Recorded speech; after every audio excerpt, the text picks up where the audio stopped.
are live on the North Shore at the Stage A Arena in Pittsburgh, Pennsylvania. Here we have Gladiators of the Cage 20. I'm Charlie Smith with my broadcast partner, Rich Schleihoff. Before we get to the action tonight, let's take a look at action from our previous event, Gladiators of the Cage 19.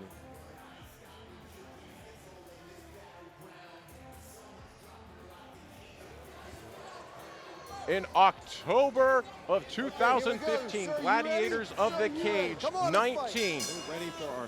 Travis Layton and Andrew Sproul started out the night, and it didn't take long. Travis Layton catches with a quick punch and secures a tight guillotine choke. Andrew Sproul, what a beautiful job of trying to get out. But Layton does a wonderful job of holding the choke and is able to choke Sproul out unconscious. Layton, with a beautiful win, ends the fight quick and goes home with a W. Our next fight of the evening, Brandon Saylor versus Jason Alexander. Jason Alexander secures the big takedown, but one little mistake. He leaves his neck out. Brandon Saylor capitalizes with a beautiful guillotine choke and moves his way up in the ranks with a tough victory over the experienced vet in Jason Alexander.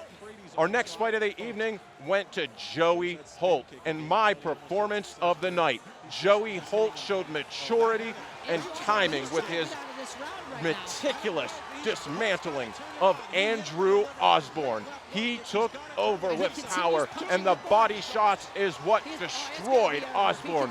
Osborne fought valiantly with great heart, covering up as much as he could and trying to finally make an escape, but to no avail. Holt, unrelenting, drops Osborne with some more power punches. Osborne still trying to get the takedown, but Joey Holt pounds him out, and Chip Snyder has no choice but to stop the fight with just seconds left in round number 2. Joey Holt moves his way into title contention at Gladiators of the Cage. Our next fight of the evening, Josh Stansberry versus Victor Jones. Victor Jones looked to take the action to the ground. Maybe the biggest mistake. Stansberry, super fast, super quick, takes the back very fast, secures one hook, starts working with power punches, and then looks for the choke.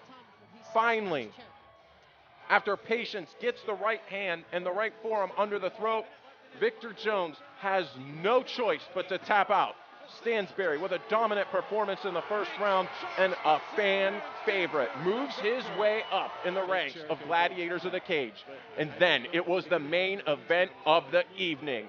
Mark Jericho lands a bomb of a left hand and takes down Nathan Landauer. Then his unrelenting ground and pound would come next. Cage control was what Mark Jericho was known for, and his way to many victories. Secures the takedown with Landauer.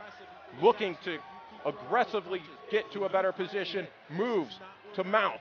Landauer doing a great job of trying to hold on, but Jericho just too great at the ground control. Gets to side mount where he has ended so many fights before. Landauer realizing that, working to get out, but you see how fast and experienced Mark Jericho is. He takes the back, gets both hooks in, starts raining the punches down to soften Landauer up, and you see the experience of Mark Jericho set in. He takes his time, doesn't go overboard, does not lose his position by trying to find a submission that's not there, and watch Landauer's head. It pops up for one split second, and Jericho gets the right arm under, securing an extremely tight choke. Landauer has no choice but to tap out. Jericho leaves mixed martial arts as the champion of Gladiators of the Cage in an epic performance. Fight fans, we have a great card for you this evening. Gladiators of the Cage 19 was phenomenal, but tonight is a special night. We're back at Stage AE and Gladiators of the Cage 20. Let's go down to ringside with Dan Bogan.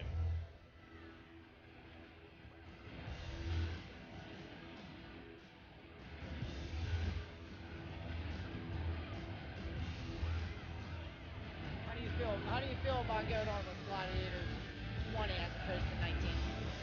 You know, I'm really excited.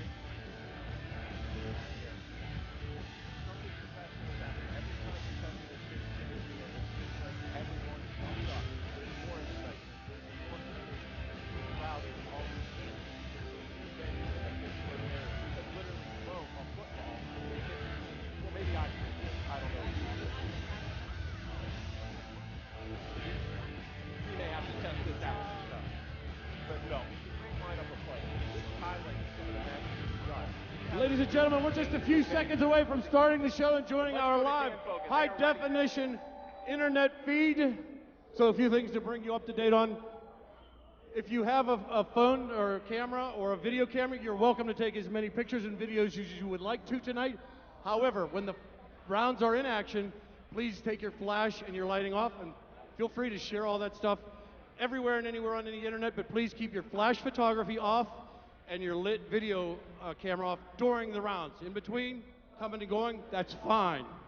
Second off, we consider ourselves family entertainment. It's a family thing, even though it is a violent physical sport. So use common sense with your language. There's children and women around you. We know you've got common sense. You're at a Gladiators of the Cage event. Third of all, we want you to make as much noise as you can. We want to show the world why Pittsburgh is the best MMA city in the country and in the world. We want to hear from Stage AE tomorrow, them complaining that we blew the roof off this venue.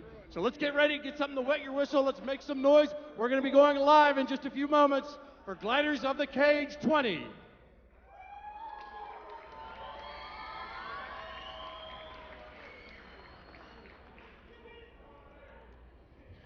Well, fight fans, we're having a couple technical difficulties. We're working out the venue and the arena. We're opening up a little later.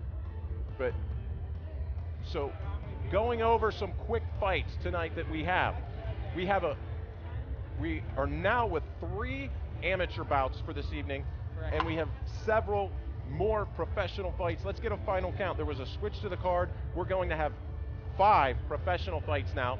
We have a nice card building up for us.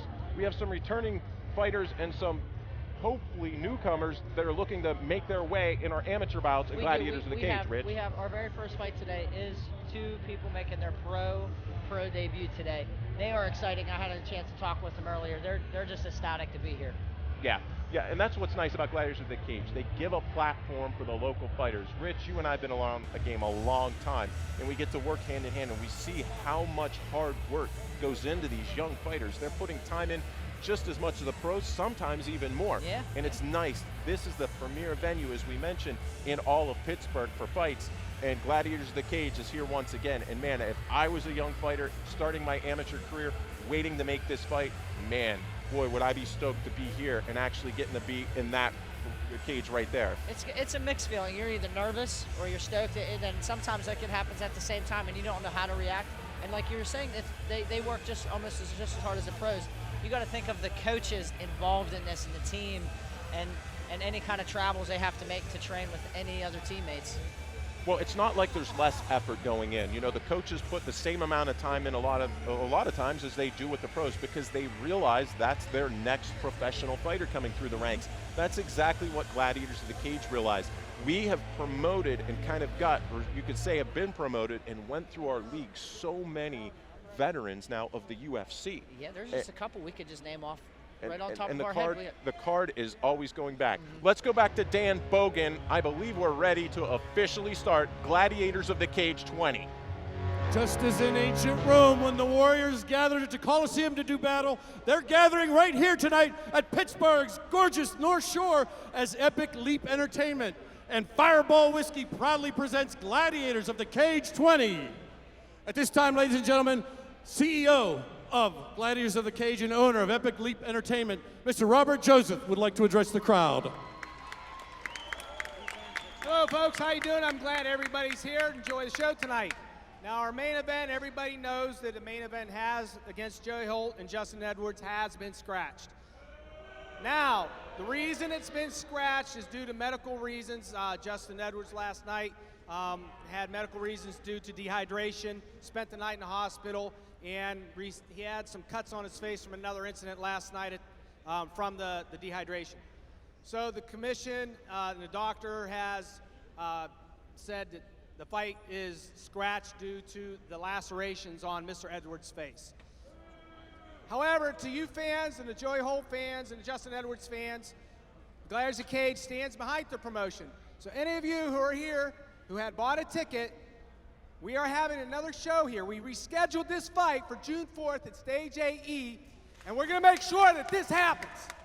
Now, if you are here and you're a fan of Holt or Edwards, Gladiators of the Cage again is going to stand by this promotion. We are going to offer discounted rates through the fighter for the next show. So you will receive a discounted rate from that fighter, but the ticket has to be purchased from the fighter, okay? Also, we had other fights scratched from this card due to reasons that were out of our control. Those fighters also will receive the same discount. So if you're from the stout training and you had fighters on here, you're gonna receive the same discounted ticket as the main event. So if you know that fighter and their fight was scratched, make sure you get your ticket from them and they will be able to. But remember, June 4th, we'll be back here at Stage AE, and the main event will once again be Justin Edwards versus Joey Holt for the 155 title. So please, enjoy the show tonight, be safe home after the show, and we will see you back here at June 4th. Thank you for coming. Robert Joseph, we still have a great lineup for you folks. A couple of weeks ago, a very charismatic and kind Pittsburgher passed away. He is a Marine. I was told once you're a Marine for life. Then I was corrected. Once you're a Marine, you are a Marine forever, so he's still a Marine. He was the ranked #1 contender for the heavyweight championship in kickboxing in the late 70s and early 80s, and frequently trained with Muhammad Ali. His name is Jaquay Bazemore. Also, he is considered by many the first mixed martial art referee in the United States. He passed away. He was a fantastic man. We will miss him, so in his honor, we ask that everyone stand for the traditional tolling of the bells for Jaquay Bazemore. Mr. Kruth.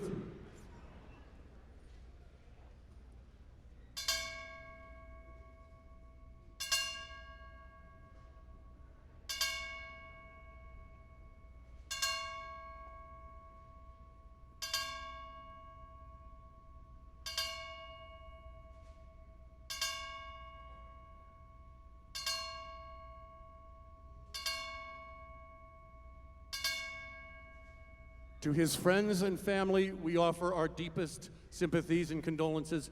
Rest in peace, my friend. Please remain standing for the playing of our national anthem. The flag is located to my left.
Finally, Gladiators of the Cage has come back to Stage AE, and we would like to thank each and every one of you with us this evening, as well as those watching on the streaming free high-def video worldwide at GOTCMMA.com.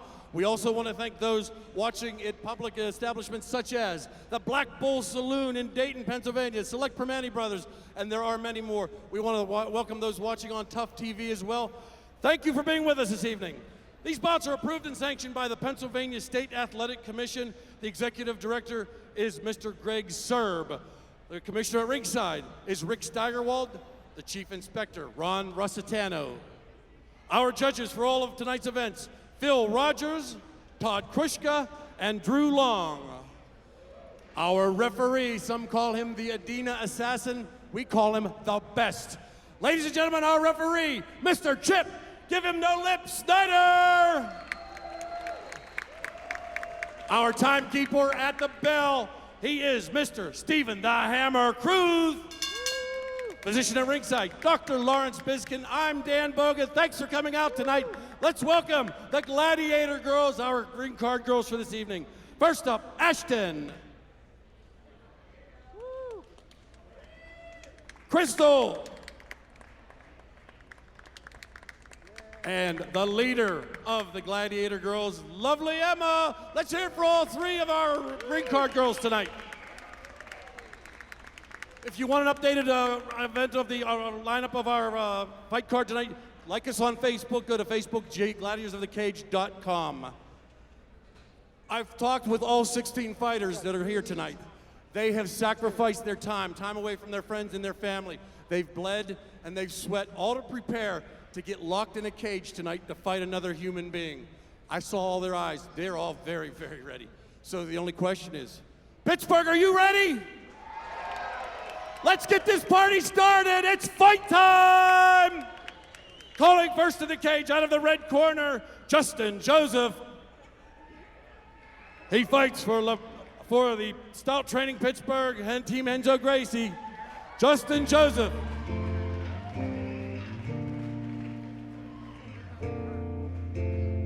All right, Gladiators of the Cage 20. Once again, I'm Charlie Smith with my broadcast partner, Rich Schleihoff. Say hello, Rich. Hey, how you doing?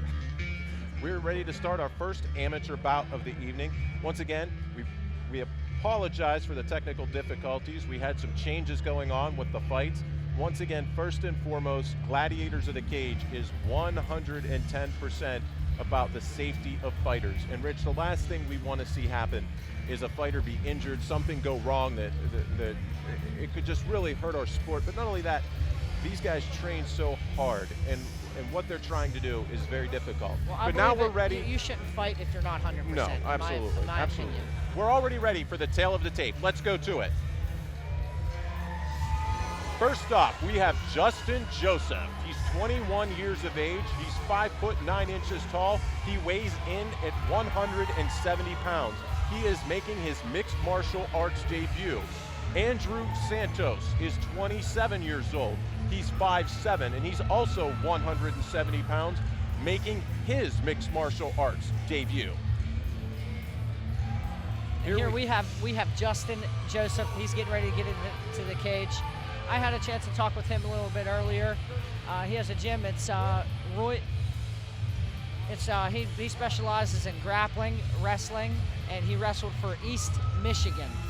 And his game plan is simply to win. It's his pro debut. He's going to do anything he can just to win. Yeah, the nerves, once again, we talk about it so many times it kind of becomes repetitive, but nerves are one of the biggest things going into a fight. He seemed pretty relaxed before the fight. Being a wrestler and having that background and experience as a competitor at high levels, it's going to be hard pressed for anyone to make me believe that there is a harder training athlete than a wrestler, Rich. I completely agree. We had this talk earlier about being nervous and butterflies. Every fighter that you are fighting is also nervous. Yeah. No matter how many times you wrestle, no matter how many grappling tournaments you've been to, once that cage shuts, it's a game changer, trust me. Yeah, and he has a nice crowd fan following right now. It's nice to see. He's with Stout Training From the blue also. corner, he fights for SSF Submission Academy, Andrew Santos.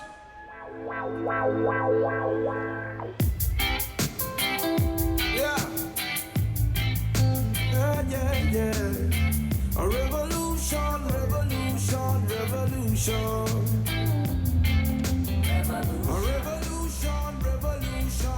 Apologize, folks. We had that written down on our sheet wrong. Andrew Santos, fighting out of Tennessee, now making his way into the cage to fight. His gym is SSF Submission Academy. And he specializes in grappling and Muay Thai. And I asked him what his game plan is today since it's his debut. I'm just going to go in there and I'm going to fight and I'm going to do whatever it takes. He comes from Guam Island. Wow.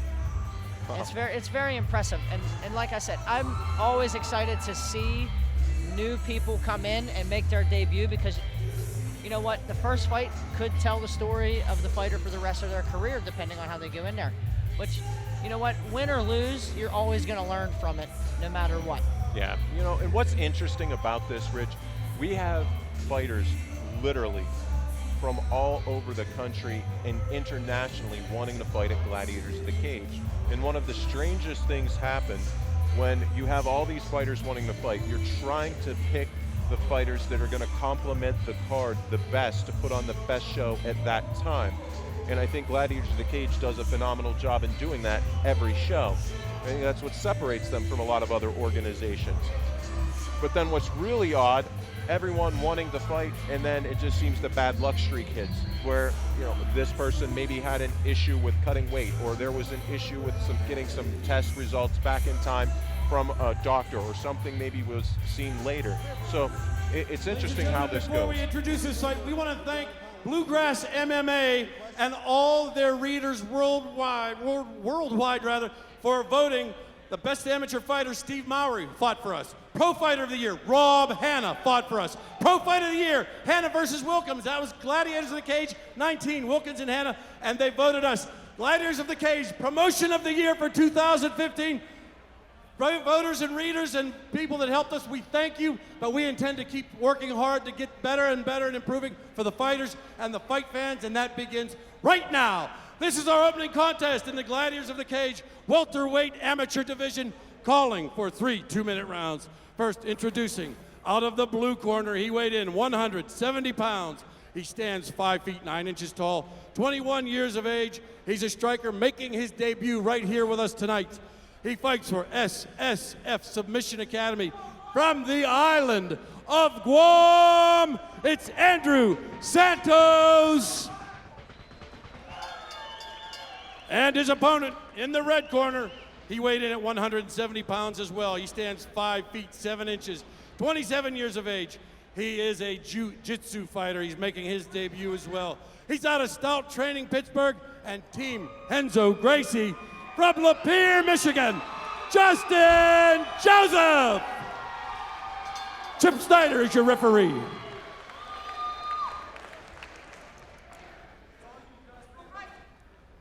And here we go with Chip Snyder. My man. Okay, Man, gentlemen, his here we UFC go. debut Sir, was you good ready? again, huh? Sir, you ready? Come on, let's bang. We are officially underway with Gladiators of the Cage 20. I'm curious to see how this goes. I'm wondering if we're going to feel each other out or if we're just going to go after it. I do know, since it's AMI rules, it's 2-minute rounds. 3 2-minute rounds. There's the takedown. That didn't take long. Look at those power shots right to the body. He's holding his head on the bottom. I don't know if it's a very smart move. He should let go. He's just wasting energy at this Once time. again, those are heavy, heavy shots to the body, expending tons of energy. Once again, Rich, these are amateur rules for those watching at home. You can take note. They have a little heavier glove on. They're also wearing shin guards, and the time on the rounds is a little different, Rich. And you can't ground and pound. You can hit to the body, but you cannot hit to the head. So if you was wondering, hey, he just got a great takedown, why isn't he working over the face? Pennsylvania is very, very particular about making sure the safety of the fighter, getting these new guys out there and breaking them into the sport without breaking them, Rich. And I completely agree with him. Look you at it. Well, Joseph is on top. Time. Oh, they stopped it. Joseph is on top. He has a full split Let go. going on here. That is a position I don't think I've ever seen. I thought I've seen about every position, Hey, Rich, get but over that there. was an Get over interesting there now. position. One Get over leg in the there. closed guard and You the other suck, foot man. clear up past his head Stop. and just Come kind here. of being held onto. Well, that shows you how much Get work right he's there been and stay doing there. with this Renzo Stay Gracie here for a second. school and with the flexibility. And the more you Turn to look at the grapple and doctor, the please. more you start to Look at loosen him up, for the a more second, flexible Doc. you're going to be. Your hips are going to get open a Drew. little bit more. And he was Take trying to one. get Give out me of your hand. half Come here. guard, and he was really trying, and Take he even one. reached his left Take leg one. out and tried to pull himself Come out. back over Well, here. it looks like Chip Snyder is taking 1 point. I do Dude, believe there was a punch I that know. may have If you do it again, hit I'm the gonna disqualify you, face, understand? and that's why Control we're where they getting go. that. Once Make again, sure remember, you don't no drop it again. ground and pound to the face. You can hit He's the done. body, that's fine. You can hit the Okay. arms, the legs, but It's nothing done. above the shoulders. You cannot hit Done. in He's amateur calling. rules. He's calling He's the fight. calling the He's fight. calling the fight. Yep. Now I'm curious to see what's going on. Well, I do. I believe there was an illegal punch, but I don't know if it was. 'Kay, If that's it's why done. he's calling the fight, if Doctor there's an called, injury, doctor I'm not stoppage. 100% sure. I couldn't An see illegal it from this strike. angle. There's an illegal strike. I don't know what's going. It's gonna be a disqualification. A disqualification. Okay, we're getting word that the doctor officially done. Go back stopped over your this corner, buddy. fight You're- for an illegal It's done. punch. Here he is.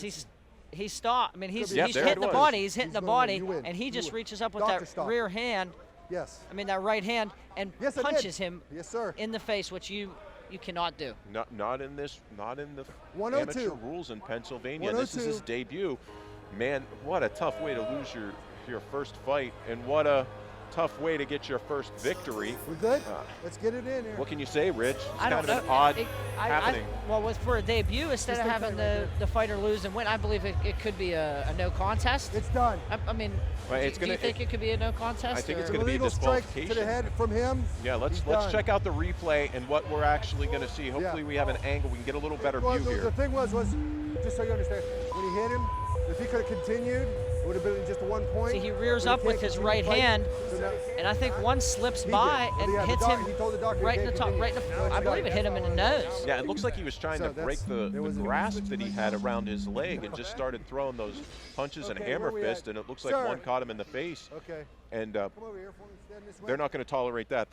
That's going to be Sir, come an here. immediate stop of the match, it looks like, Come here.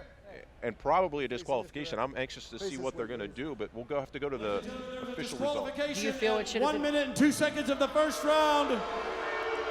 Doctor Stoppage, your winner, fighting out of the blue corner, Andrew Santos. Well, that answers it Andrew, for I'm us. sure this is not the way you wanted this to go.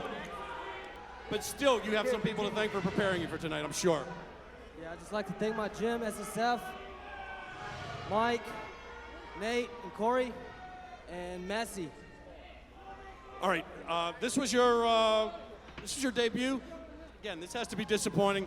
What are your plans from this point out? Keep grinding, keep grinding. Outstanding. Well, like I said, we're all not the way anyone wanted this to end, but good job anyway. We hope to see you again soon, sir. Your winner, once again, Andrew Santos. Well, Rich, rules are rules for a reason, and the Pennsylvania State Commission is one of the best there is in the whole country, even noted that by the Ultimate Fighting Championships and Dana White. They recognize how serious this group takes their job, and they made the right call. Rules are rules. And as you heard the crowd, they were not happy with it, but the crowd has to understand that it is for the safety of the fighters, even though the fighter didn't want to quit. Now, I personally believe, I don't know if he hit him hard enough to just stop. He could have Right. took a point away. Well, what is hard and kept enough, it you going, know? but And yeah, that's what the is call hard that the enough, officials exactly. got to make. But let's go to a quick commercial break before we start our second matchup. Sometimes people will really surprise you by working harder than you ever expected to really help you when you need it the most. Flaherty Fardo, no one will work harder to help you.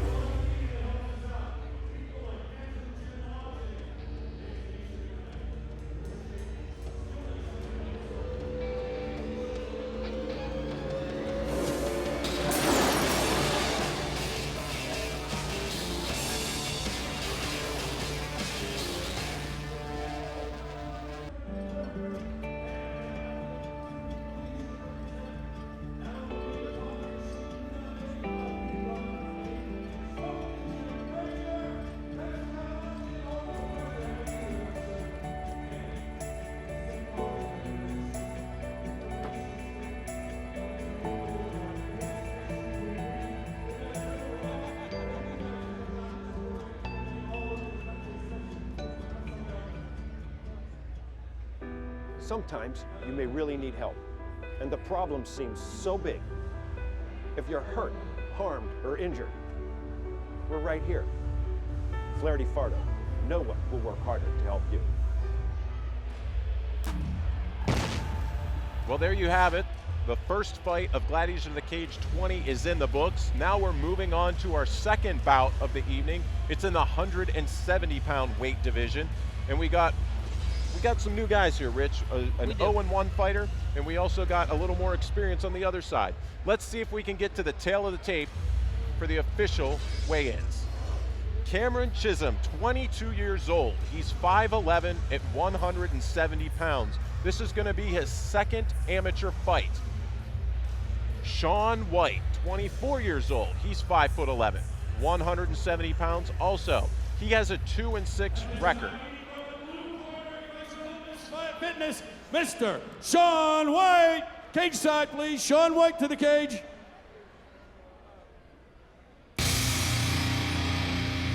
Sean White looking to make his way down to the ring, looking to get back on track. He's a game fighter, 2-6, but he's had some tough fights, Rich. He's had some tough fights, and I believe he lost 4 fights in a row prior to winning the next 2. Yeah. Sometimes as a fighter, when you have a true fighter mentality, and I've seen this in some of the highest level of fighters, you want to fight, and sometimes you're not ready to. Let's just face it. You know, whatever sport you're in, you don't go to the highest level without first taking the proper steps of getting there, climbing the ladder per se. Now it seems like he's refocused and he's starting to climb that ladder and getting back way and on a winning streak. Fighters are fighters, Rich. We don't think that way all the time, but you've got to take the right steps. Well, in the end, experience beats all, and if he continues going, it's going to take just a matter of time before someone gets their niche and they catch on. Everybody knows Chuck Liddell lost his first match. Right? And he ended up just winning and winning and winning after that. Yep. And you look at guys like Conor McGregor. He lost fights that he probably wouldn't have lost back in the day, but that's the evolution. And these guys now, a fighter's mindset is to fight. So you can't always look at that record and say, wow, this guy, hey, he's fought some tough fights and he stepped up. He fights for Team Vicious MMA, Cameron Chisholm, cage side. Well, here comes Cameron Chisholm. He is 0-1, 170 pounds. Team Vicious MMA. He does have a teammate here fighting today, which is Lewis Rumsey. Another tough customer in Rumsey. We're going to get to see him later tonight, as you mentioned. 0-1, looking for his first victory, and he's going against a guy whose record isn't his favorite also. He's 2-6. This is a great match for one guy tonight to get their career back on track. One can be 1-1, and the other one can be at 3-6 with a positive flow of wins going. Now I did have a chance to talk with him. He fought last month, so he wants to be a very active fighter. His first fight that he lost was actually at 190 pounds. That's how much his opponent weighed. He only weighed 180 pounds. And now tonight he's cutting to 170. And he's going to 170. They wanted to do a catch weight at 190, and he agreed to it. He only got up to 180. So fighting a bigger opponent, it didn't work in his favor. And I asked him if he learned anything from his experience, and he absolutely will never take that experience back. He'll never take that fight back. He'll always keep doing the same. Well, and I always stress that, and we'll talk a little bit more after the introductions. But when you take that first fight, nerves play such a big part of it. A huge role. This fight tonight is brought to you by Rock School Pittsburgh. Ladies and gentlemen, this next contest is in the Gladiators of the Cage amateur welterweight division. It calls for 3 2-minute rounds. First fighting out of the blue corner, he weighed in at 170 pounds. He stands 5 feet 11 inches tall, 24 years of age with a 2-win, 6-loss record. He's a kickboxer fighting for Olympus Fitness from Monroeville, Pennsylvania, Sean Whitebread White.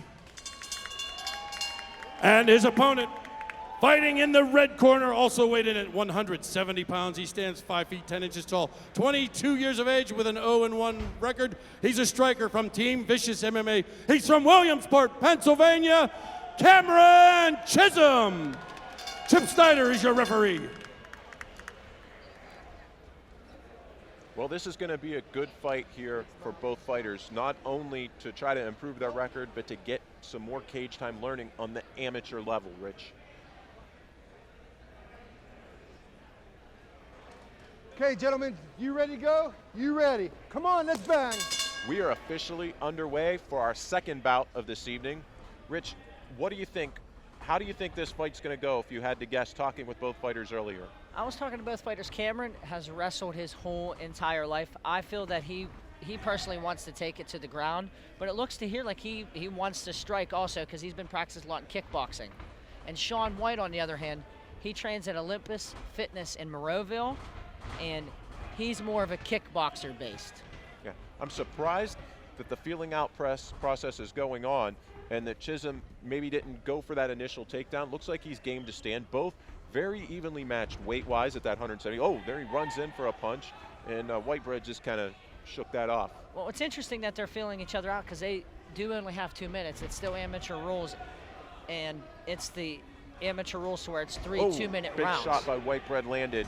Chisholm knows it, kind of acknowledges it, and starts getting a little more aggressive. The thing that's scaring me here right now is Cameron is keeping his hands extremely low against a kickboxer. He better either get his hands up or get it to the ground. I agree with you, Chuck. It's very dangerous to fight with your hands up. Very experienced fighters do it on TV and stuff, but it's probably not the best way you could do it. And a stiff jab, he's just gonna keep jabbing. Sean Whitebread jabs, and he's hitting his openings because Cameron's not putting his hands up. Yeah, well, he's calling him in also because he realizes that those hands are really low. I'm really, really surprised. Maybe it's the strategy in the first round to keep it standing and to get White a little comfortable on his feet and moving forward so he can get the easy takedown in the second. But you cannot leave your hands that low against a kickboxer. Now, and Sean White's thrown wild rights and wild lefts. Cameron can potentially start to catch Another on and big start combination slipping. landed, Rich, right before the round's going to come to an end. It's going to come to an end in a hot. They're throwing hands. Chisholm is swinging wildly. Stop. And now you even start seeing White at the end of that fight. He was starting to lose his technique and get more into a brawl with Chisholm, which I don't think that's the right game plan there, Rich. I agree. If you were in Cameron's corner, what would you be saying right now? Keep your hands up. Number one, defend yourself. Agreed. Keep your hands up. Remember what you did your whole life. The way the stance is on White, he's not going to be stopping a power double leg. There's no way he's going to be stopping that with his standing the way he is right now. He's too vertical, and he's putting a lot of weight on his back foot, and he's just starting to just sling punches. Keep your hands up, circle properly so you don't walk into the power hand of White, and set your takedown up and get this second round win or get the points or get to your game the second round and win this round at least. And Sean White, he was doing better when he was throwing straighter punches. He threw a couple straight jabs and a couple straight rights, and they were landing because Cameron's hands are so wide and he's not protecting his head at all. Well, second round underway. Okay, here we go. Sir, you ready? You ready? Round two, let's go. This is an important round, Rich. Not only that, the 2 minutes in there so far, but it really takes a toll on you. 2 minutes in your debut can feel like 15 minutes in the cage. And that, you can see how that round started fading. There was more sloppy attacks on both sides. Once again, another big right hand, and he's chasing him. Wild right by Sean White. Yep, he's chasing him. Oh, he rocked him He again. hit him. He Chisholm rocked is hurt. White has to move in. He smells blood. He smells blood. The best thing Chisholm Oh, and he comes back with a straight right. Oh, he rocked and then a Superman punch. Chisholm is throwing some heavy leather. He keeps going. They're going to stop He's it. calling. It's a time. You know what? I think he caught him on the ground with another punch to the head, just like the first match, Rich. I agree. I think he just got caught up in the moment. He hit him in the And he was falling down. Now it looks like Chip has to talk once again. Are they going to call a point, or is the doctor going to stop this? They obviously got to give White at least time. They're going to declare. No, White wants to fight. White wants to fight, and they're going to stop it. They're not putting up with this today. Look, don't say No, I nothing. take that You know back. what? I You know take what? that Look at back. I Chip. think he's going to take a point. No, wait. I think what's happening is the doctor wanted to stop the fight. Sean White in the sportsman he said, no, I still want to fight. I want to finish this fight.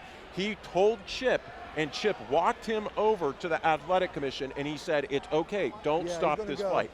Classy move by White. This is what it's about, fighters stepping up. White said, hey, look, this is a fight, things happen, I want to fight. I love that determination. And that's great because he's doing it for the fans. He's not doing it. Yes, he's doing it for a little bit of pride because he doesn't win by one. He doesn't want to win by disqualification. Now they're taking a point. Right, great. Good job here. And that's going to hurt Cameron. He was doing very well in that round. He caught him with a straight right and just started attacking him, and he was going to finish. Well, it could have went either way. I mean, it looked like he could have finished that fight, but remember, he was rocked seconds before, and it was flight or fight mode. So this is going to be super interesting to see what it was. It looked like a punch to the face. It could have been a groin strike. Either way, Sean White said, I don't want the fight to go down like that. Awesome that's great. display of sportsmanship. Yeah, sportsmanship. It's amazing. I love it when guys come to nice fight. straight right. They're still feeling each other out a little bit. They're starting to pick up the pace a little bit more, throwing a little bit of leg kicks, inside kicks. Chisholm is finally starting to circle to his right, away from the power of White. He's keeping his hands up a little better. The low kicks are really landing for White. Chisholm keeps ducking down. You notice how he keeps ducking down, but there's no fear of that high kick coming and hitting him in the face because White can't kick him in the head. Well, every time he throws that right kick, both of his hands drop to the ground, and Whitebread takes advantage of it. Yeah, every time you see Chisholm, he's ducking the same exact way. If there was the ability to kick towards the head, Whitebread would be throwing, I would hope, that right kick every time Chisholm ducks. See that? And he's trying to catch it. If he's going in the same direction. Right, and because of the rules, White cannot throw the high kick and hit the head. That's time. There's a low. Time. Hit him below the belt. Get over here. Unfortunately, this isn't going to the way that they want it to go, and he must have hit him square because he is down. He really caught him with that one, Rich, it looked like. And it was towards the end of the round, I believe. Well, Whitebread knew it, too. As soon as he hit him with that, he realized, hey, look, I hit him. He went over and patted him on the back. Once again, another good display of sportsmanship. You know he didn't mean to do that, but, hey, it's a sport and those things happen. And this is what you get whenever there's new people, new fighters fighting. It's still an amateur fight. One's 2 and 6 and has some experience. Yeah, it's still an amateur fight. I think we're going to try to get back to a little bit of a replay here and watch this impact. We're going to try to get it here. If we can go back, we're going to have the replay here in a moment. But yeah, when you're amateurs, once again, your shots aren't as, let's say, crisp as they should be. Let's go to the replay right now.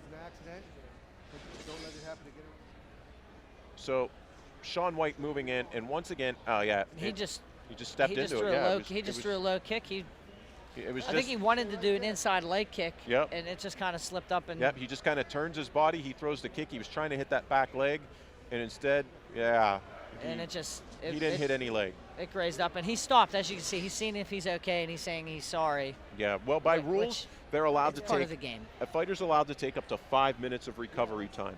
And I think that's a good thing to do right now. It seems that Chisholm is up. It's interesting. I didn't see if they took a point, though, from Whitebread, which I don't think they did, which could have evened the fight up right away. Yeah, but the second round here is coming to a close very, very quickly. 10 seconds left. When I see Whitebread starting to throw a little more straighter punches as he's coming in, and then Cameron's coming back. Yes, good kick right at the bell. That was close, but he was already in progress. It was in progress. I agree. And now, that hurt Cameron. That round, getting that point taken away. He was doing very well, and he was going to win that round. I would give the first round to Shaun White. I think he landed more significant strikes. He was a little more composed. There's not too much damage, but there's a little more control. He was chasing Cameron around. In the second round, Cameron took advantage of and caught Shaun White off guard. It's interesting because if they would give that round to White, or if they would give it to Chisholm, actually, he would have 9 anyway because he lost a point. So we could potentially have White winning the first round. So let's see if we can get another replay. All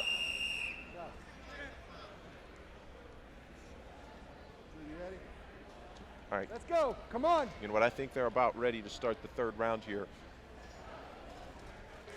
And as we were saying, okay, here we go. Last round. You ready? It could be just dead even depending on what the judges say. But right now, I would say the last round was 9-9 because of the point. Right. So right now, Shaun White's.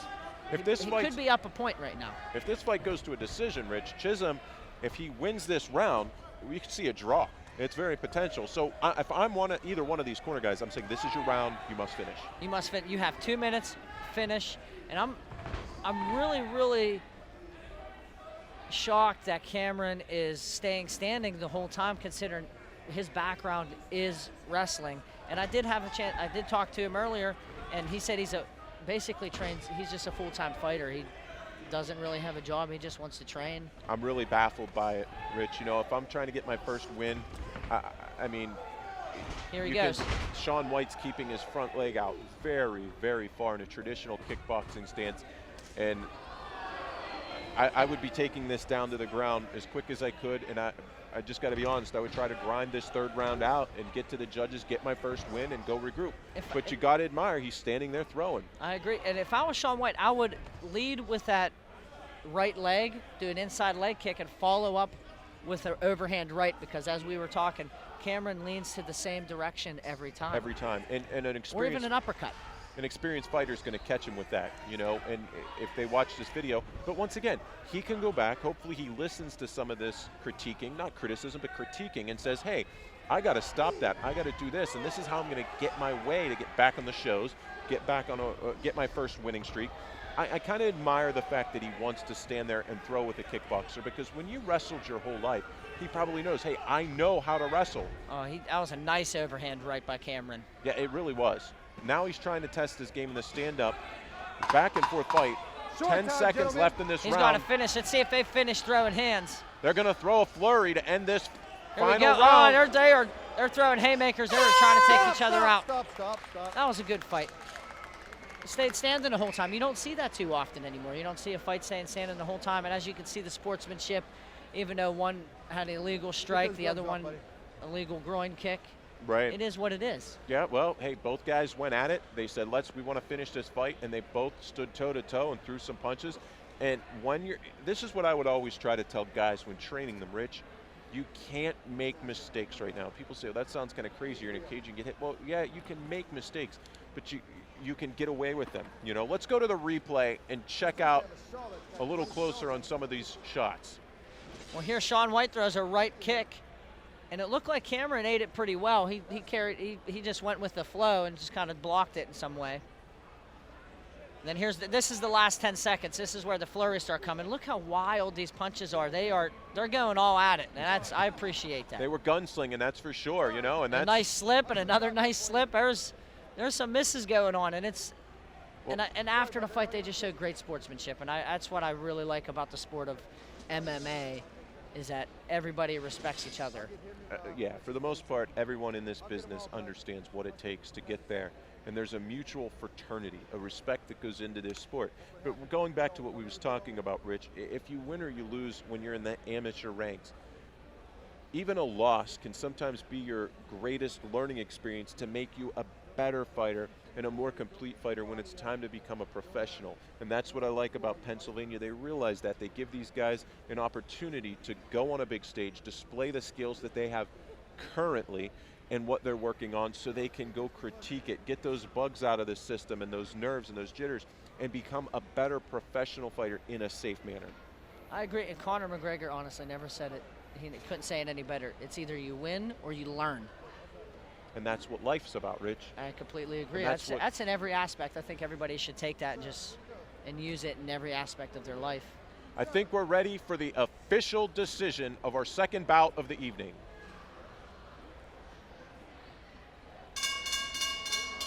Ladies and gentlemen, we have a unanimous decision. The judges scored it 30-27, 30-26, and 29-27 for your winner. Fighting out of the blue corner, Shaun Whitebread White. Shaun, there was some scrapping going on in there. What did you think of this fight?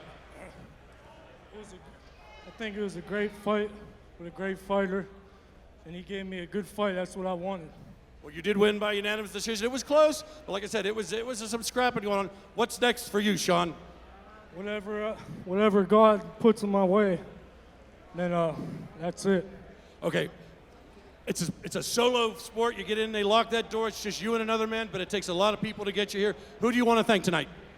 My two cornermen, Mike and Chet, MMA fighter Marcus, and everybody else. I'm not saying. Thank you very much, Shaun. Let's hear it for your winner, Shaun Whitebread White.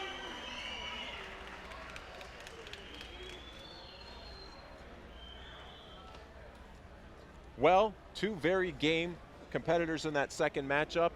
Ends with Shaun White getting the decision, and probably deservedly so.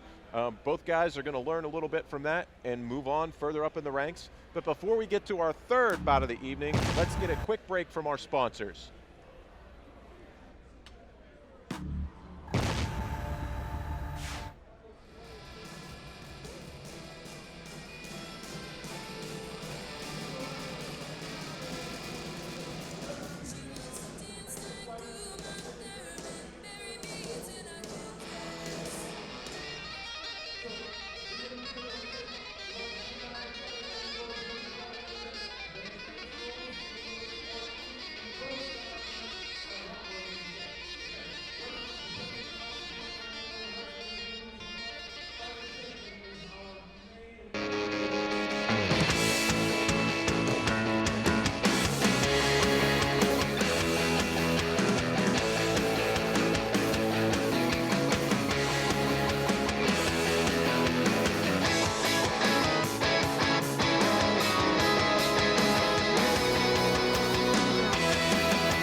sometimes you may really need help, and the problem seems so big.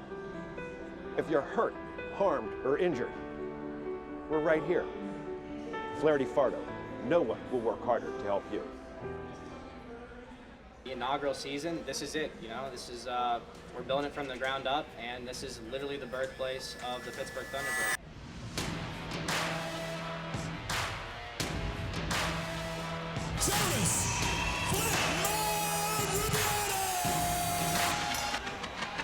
Here's where Rubiano Those are guys shot by Wow. He might have been saying his name wrong, but he's doing something right. He will not forget it after this.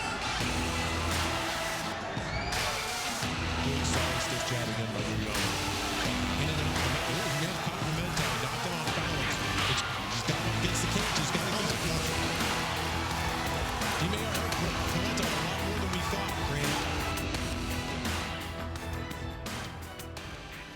We are all set for our third and final amateur bout of the evening. It's going to be in the advanced amateur rules. Let's go to the tail of the tape.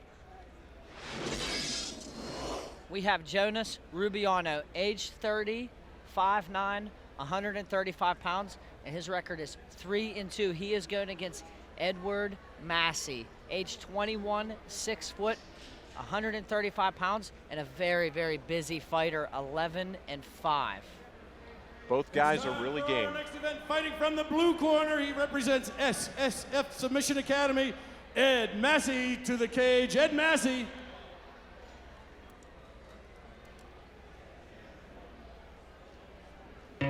Well, we know one thing for certain, Rich. When you have Jonas Rubiano on a show, he's going to stand up there and he's going to fight you. We've seen that firsthand. And it's nice to see him fighting another fellow who has a lot of experience with 11-5. I think this is going to be a really nice matchup for him in the progression of his career.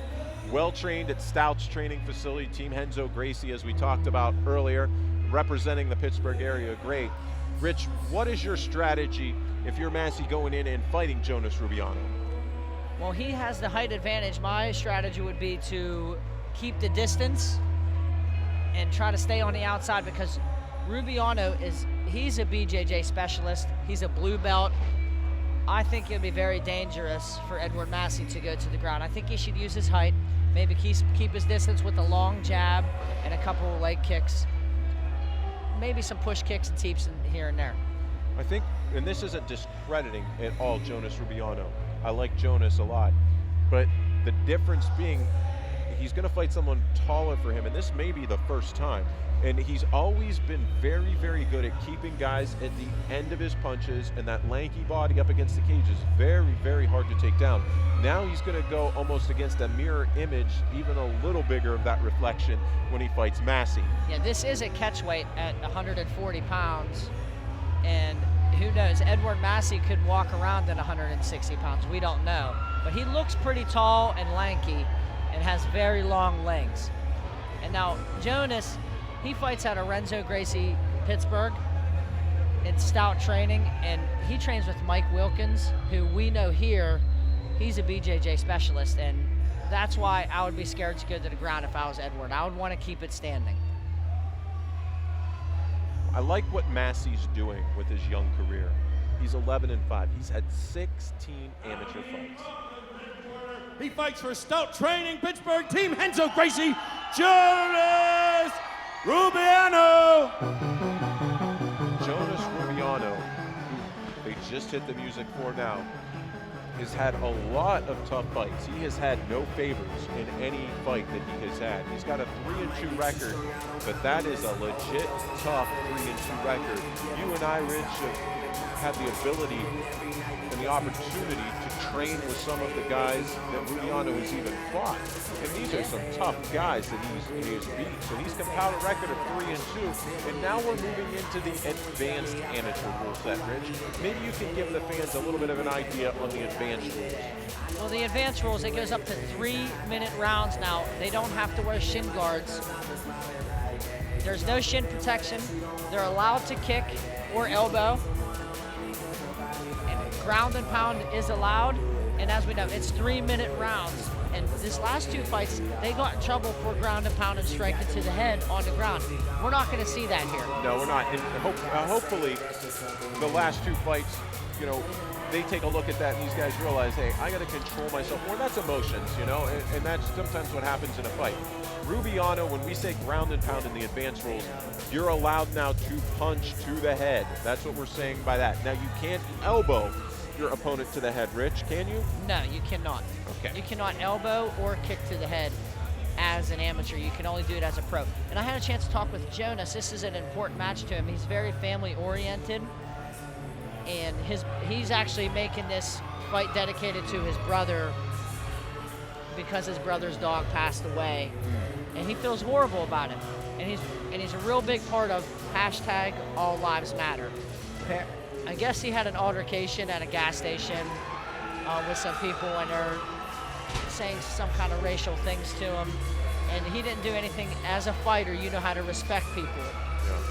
Yeah. But now he's just, from that experience, he's All Lives Matter. This fight is brought to you by Slice on Broadway, located in Beachview and Carnegie, opening a new location soon. This is our amateur main event of the evening, and it's in the Gladiators of the Cage Bantamweight Advanced Amateur Division, calling for 3 3-minute rounds. First, introducing out of the blue corner, he weighed in at 135 pounds. He stands 5 feet 11 inches tall, 21 years of age with an 11-5 record. He's a striker from SSF Submission Academy from Clarksville, Tennessee, Ed Ninja Massey. And his opponent fighting out of the red corner, he weighed in at 140 pounds. This is a catchweight fight, 5 feet 9 inches tall, 30 years of age with a 3-2 record. He's a Brazilian jiu-jitsu expert. He's out of Stout Training, Pittsburgh. Team Renzo Gracie from Pittsburgh, Pennsylvania. Jonas Flip Mode Rubiano. Referee is Chip Snyder. I've been looking forward to this fight, Rich, no doubt. I agree. Whenever I read it on the card, of course, I'm going to do Sir, my over here, online please. research, and I watched both of the fighters, and I've seen Jonas Okay, here we firsthand, go. and Sir, I had a you chance ready? to watch Sir, Edward. you ready? He's Come on, a let's busy fight. fighter, and he's very active. As you see, he's coming right out. Both are maturing as a fighter, a wealth of experience with 16 fights. Massey, this being his 17th fight, I really like the combination there of how he switched it up there and is now going to the kicks immediately after a nice combination. Now he's keeping his hands up really well. Well, look at Rubiano. He's doing the right thing. He's circling to his left. He's circling away of the power of that southpaw There's a Massey. nice straight left. But those straight lefts on those long arms, it seems Rubiano wants to try to close that distance. Rubiano reminds me of a Nate Diaz or a Nick Diaz, how he throws out his punches, tall and lean. Big guy for 170 pounds. He is a big guy. Well, he's not 170 pounds, Chuck. This is a catchweight of 140. I'm sorry, I'm at 140 pounds here. I'm It's looking at the okay. wrong We notes. forgive you. But yeah, a huge guy for 140 pounds. And now Edward Massey fights out of Tennessee, which I'm not sure what the rules are in Tennessee. It could be different. They could be allowed kicks to the head. I'm not 100% sure. If anybody doesn't know, this is for the fans. Not all commissions are the same. Not all states are the same. Yeah, well, a good exchange now, big flurry. Both guys really going at it. Rubiano looks to be pressing the action, and Massey seems to be timing everything. This feeling out round, and he keeps landing that solid straight left. He dives into that 1-2 punch. He's doing a nice job of timing Jonas. And now, as you see, Jonas he's starting to circle to the power hand now. And look how he's cutting off the cage of Rubiano. Rubiano recognizes it, but he's forced to circle to his right to get away from the cage, which is the power hand of Massey. Yeah, and this, you know what, this could just come from experience. Edward Massey is very experienced, having as many fights as he has. Yeah, Rubiano's throwing a lot of feints trying, but Massey again lands that overhand left. Very good job. He seems like he has his head on, Massey has his head on pretty straight, and he's just trying, still feeling it out, and he's picking apart Jonas, and eventually it's just going to start hurting. Great combination, and I love that lead kick throwing it last. He's reading Jonas coming in with that straight right, and he's slipping to the right direction. He's sticking him with that left hand. Landed it 2 more times, Rich. He's really pushing the action towards him. If you were Jonas, what would you do at this moment? Would you be trying to take it to the ground and try to take advantage of your BJJ? Well, you know what? The footwork of Massey is very, very good. I think I'm looking to cover up. I'm not looking to circle towards his power as much. I'm trying to regroup in this. I want to pick my shots a little bit better. Maybe work some inside leg kicks to take away the power of Massey in that straight right hand. There's some altercation there. We're not sure what happened. He went for a takedown. He stuffed it. Well, Jonas not known for big takedowns, known to be good at defending takedowns, but not known as a very strong wrestler. But jiu-jitsu, you may not want to try that out with him. No, and he's tall and lanky as well. But a lot of the fights I've seen Edward Massey fight in, he didn't really want to go to the ground. He's definitely more of a striker. He enjoys standing and throwing hands. And once again, at the very, very end, Rubiano tried to close the distance, get the takedown. Massey shook it off with ease. So if I'm going into the corner of Rubiano, I guess I got some work to do and try to get him refocused. I'm going to tell Massey, keep doing what you're doing. What you're doing is working. Keep mixing in that low kick and the combinations. He's not throwing one-timers. He's throwing a straight followed up by a straight, a jab, straight, leg kick. He's mixing up the action. It's very tough to handle. Well, it is, and he's switching his feet. So we're talking about circle and right and left, circle towards a power hand. Well, he switches so much it's hard to tell what he's going to do. And Jonas, if I was in Jonas's corner, I would be pressing the action against the cage to stop the momentum of Massey and to close that distance and try to get him to the ground. Let's go, let's go, let's go. Drew.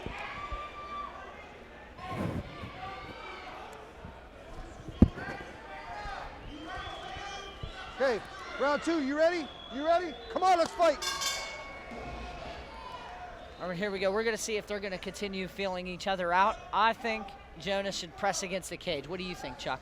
I just think he's having too hard of a time. He doesn't have the wrestling ability to do that, so he has to fight his way in with strikes, and that's going to be very hard to do with Massey because he's utilizing that jab very well. You can see now he's working those low kicks, but it's tit for tat. Massey's throwing back leg kicks right in return to Rubiano. Good inside leg kick. Oh, that was a nice catch by Jonas. He got inside. Oh, he got hit though. They both rocked each other. Massey's rocked. Oh, here we go. Massey's Rubiano's pouring it on. Closing. He's going to finish. He's going to finish it. It's over. Jonas Rubiano with a big stoppage of Edward Massey. That was great.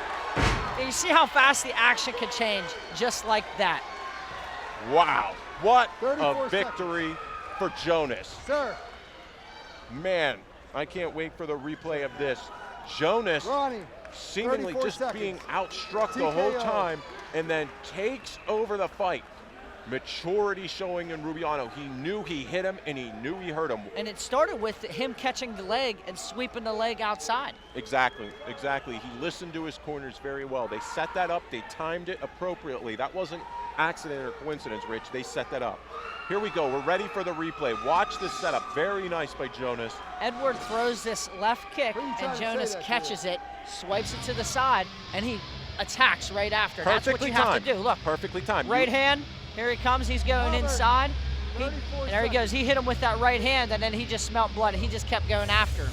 Well, you definitely asked, and there he's rocked right there, and you can tell that smelling the blood in the water, man. Be the shark. When you know you got your opponent hurt and he's wilting, take advantage. And Rubiano wasted no time. That's the difference sometimes between champions and challengers, Rich. I completely agree with you, Chuck. Great fight by Jonas. He really showcased some abilities there. I think we're ready for the official announcement with Dan Bogan. Ladies and gentlemen, the end came at 37 seconds of round two, 34 seconds of round two. My mistake, my correction. 34 seconds, round two. Your winner, TKO by strikes out of the red corner, Jonas Flip Mode Rubiano. Go see that doc again, please, sir. Jonas, it's almost like you just went into flip mode. Yeah, hey, that's the name, man. I want to say thank you to everybody at Stout Trade Pittsburgh, Heads of Gracie Pittsburgh. Hey, I fight southpaws. I fight Mike Wilkins, man. He's a stud, so I'm used to them southpaws. Hey, shout out to Jeremy Hill, man. That's my brother. His puppy died, so hey, man, my bad, yo. I love you, bro. Mike Wilkins, I've heard that name somewhere before. Is the Wilkins Army here by any chance tonight, too? We always like having Mike here. What is next for Flip Mode?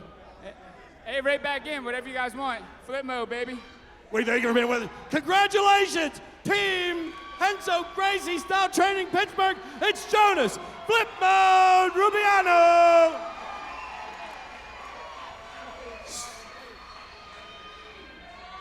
Some more of the people we want to thank tonight. Olson Chiropractic has come aboard, and we welcome them with open arms. We want to thank Olson Chiropractic. You need adjusted, go to Olson Chiropractic. J&D Waterproofing, Stiller Motorsports, you've been with us for a while. We always are appreciative of having you back. Ladies and gentlemen, do not forget, at the concession stands out there, Little Bruiser Fight Gear. They've got a t-shirt, $18, 2 for $30. If you can, we want to get you folks involved with the crowd.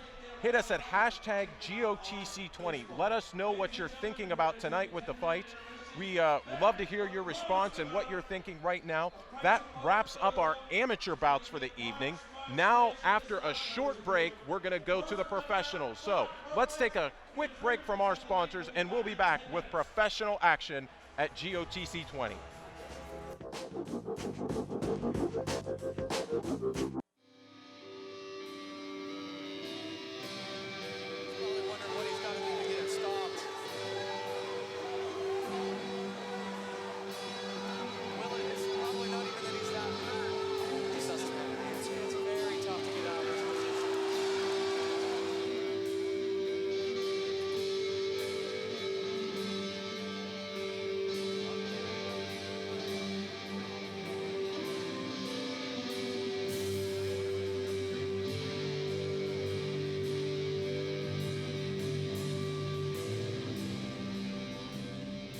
MMA is an acronym for Mixed Martial Arts. Mixed Martial Arts is basically the competition that's put together that involves all the genres of fighting. I mean, I love it all, just the whole pure form of fighting, you know? I mean, you got everything and you got to use everything you got, nothing better. Because there are a lot more tools that you can use at your disposal compared to like just boxing. So it really requires you to be very well-rounded, kind of like a Swiss Army knife. I like the fact that you get to figure out who you are on the inside. You know, like when you're in the cage and everything's all on you. Dom landing a lead jab, but he's exposing himself every time to that overhand right. Oh, good high kick. Blocked well. Dom looks rocked a little bit.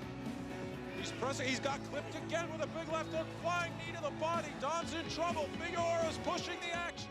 It's my life.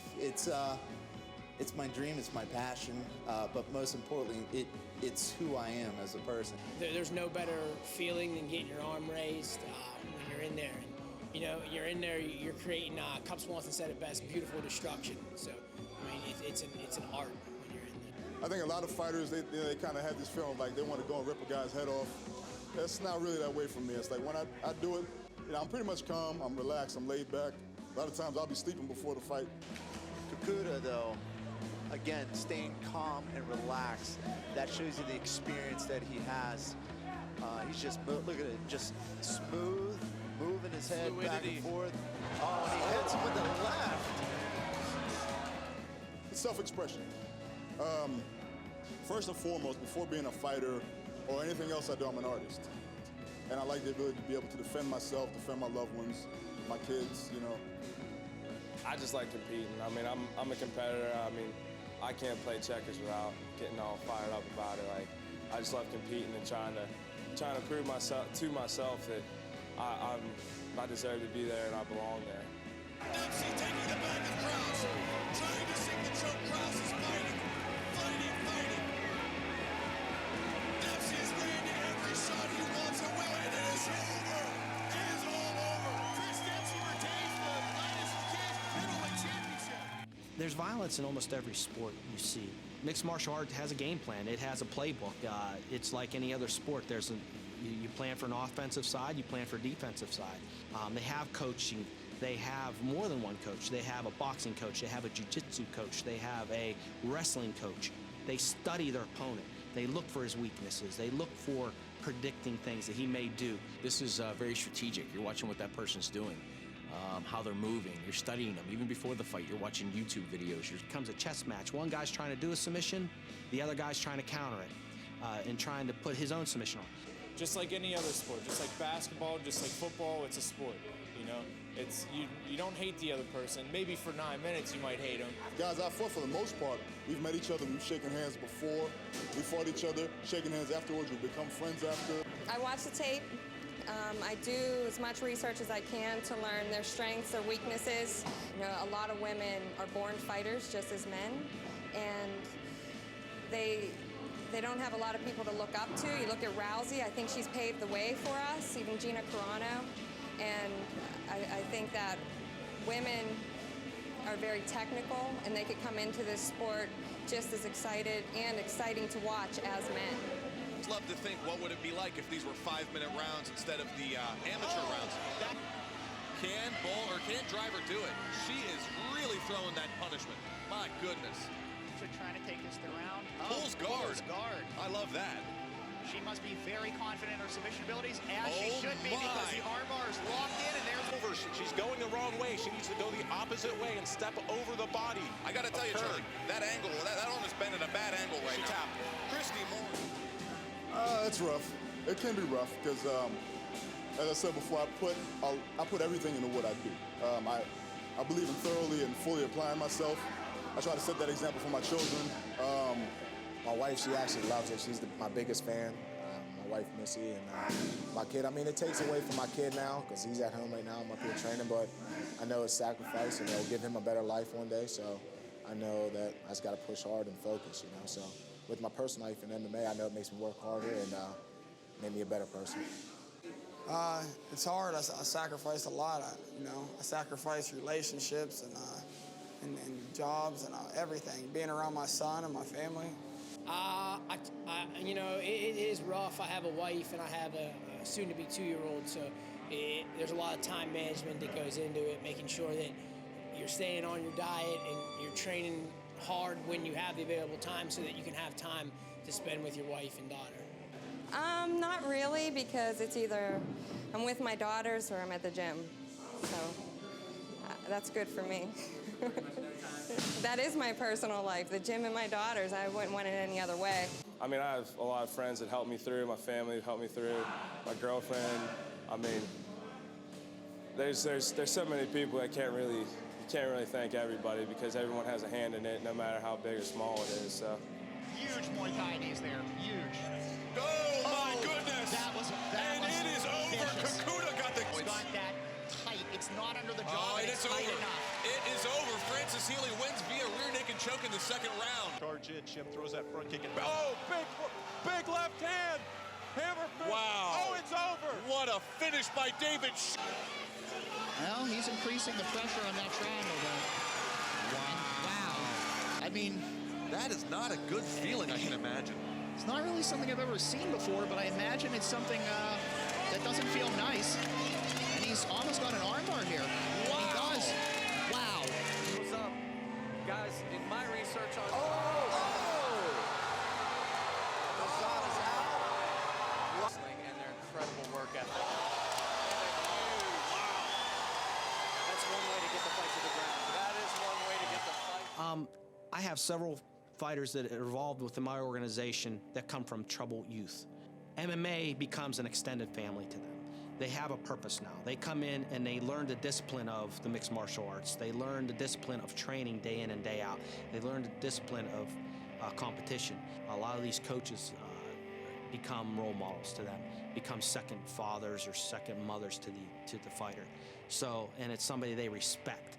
When I was young, I was just in the streets, hanging with the wrong people, fight. This stupid stuff that everybody does. And, without MMA, who knows where I'd be right now. And I've met a lot of good people.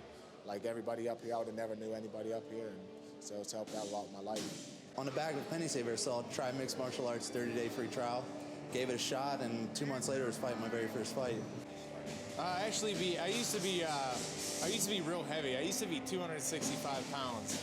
And about 3 years ago, I realized I needed to get in shape and came down here and, just to get in shape, never thought I'd be fighting or anything. And then, one thing led to another. And to me, it's a place to escape the everyday life, and coming here and just, I guess it's in a way kind of spiritual, it's a way to relax and get to know yourself. just MMA to me is life, everything. It teaches you discipline and how to look at cutting weight. It teaches you how to be mentally tough. And it could help a lot of people with no direction. It's given me direction throughout my life. And with the scene exploding here, I feel like that there's a lot of people that could be helped through training and the discipline and then even fighting. So to me, I feel like it's a great base for life. It's become such a large sport that now gyms are offering classes, and if you don't want to compete, that's fine. However, you can still come and train as one. These people are now doing mixed martial arts like they would going to the YMCA and taking a yoga class. So that's what people are getting out of it now, and they're starting to use it as a form of exercise. The average person thinking, that's not what I want to do. I don't know. I'd be scared to step in that situation. And people don't even pick up the phone to call, And I can tell you right now, that is not the way we train. I mean, by now I'd be eating soup for the rest of my life if that was the way I trained. And people just seem to like the explosiveness of it. I mean, 1 minute they can, two fighters can be standing up, next minute somebody can be knocked out. And it spawns so many smaller productions and promotions. It involves every country in the world.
My guess is it would be Dan, because he's right out in the middle of everybody.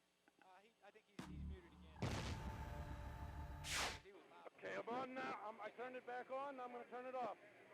Yeah, you're good, Dan. You're good. It's not Dan. Sometimes people will really surprise you by working harder than you ever expected to really help you when you need it the most. Flaherty Fardo, no one will work harder to help you.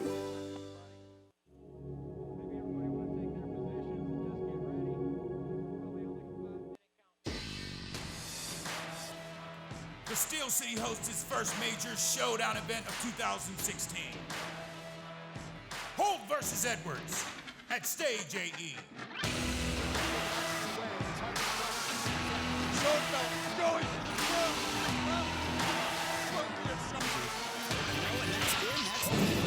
Get your tickets now at GOTCMMA.com or call 412-403-8954.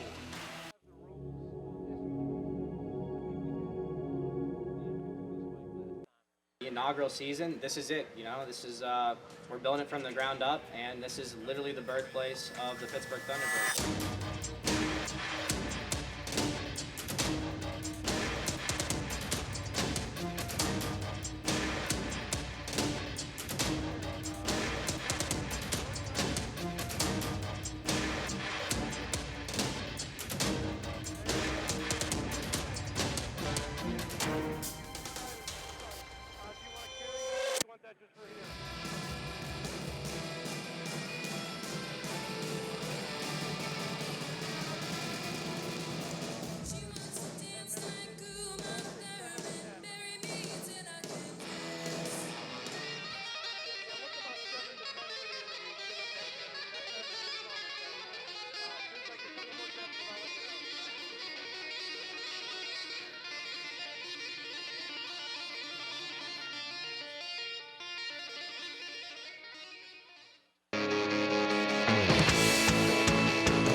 keep throwing those punches. She's got to separate. Liz Lewis got Immediately. the hands. Immediately, Kate jumped in and she separated. She wanted to clinch. Another great combination.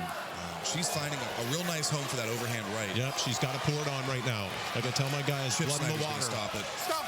It's over. Good job. Wow. What do we say about the female MMA in Pittsburgh, Pennsylvania? That's unreal. They bring it. He'll make you feel dumb. That dude's all over your legs. He's tapped me out many a good time. Chip's a true martial artist. I called that for a low blow. I don't know if it was. It was close. Round two, you ready? You ready? Come on, let's fight. Just don't want him to show his toughness so openly. I want to see him keep his hands up because I think he has a lot to show. This is where he needs to be. He needs to be about this far away. Oh! Good night! Whoa! Oh, my God. That's it. Unbelievable, Grant. Nobody saw that coming. Oh, my. With his bad arm.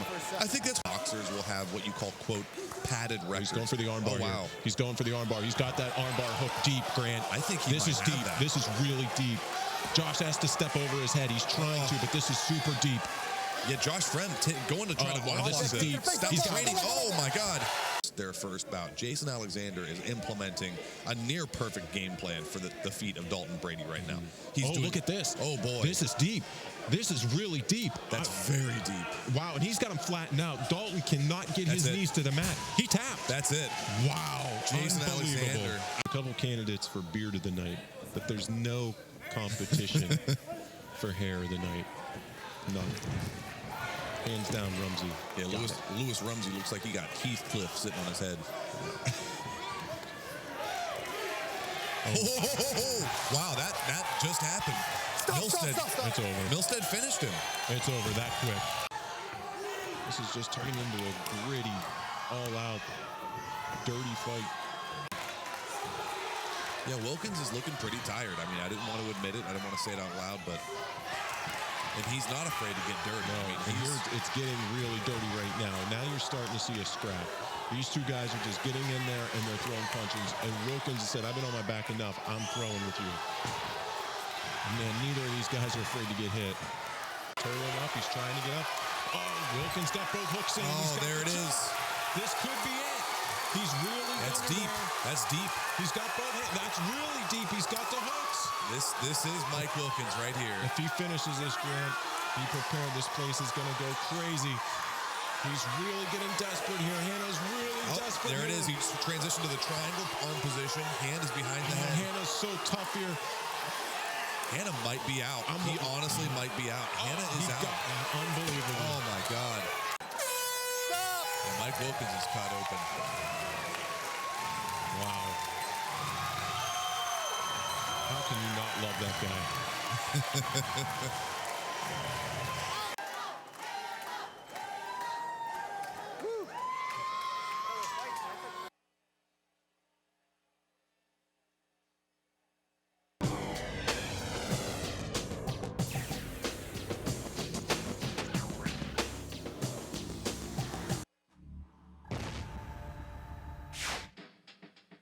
Gladiators of the Cage, which we call it GOTC, is a mixed martial arts promotion. We've went from 350 fan base in a pavilion to being on a local cable network to now streaming live to thousands of people. If we're trying to be that stepping stone into the UFC or Bellator where they take our fighters like they have been doing, we can't just put on the average Joes. We got to find those fighters and those people that represent our brand well. I kept getting fights and fight after fight, and they'd find me good opponents that were tough. And I mean, I just like they never threw just like a schmuck at me just to sell tickets. They always found me somebody who would help progress my career, and I mean, it definitely helped me get to the level that I'm at now. So you have the feel of the major league show at a reduced price.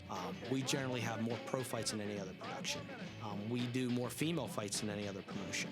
Once the fans have come to the shows, I think that they're going to be hooked, for sure. And women People think that this is only a man's spectator sport, but it's not. You see a lot more women not bringing their men so much, but actually girls are coming to the event to have a girls' night out to watch the fights. You get the total experience. You're up close and personal. There's usually not a bad seat in the house when they come. I just feed off it. I love the lights. I love the fans and the ambiance. When I do hear fans that are actually cheering for me specifically, it makes me feel like I'm appreciated. We don't want the fan just to come to see a fighter. We want the fan to come to see the entire production. There it is. That's it. Bill Rockman, Johnson, Kurt Bruin back.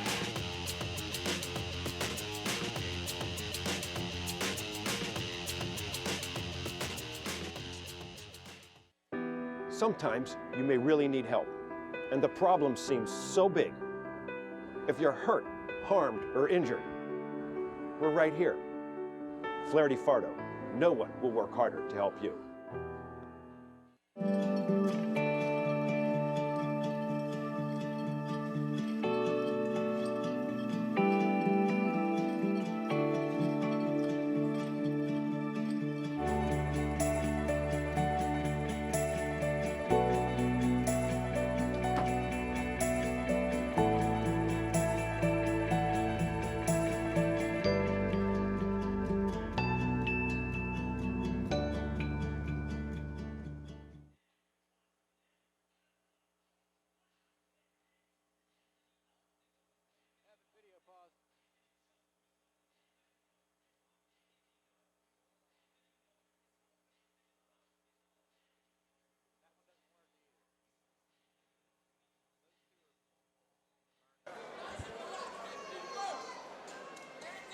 Okay, here we go. Sir, you ready? Sir, you ready? Come on, let's fight. We're ready for our fifth match of the evening. This fight is brought to you by KicksandAll.com. Quick punch. Leighton caught him really early with that punch. Really rocked him, and now he's going for the neck. This looks like a tight choke already. He really caught him right off the bat. Just 3 seconds into the match, he hit him with a hard right, deep sprawl. He's got that neck. He's out. I see. He completely that was amazing. choked him unconscious. Andy Sproul is completely out. Phenomenal job by Chip to stop that match, because from this vantage point, we couldn't even tell. Take it to the cage. He wants to hold him against the cage. And Brandon Taylor, he wants to throw punches. That's what he wants to do. Yeah, he likes to make these fights dirty. Oh, look, he grabbed guard. the guillotine. Now that guillotine's tight. Alexander has his arm in there. He's tapped. Oh, that was a nice submission. Beautiful job. The fourth choke of the evening, Rich. And a man that I didn't think was going to get choked after his surviving Dalton Brady's onslaught. There's that spin kick again. He felt he almost had success with it. He's hitting him from, that hurt him. That was a liver he's trying kick. to get out of this round right now. I don't know, but Holt's got to turn it on. He hit him in the liver with a great left low kick. He's got to turn the pace up. And he continues punching the body. Shots. It's going to be over if he continues going on punching the body. Let his hands go.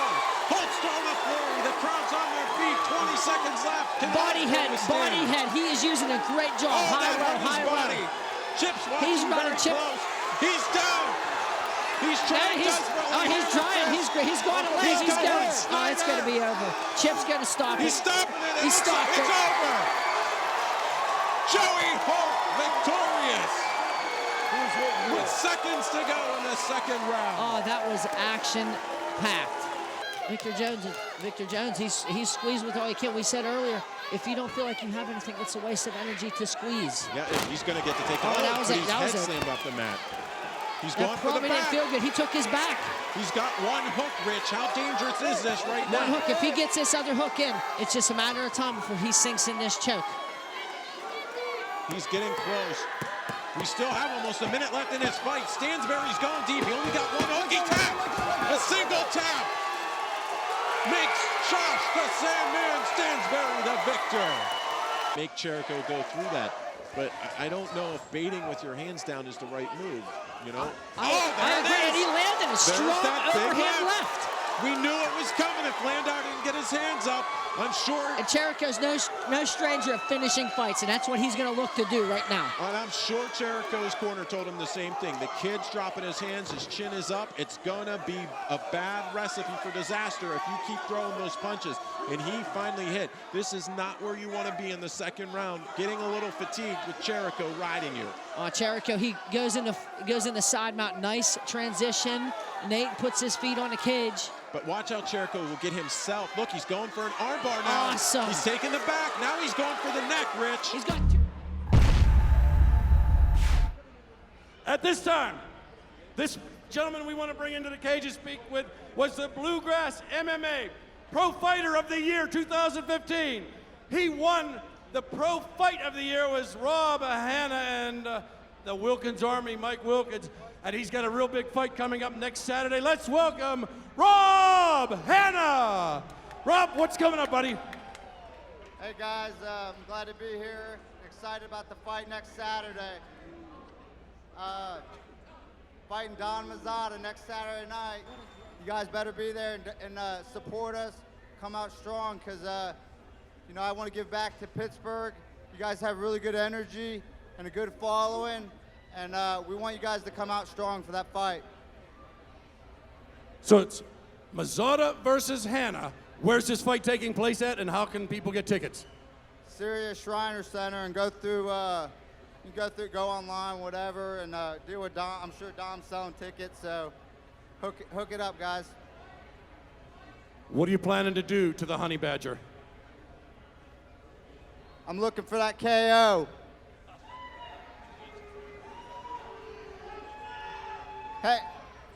Hey guys, I come from Dayton tonight to hand the 55 belt off to Joey Holt and Justin Edwards, the winner of that matchup. I know you guys are all disappointed about that. I am too, but they're gonna redo that in June, so that fight is gonna happen. I'm gonna be there for that too. But I'm excited about the Ramsey fight, the Roma, Isaac Steele's fighting tonight. So we got some good fights to look ahead, and it's gonna be a great night. Ladies and gentlemen, he is the leader of the Buckeye Brigade, coming into a little hostile territory next Saturday. Give it up for Rob Hanna. He fights next Saturday for Pinnacle Fighting Championships against Dominic the Honey Badger Mazzata. Also, breaking news, our June 4th will be our next event right here at Stage AE, and Worthy has been signed, the Death Star Worthy will be on that June 4th card. At this time, we want to bring one more fighter in to talk to you. He's fought many, many, many fights for Gladiators of the Cage. When you're the first of anything, you're considered the prototype. Let's bring in the prototype, Adam Milstead, just recently signed to the UFC. Give it up for Adam. Adam, what's coming up, brother? Good to see you too. Hey, thank you so much. Guys, I remember my first fight right here inside Stage AE, and I'm gonna tell you what, Gladiators put on one heck of a show. It was great, and I know some of you guys don't know who I am, but just recently, my dream had just come true. I finally got a chance to get signed with the UFC, and I'm gonna tell you what, thank you. I tell you what, Gladiators of the Cage helped push me in the right direction. They did a great job. As you know, they put on one heck of a show. As far as I'm concerned, I don't know if I can speak about it right now, but I'm gonna do it anyways. So unofficially, May 29th, I make my UFC debut at Mandalay Bay Resorts in Las Vegas on FS1. So, like I said, I know you guys don't know me too well, a lot of you guys in the crowd, but I hope one day that you guys get a chance to recognize me. And but anyways, guys, you know, I got to give a shout out again back to Gladiators. If people don't understand what it takes to put on one heck of a show, I mean, I'm going to tell you something. These guys work their butts off every single day. I mean, they really do what's necessary to push the fighters in the right direction. And you know, hey, Pittsburgh is getting ready to get noticed. I mean, we're getting ready to be at that top level. People are going to start recognizing that Pittsburgh is one heck of a city. And this ain't just the city of champions, it's a city of fighters. We're born and raised to fight here, right here in the steel town of Pittsburgh, Pennsylvania. I'm going to tell you what, guys, I'm proud to be a part of the city. I'm proud to be part of Gladiators of the Cage. And, hey, if you guys see me out in the crowd, I'll be happy to say hi. Thank you so much. Big shout out to Chip Snyder, my favorite referee. And thank you. Thanks, guys. All right, thank you so much. Ladies and gentlemen, Adam, the prototype Milstead. He's not the first, and he won't be the last fighter that's fought for Gladiators of the Cage that has gone on to bigger and better things. The pros are coming out in about 1 minute, ladies and gentlemen. Now the action gets serious. We're going to the professional fights, Rich. We have 5 professional fights this evening, and I'm ready to get this started. Let's take a look at the tail of the tape for our first official professional fight. Tonight, we have Joseph Angelo. He's 26 years old. He's 6 foot tall. He weighs in at 185 pounds. He's compiled a record of 3-1. He's going up against Elijah Boley. Now, for the audience out there, take away that G. That's how you do it. He's age 30. He's 6 foot tall, 185 pounds, and he has a record of 3-0. He is undefeated. We are ready to get the professional action started. Back to Dan. Pros of the evening. First calling from the blue corner, Elijah Boley.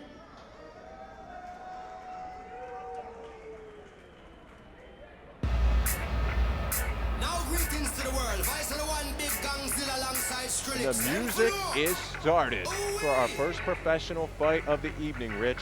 A good undercard to get us on our way, a couple snafus here and there, but once again, we're getting to that next level. You've had some time to spend with this gentleman here before the show. Tell us a little bit about him, Rich.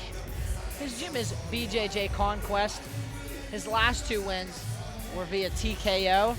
He has a strong wrestling background.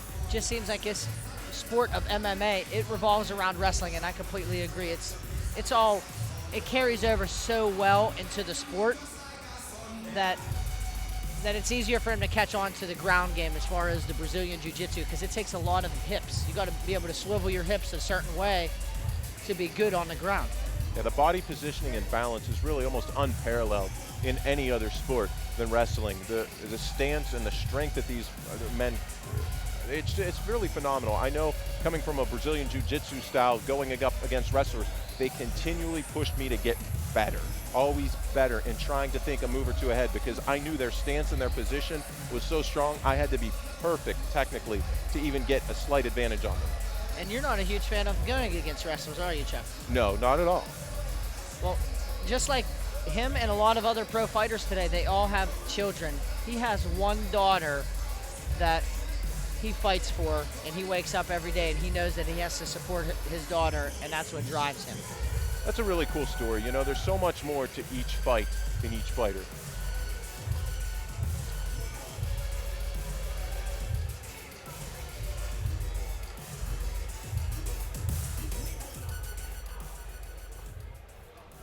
This fight is going to be brought to you by... Now, from the red corner, he represents Sargus MMA, Joey Angelo.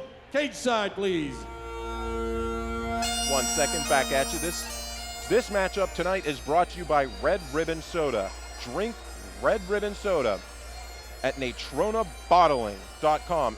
Any Giant Eagle Market District store is going to carry this soda, so please check it out next time that you're in. Coming down to the ring now is Joseph Angelo. I want everyone out there to take a good look at that headband. Rich, tell us about it.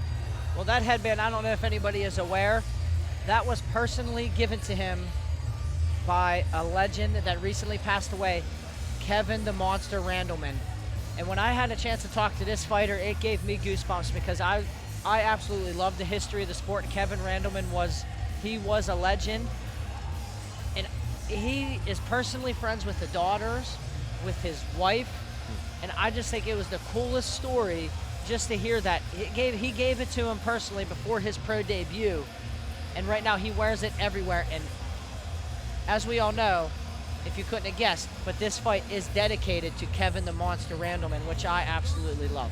He passed away way too early. And man, what a warrior he was. And if he trained with Kevin Randleman, you can guarantee this guy knows how to fight. He's ready to go. His wrestling is on the mark.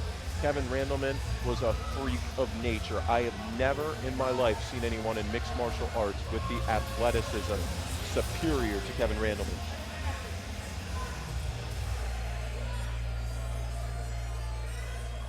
This is an exciting fight. This is going to be a good fight. I agree. Before we begin the professional portion of this evening's event, I want to wish Pennsylvania State Athletic Commission Chief Inspector Ron Russitano a slightly belated but happy birthday. Happy birthday, Mr. Russitano. It's time for the pro division of the Gladiators of the Cage. In our first event, it is in the Gladiators of the Cage middleweight professional division, calling for 3 5-minute rounds. First, introducing out of the blue corner, he weighed in at 185 pounds. He stands an even 6 feet tall, 30 years of age, undefeated at 3-0. He is a wrestler. He fights for BJJ Conquest. He's from Kissimmee, Florida, by way of Crofton, Maryland. Elijah Rude Boy Bully. And his opponent fighting out of the red corner. He weighed in at 185 pounds, also standing an even 6 feet tall. 26 years old with a 3-1 record. He's a Muay Thai specialist from Sargus MMA. He's from Las Vegas by way of Brooklyn, New York. Joey Angelo. 3 5-minute rounds. Your referee, Chip Snyder. Here we go. Chip Snyder's going to put this underway. I am just ecstatic to see what happens here. Yeah, very even matchup in the 185-pound division. Sir, you ready? Now you're Sir, starting you noticing ready? the Come power on, let's difference fight. as you move up in these weight classes. This is our heaviest bout of the evening, and these guys are both put together. Tall guys, lots of power, and both come from a good pedigree of full mixed martial arts. This should be really entertaining. And here they are. They're just feeling each other out. Now, pros have 5 minutes to do whatever they have to do, and I would do the same thing if I had a chance to go in with 5 minutes. I would feel myself out and I'll burn myself out just to see what the opponent's going to do, because he would be able to easier to read in the later rounds. Well, good exchange of kicks there, tit for tat. Once again, like you said, feeling each other out, checking spacing and distance, and trying to a Superman punch. Trying to get a little bit of edge Hey, as far as positioning. bring him. Let's go. Come on. Now, once again, this is all in. There are no shin pads. Ground and pound to the head is legal. High kicks, kicks to the head are perfectly legal.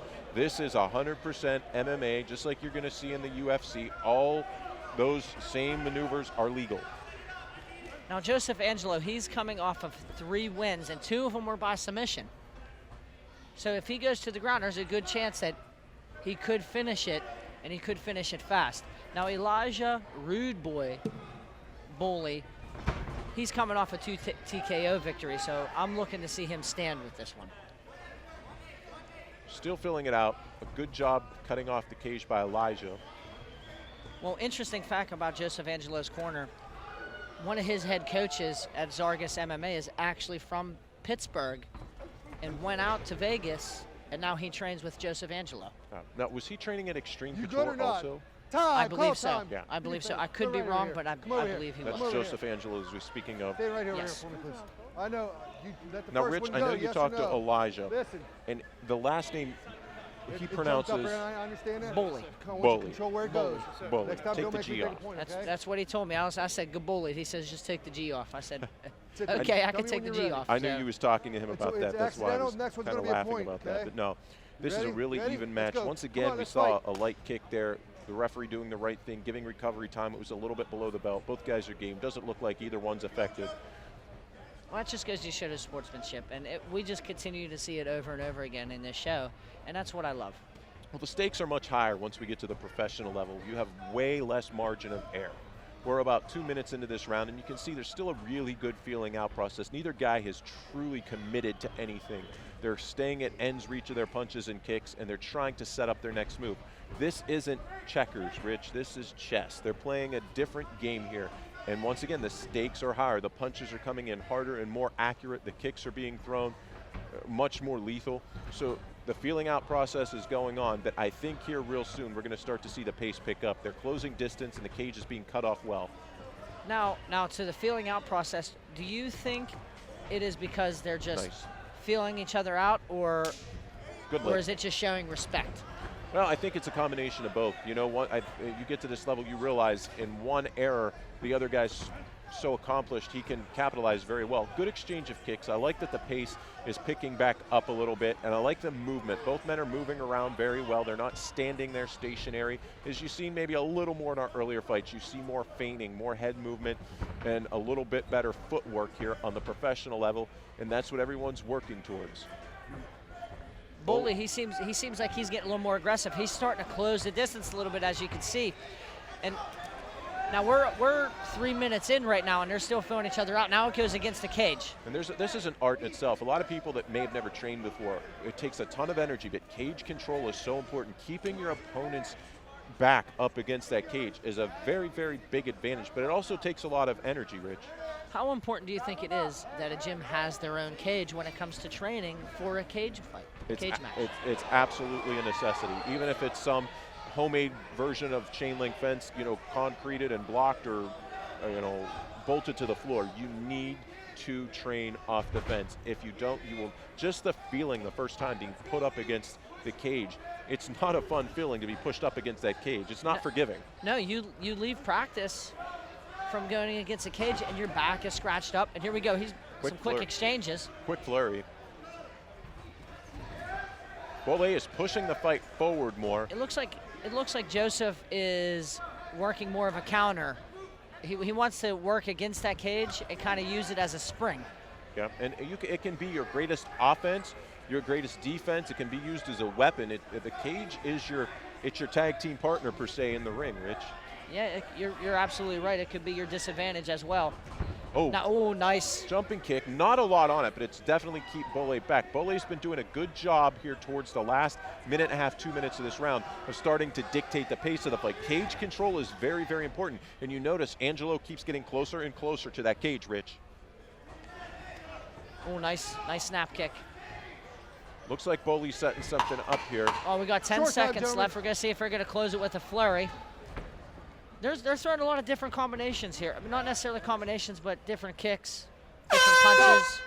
So if you're going to put yourself in the judge's seat after that first round, who do you give the slight edge to, Rich? I would honestly give it to Boley because I believe he kind of he pushed forward a little bit more. And Joseph, now on his defense, he could be just a counter puncher, which is completely okay because everybody's a counter puncher. Like we mentioned earlier, Chuck Liddell, he's a counter puncher. He did very well with it. But I'm going to give it to Elijah just because he pushed the pace a little bit. Yeah. Cage control and picking it apart. He's doing a very good job as the closing minutes of the first round come to a head. If I'm looking at this from a coach perspective, I'm going to tell Boley, you're doing a good job. You're starting to track down your opponent. If I'm talking to Angelo, do not let your opponent close you back like that. Use your angles more. But also, you got to start working a jab or a front kick. You got to keep that opponent from pushing you straight back. Do you think this fight is going to go to the ground at some point? Because the way it looks right now, that they're just both of them are content with standing. We've seen that a lot tonight. It's very interesting to me that really we haven't seen really any groundwork per se to speak of a little bit. Just the amateurs in that first fight. Yeah, just the amateurs, and they got in trouble for striking to the head on the ground. Yeah, both of those, that's where it kind of got into muddy water. But here we go. They're starting to pick up a little bit. Nice combination by Joseph. And now notice, Angelo's pushing the cage back.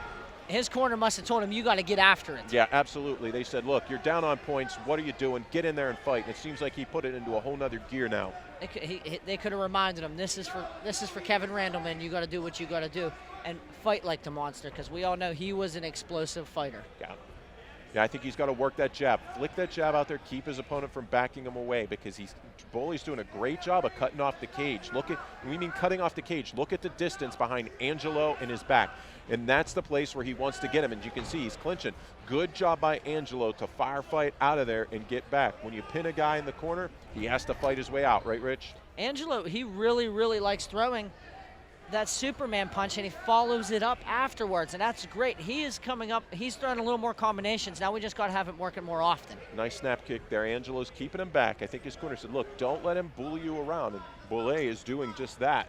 But Angelo's doing a good job in the second round, readjusting his game plan, saying, no, I can't let this happen. Now Here we go. It could go to the ground. They're against the cage. Good cage control. Once again, a lot of energy being spent. No, Boley, good job with head control. Joseph working an underhook. Get your hands out there, fans. And he has an overhook, as you can see, with his right arm. Now he has to work that underhook with his left arm. There you go. He turned. Nice job turning against the cage. Nice way to get back out. They circle again, and mutually they go to the center of the cage. They want to start this back there and start engaging with some more strikes, it looks like. Still a little bit slow. I know the action's going to pick up. These guys are both professionals. They're going to get after it, and they both want to win. Well, you've seen how quickly things changed in the Rubiano fight. Massey was really seeming to dictate the pace of the fight. Nice Superman punch. And now you're starting to see the same thing happen here. The little more aggressiveness coming from Angelo, but at any second, this fight could end. Remember, those are 4-ounce gloves. Man, that doesn't feel good. No, it doesn't. They're still mixing in a little bit. Good job mixing up the straight with the low kick. Now, I like that they're standing. Like, we don't really get to see too many matches that are just pure striking matches. And I believe they're pretty evenly matched. I mean, they're both 6 foot tall. It's kind of mind-boggling to me, though. You look at Joseph Angelo, a man so close with Kevin Randleman, training at a high level of wrestling, and not in one instance did he look for even a shot, a clinch. It was just a defensive clinch when he was pushed up against the cage. I'm very, very surprised by that. He's coming with some nice combinations. This is a real tough round to judge right now. Just by the combinations, I'm going to have to lean towards Joseph at this moment. Well, once again, Boley also, though, is a accomplished Brazilian Jiu-Jitsu practitioner. So there may be some hesitation for Angelo to take that to the ground. When you're fighting a Jiu-Jitsu guy who's 6 foot tall, once you get into guys 6 foot and above, Rich, you know that's a whole different game trying to defend the arm bars and the triangle chokes. Yeah, especially as a wrestler. You don't want to go to the ground all that often with a BJJ specialist if you're a wrestler. Another heavy punch thrown by Boley, but just kind of swiped out of there was Angelo. But pushing the pace again. If I'm looking at this fight as dictating the pace, it seems that Boley's really captivated this round once again by doing this. Yeah, and he's winning over the round. Like, the first now it's easy to sway it. Now we don't know what the judges are thinking. We don't know what they're seeing. They have a great view in there. They are cage side, and they can see different angles than we can. Well, the first 10 seconds, Angelo just charged. It looked like it was going to be a whole different fight come the second, but I think he was just letting his dominance know that you're not going to push me around, but it kind of slipped here in the last 3.5 minutes. Boley doing a good job of pushing the pace, cutting down the angles, not landing anything super solid. A good job by Angelo countering. I'd like to see him engage more, Rich, though. I do. I would like to see him throw that lead leg kick and follow it up with a straight left. That's what I would like to see, because I think it's open. Here we go. Oh, Boley, nice straight left. Beautiful, beautiful contact there. Here we go. Now it's closing in. We got the last 20 seconds of the round, and the pace is starting to pick up a little bit. They're against the cage. Now watch. Now, short time, gentlemen. Elijah has 2 underhooks. That's a very dangerous position to be in if you're Joseph. Yeah, definitely. But he got out of it. He got out of it nicely. You can definitely tell both of them is trained against the cage. They know the severity of the positions. And now as we get later into the fights, the enemy of clinching your opponent's sweat comes into play. It's very, very difficult when you're in that body clinch to get the takedowns and even get a really tight submission, because the body is just so slippery. So if you're a Brazilian Jiu-Jitsu practitioner like Boley is, it's going to change a lot of the things that maybe your arsenal has. But for one moment here, this hasn't went to the ground. So I think We're going to see a lot more standing up in this third round. What do you tell each corner going into this, Rich? As a corner, what do you tell your fighter? I'm gonna tell them, especially in Joseph's corner, you have to get after it. You have to win this round, because a lot of the times the judges see the last round as win or lose, and that's the way this is. And if he takes advantage of this third round and goes after it, maybe lands a takedown or even rocks Elijah, it's a potential to turn both those rounds into the judges' eyes and just make it to his advantage. Well said. Even when you're landing more punches or strikes, if you're moving backward, that's what the judges are seeing, and even the referee's seeing that too. They want to see you engaging action, and they're going to call on that. We're underway here in the third round of our first professional fight of the evening. I think this is too close. I think both judges told him they have to be more aggressive and they have to go after it. There he is with that Superman punch again. Nice lead leg kick. Both staying active, but just that big shot, it's just not been landed yet. No, there's just a couple Superman punches, and there's a couple straight rights by Elijah, and that's basically the only thing that's landed with as a significant strike. A lot of feinting going on, but not a lot of contact. And I'm not saying this to nice high kick. I'm not saying this to discredit anyone. It almost seems like a points karate sparring where they're just at the end of their punches and they're not getting the full hit on it. If they can just close in a little bit, we're going to start seeing the power unleashed. Joseph really likes throwing that lead snap kick up to the head. Yeah. I mean, he's used it. He used it 3 separate times in this. He's had a little bit of luck with it. It's made a little bit of contact, and it now doesn't. He has to follow up with it. Exactly. He has to follow up with it. Look, he has him against the cage. He has to take advantage of it. Nice job by Elijah to turn the corner and get him against the cage. If I'm Elijah, I'm working on taking him down because that could win. That could be game over, and it's going to win the round. This is a pivotal round. I have not been judging this as a judge. I've just been calling the fight as I see it, so I'm not really putting a lot of weight on who's winning this fight. So that's why I always hate to speculate, because I'm looking at different aspects, and the judges are looking different aspects. We're all watching the same fight. But it definitely seems that Angelo has been backing up a little more, but it seems like he has landed some really crisp strikes in return. So this could go either way. This is a must-win round for both guys. A good clinch, and then they both disengage and back out to the center and say, let's get this on. They're doing really well against the cage of turning the corner and switching. They're doing a nice job of turning their opponent against the cage. Here we go, they get the cage again. Good right hand landed by Bole, and then it led into a clinch. But once again, the sweat, you can see the precipitation, perspiration, I'm sorry. Working just for an underhook. Really just running off these guys right now. Joseph almost got 2 underhooks. Now, as you can see, Elijah did a nice job. He turned his hips to the left and opened up those underhooks. Went for a big elbow there as he separated, almost contacted flush, Here we but go. it almost Nice isn't 1-2. enough.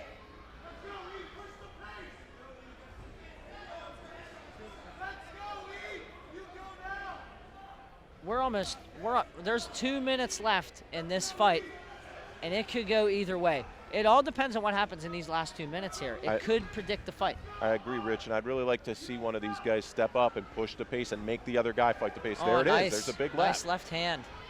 Here we go. Lead. Oh, he caught the leg through an overhand right. They both seem very technical. Very much so. Very technical. And Elijah being 3-0 and Joseph being on a 3-fight win streak, it's kind of like they're afraid to lose it, you know? Well, they really realizes the importance of this round. He just went in and tried for the clinch and looking for a takedown, trying for a leg sweep. He's putting a lot of pressure on. It's going to be very difficult, I feel, at this point with the sweat to take Angelo down. It's a good job, but Angelo's just fighting this off. You know, one of the things, Rich, that's very interesting, and I think you can attest to this also, when you fight an opponent who isn't as skilled sometimes, just right off the street and wants to fight you. Oh, here we go. That was a nice little flurry. He's got to keep that up.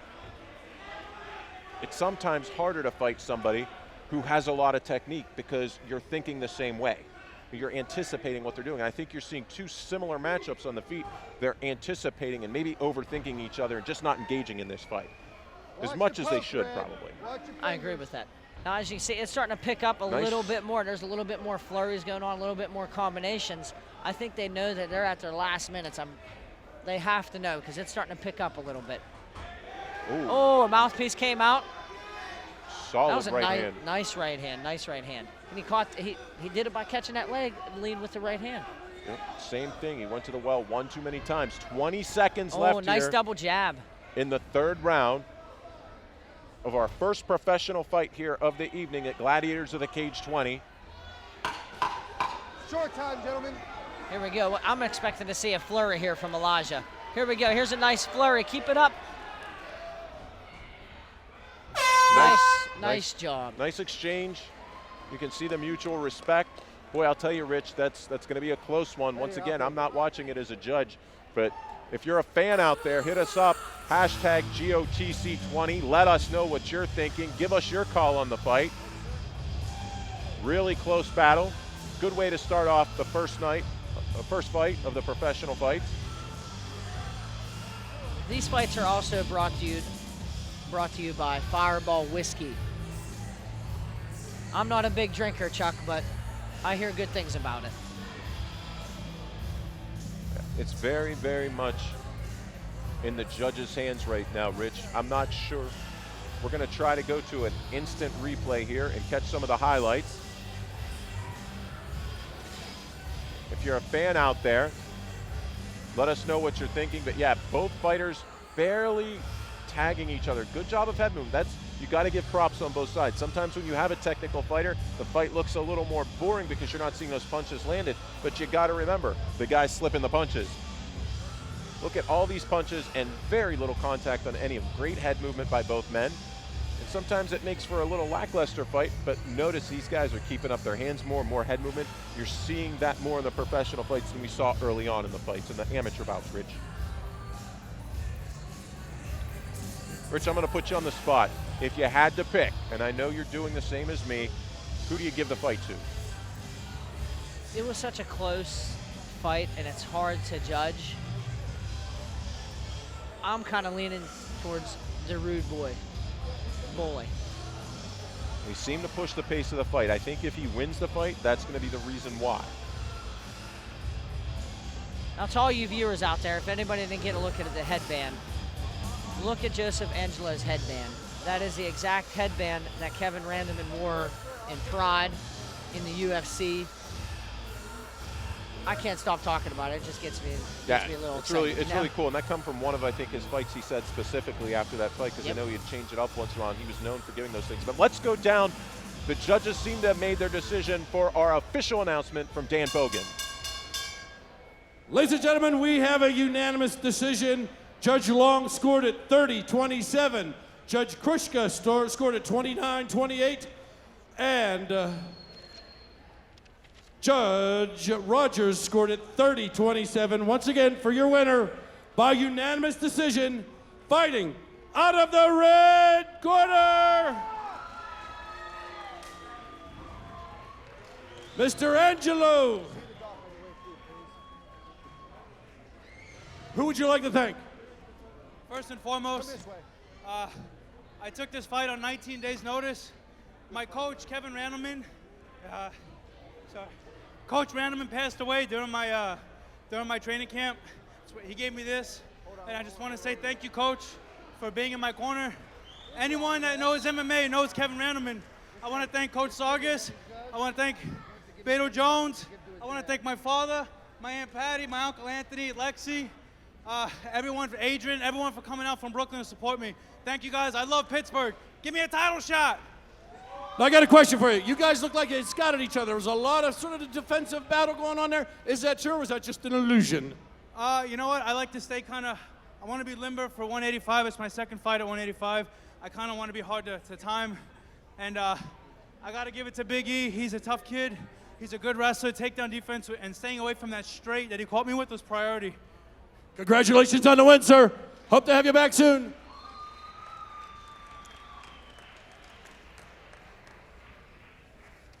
Joseph Angelo with a really heartfelt win, you know, dedicating it to the legend, Kevin Randleman, who recently passed away at only 44 years of age. Great show, great sportsmanship. I love seeing things like that in a tough earned victory, Rich. I'm really actually happy that, I'm not happy that he won, but it is for Kevin Randleman, and I think it was a good fight to put on. It was a classy act. But now we're going to move right along into our second professional bout of the evening. Let's go to the tail of the tape. Let's go to the highlight reel first.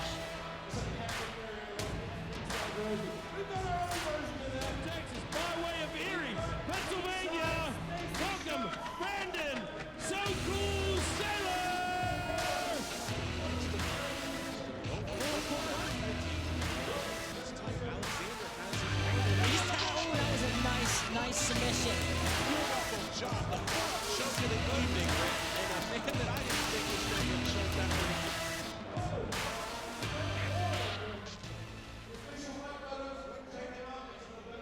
roblin.org.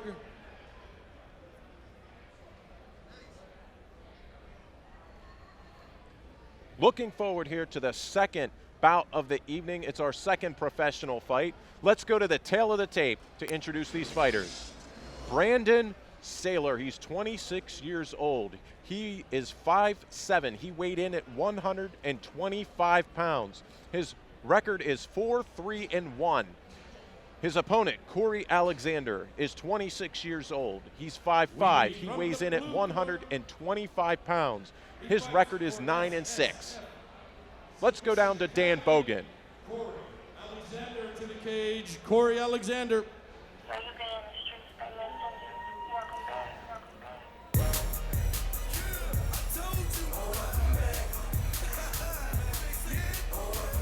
The music is starting. That means we're going to be underway.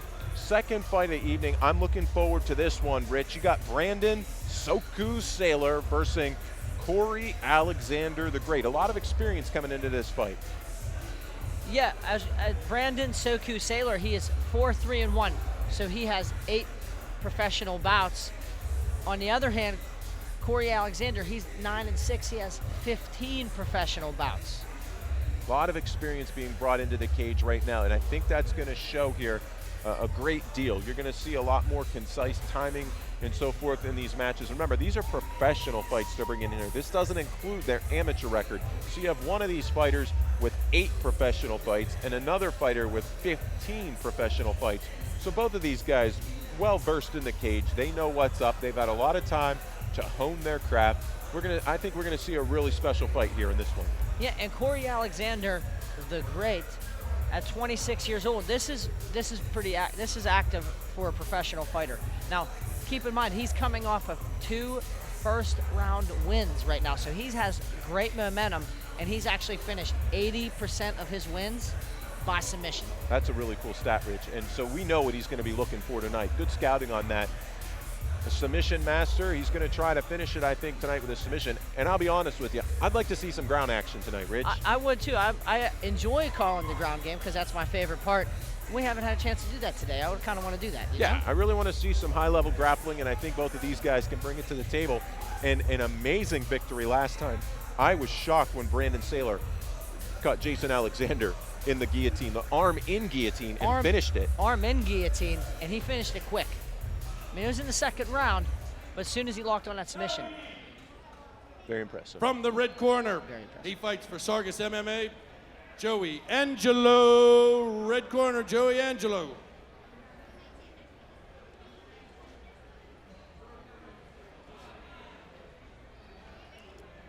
Sorry, wrong guy. Brandon Soku Saylor. I got the wrong card out.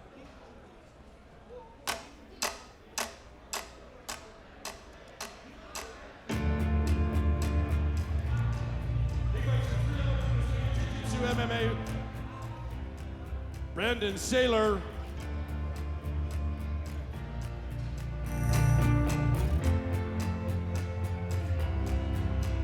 Forgive us, that was a little bit of technical difficulties. But now we have Brandon Soku Saylor coming into the ring. He's 26 years old. He has 8 professional fights. He's coming off of a win against Jason Alexander by a second-round submission. Tell us about that submission, Chuck. Well, it was awesome. You know, when he got the choke. He grabbed it very, very fast. He definitely scouted, it seemed, Jason Alexander. Their coaches put together a great strategy. And when they seen that opportunity rise, they said, look, he goes for these takedowns, but he leaves his neck out a little bit. Alexander got caught. Bottom line, Saylor did a great job locking it on. And when we say an arm-in guillotine, that means when the opponent has their arm in between the choke to the side, it makes it much more difficult to get it.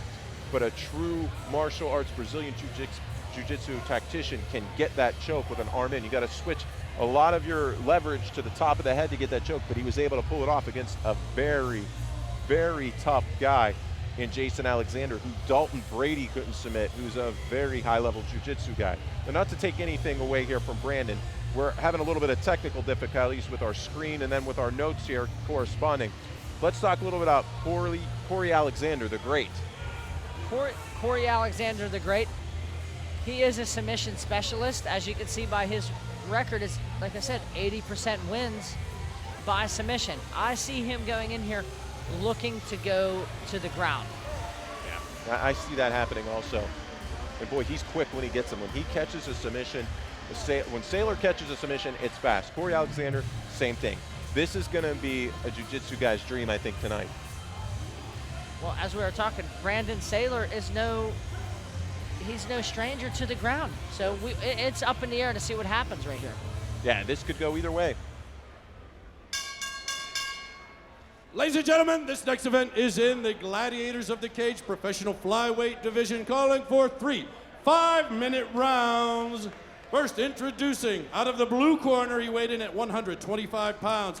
He stands 5 feet 6 inches tall, 26 years of age. He has a record of 9-6. He's a freestyle fighter. He fights for SSF Submission Academy. From Clarksville, Tennessee, Corey Alexander the Great. And his opponent, he weighed in at 130 pounds. He stands 5 feet 7 inches tall, 26 years old, with a record of 4 wins, 3 losses, and 1 draw. He's a striker. He fights for 3 Element BJJ and MMA. He's from Erie, Pennsylvania. Brandon So Cool Saylor. Your referee, Chip Snyder.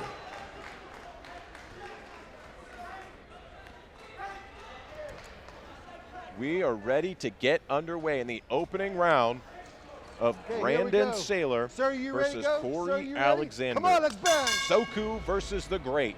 Here we go. I believe this is going to start off fast. I think it's going to be an aggressive fight. Yeah, I agree with you. I think nice spinning back fist. They're already kind of throwing it out there. Tagged him with a quick overhand, too, straight. Brandon Saylor, watch his feet. He switches his feet. You see that more and more often now as people switching, fighters switching their feet just to confuse the other fighter. Yeah, there's a lot of feigning going around. Nice straight right. Very good job. Watch the back of the head, Blue. Now, Corey Alexander with 15 fights, he's absolutely no stranger, and I'm sure he's been in some wars, and he's doing a pretty nice job right now, pushing the pace, throwing a nice overhand right there, and he's landing. He's throwing combinations. It's fun watching these guys in the 125-pound division. Take notes. Look at their jabs. It looks like something out of a video game in their speed. They're so fast. It's just so difficult to keep up with that speed, and they cover up so well. Brandon Alexander did a good job putting his hands up, weathering the storm, and just comes out of it. Very, very good job. Feeling out process, a little more aggressive in this bout than the other bouts. Wow, good exchange. Very fast hands by both men. Corey Alexander, he's throwing nice straight punches. He's throwing 1-2 straight down the pipe. Good footwork by both men. They're moving around. They're making it very difficult for their opponent to hit. Nice high kick. Where do you see this fight going? I would love to see it hit the ground, honestly, but the way they're throwing punches, both of them seem to be very content mixing it up, and they're both doing a very good, nice sweep. Beautiful job by Corey Alexander. Brandon Saylor said, I don't want any of that, I'm getting up. He got up really fast. Alexander looking again up against the cage, using it as a weapon, pushing his opponent up against it, trying to work the takedown. It's going to be interesting, working the body. Good clinch. Takes a lot of energy here. You want to make sure you don't lose your rhythm of breathing here, Rich. And whenever you're up against the cage, what's the most important thing you want to look for? When you're up against the cage, you want to get your underhooks. always get your underhooks and make sure you get your hips turned. If you keep your back flat up against there and you don't get your underhooks, you will be going to the canvas. Nice takedown. Very, very good job. Now we know Corey Alexander, he's very good on the ground. Got to be careful here. Corey Alexander's got that arm trapped. If he can hold that arm and get his other leg up, that's going to be very, very difficult to escape, and he could even look for that triangle choke. Saylor understanding that, doing a great job of posturing up and keeping great pressure at Corey Alexander's back up against the cage, Rich. He's doing a nice job. He's keeping his head against the cage, and whenever you keep your head against the cage, it's hard for the fighter to move their hips. Yeah, which means you can't apply submissions. That is correct, and that's the most important. Very, very good cage control right now by Saylor. Alexander needs to get on one hip or spin away his head away from that cage. Some nice body shots. Doing the body shots is just trying to open up the head. Yeah. To do nice strikes to the head. To a lot of people that maybe are new to the sport or unfamiliar with it, it just seems like a couple guys laying here. But believe me, this is very, very technical. They're looking to challenge each other's balance and their standpoints.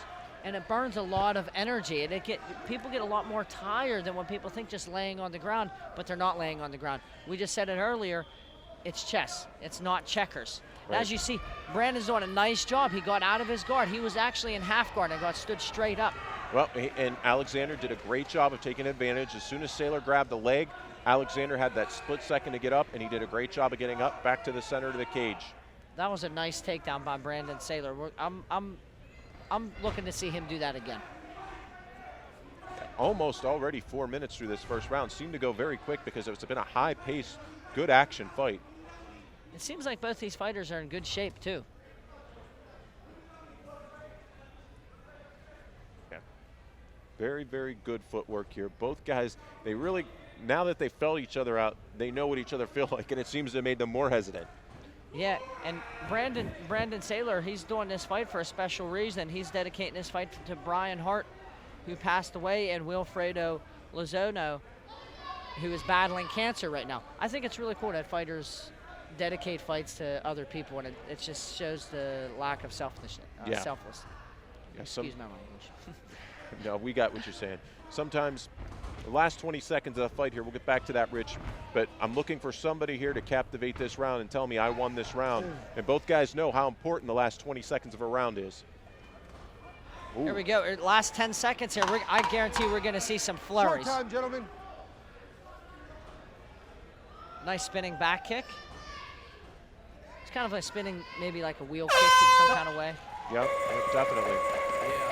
But going back to what you was talking about, Rich, a lot of times you see these guys and you see them in a cage and you see them fighting, first impressions are, wow, these are just wild animals. But I'll tell you, being able to deal with a lot of these guys on an individual basis, these are really respectable human beings who have feelings and friends and everyone just the same as everyone. It just happens in life they like fighting. Some people like golf, some people like bowling, some people like debate.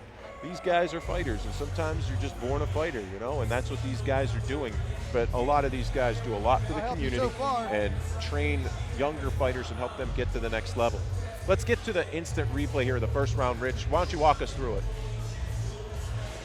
This one is brought to you by Flaherty Fardo. Here we go. We have Corey Alexander controlling Brandon Saylor against the cage. Brandon Saylor slips his right arm under a leg and takes Corey Alexander down. And from this moment, he rides him out nice. He gets him against the cage, postures up, and starts raining down punches and eventually gets up. Good job. Really good job. Sir, you ready? Sir, And you ready? that round is going to be a tough one. And once again, this bout has been brought to you by Flaherty Fardo. No one will work harder to help you. Please visit them online at pghfirm.com. Now the action's picking up even more than the first round. It's really hard to say what was going on in that first round. I don't know how to look at it. I don't know what the judges are seeing. As you seen last fight, I was wrong. Well, but that's just part of the game. Several ways to watch the fight. You can watch the fight as a cornerman. You can watch the fight as a referee. You can watch the fight as a judge. You can watch the fight as a commentator, and you can watch the fight as a fan. And believe it or not, they're all different people watching the fight, because you're all looking for something different in the fight. And then the fighter himself is looking at it totally different. So it's really hard. There's so many different opinions and views of how a fight is won or lost. A wrestler's going to say who dominated the ground more should win. A jiu-jitsu guy's going to say I tried for more submissions. A striker's going to say he tried for more striking. So who's really right? I believe there was a little eye poke by Alexander there. Yeah, good catch, Rich. That's, man, we seem to have It's almost like- every fight. It's every fight now. There's either something illegal going on. Yeah, well, you know, these gloves, and we've talked about this before in previous broadcasts, designed to clinch. You have your fingers exposed, and when you have your fingers exposed and you're pawing out there in that feeling out process, a lot of times those fingers end up in the other person's eye. It's not intentional, it's just the nature of the beast sometimes. Once again, these guys have 5 minutes to recover. It seems like Saylor's going to be okay on this one, so looks like we're going to get a restart to action by Chip Snyder. Pumping out the jabs. As you see, Saylor switched his feet again. I like the footwork change, Rich. I do. I'm a fan of it. Nice. Oh, nice overhand right. It clipped him. It hit him square in the nose. Very big shot by Alexander.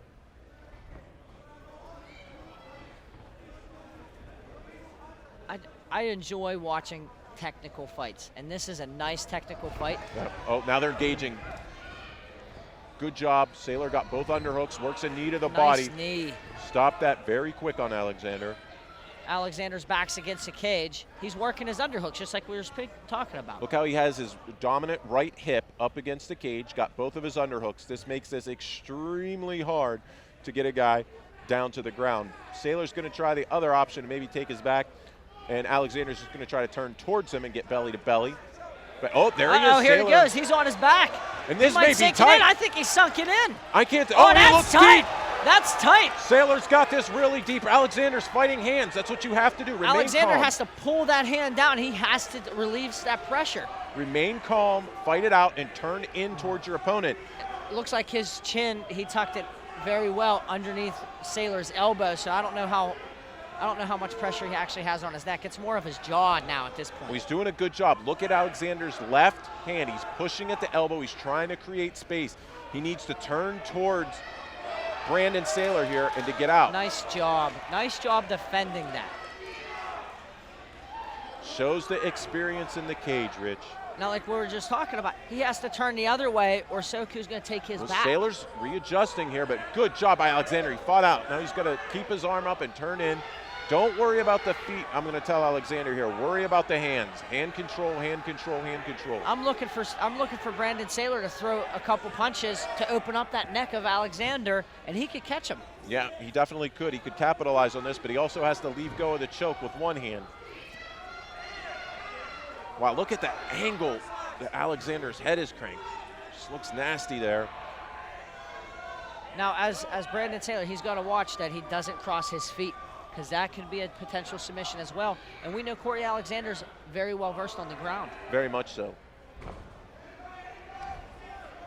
Here we go. Saylor might be trying for a body lock. I don't know if his legs are quite long enough to get around Alexander. That's the thing when you're in this 125-pound weight division. A lot of these guys are not real tall. And once that happens, you know, it changes the whole pace. Good job of hand fighting here. Alexander's holding on like a champ. Guys are already a little sweaty. We're into the second round. If this was the first round, it could have been a lot more dangerous even. Good job of Alexander to push his hip out. I'm looking to see Brandon mount. He's going to mount. The risk versus reward. Oh, he did a nice job getting in a half guard. Well, he had to choose. Do I want him on my back? And he tried to turn in towards him, but Saylor capitalized. But at least now he can relax. He's got him in a full closed guard, and he can regroup here for 50 seconds.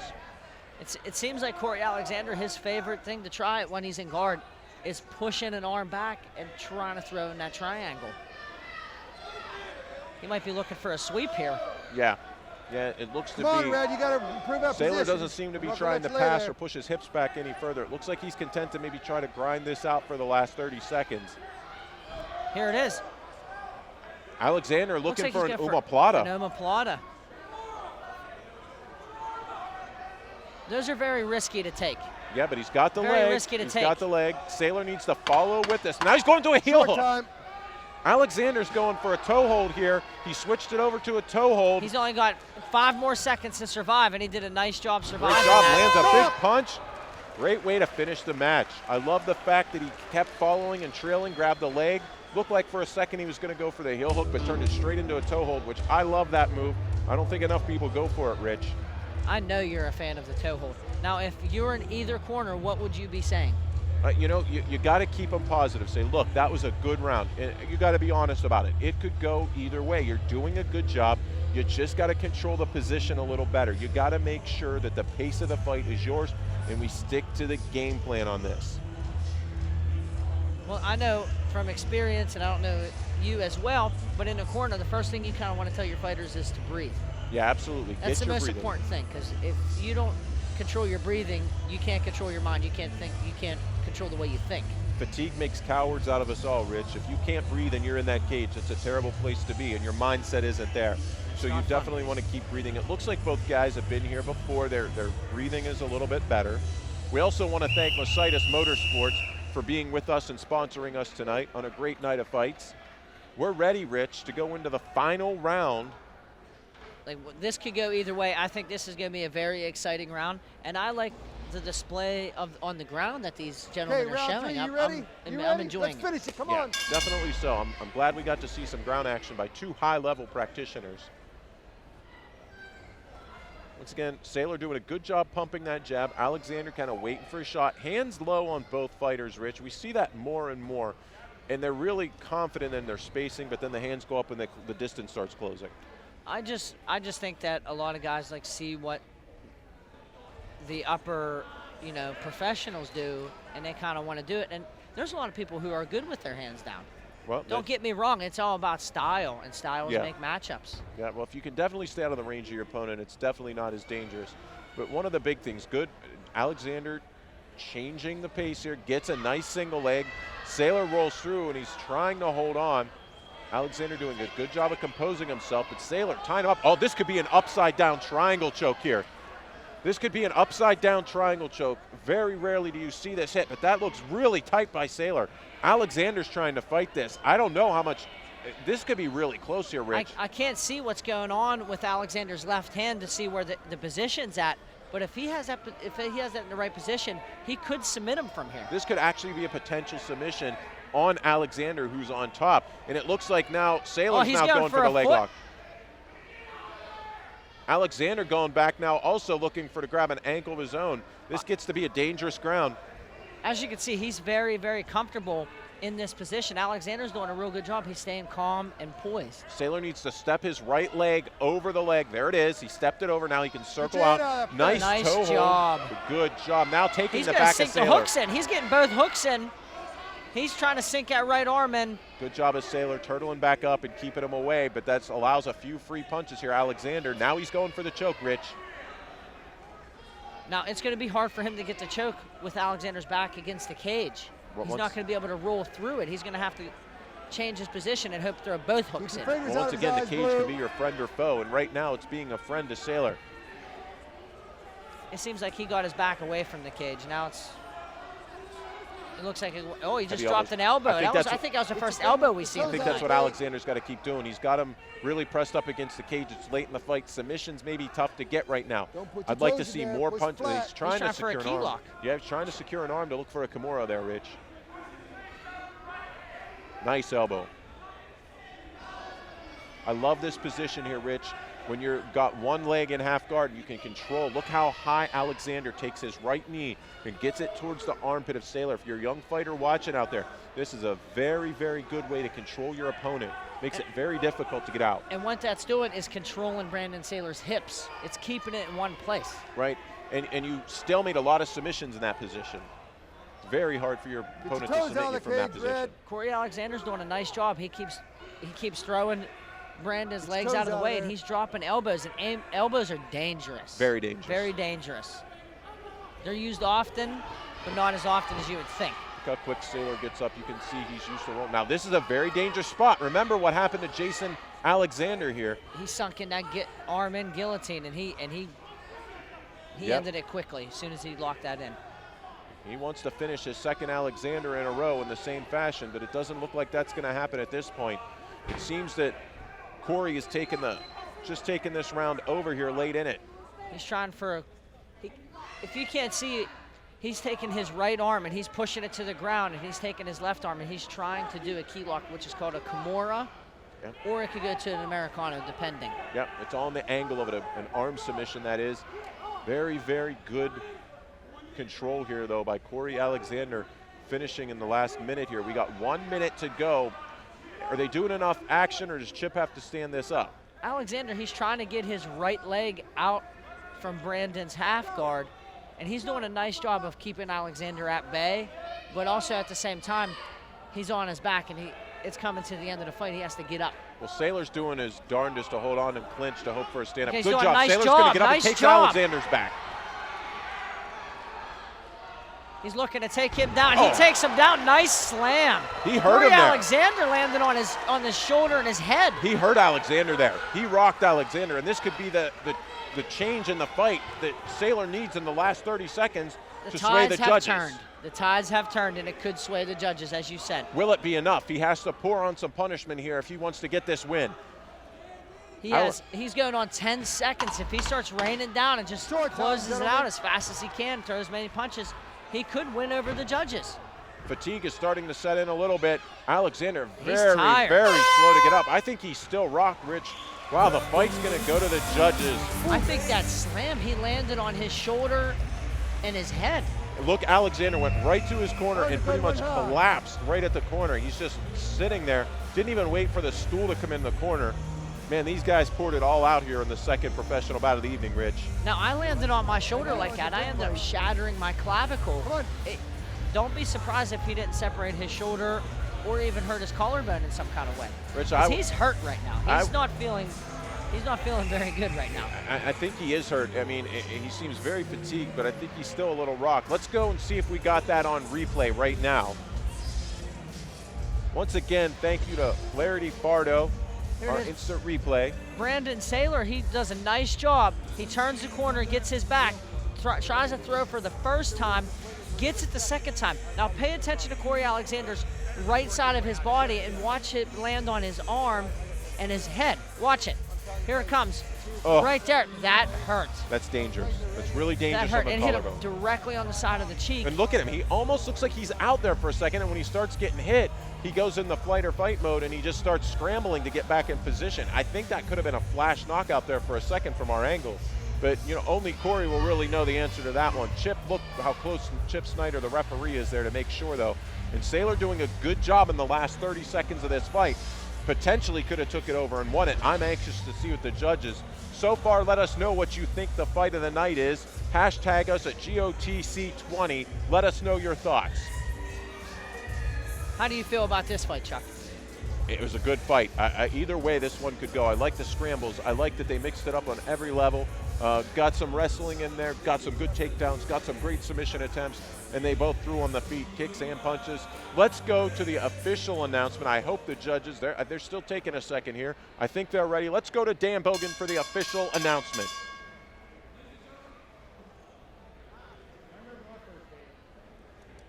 Ladies and gentlemen, let's hear it for both of these fighters.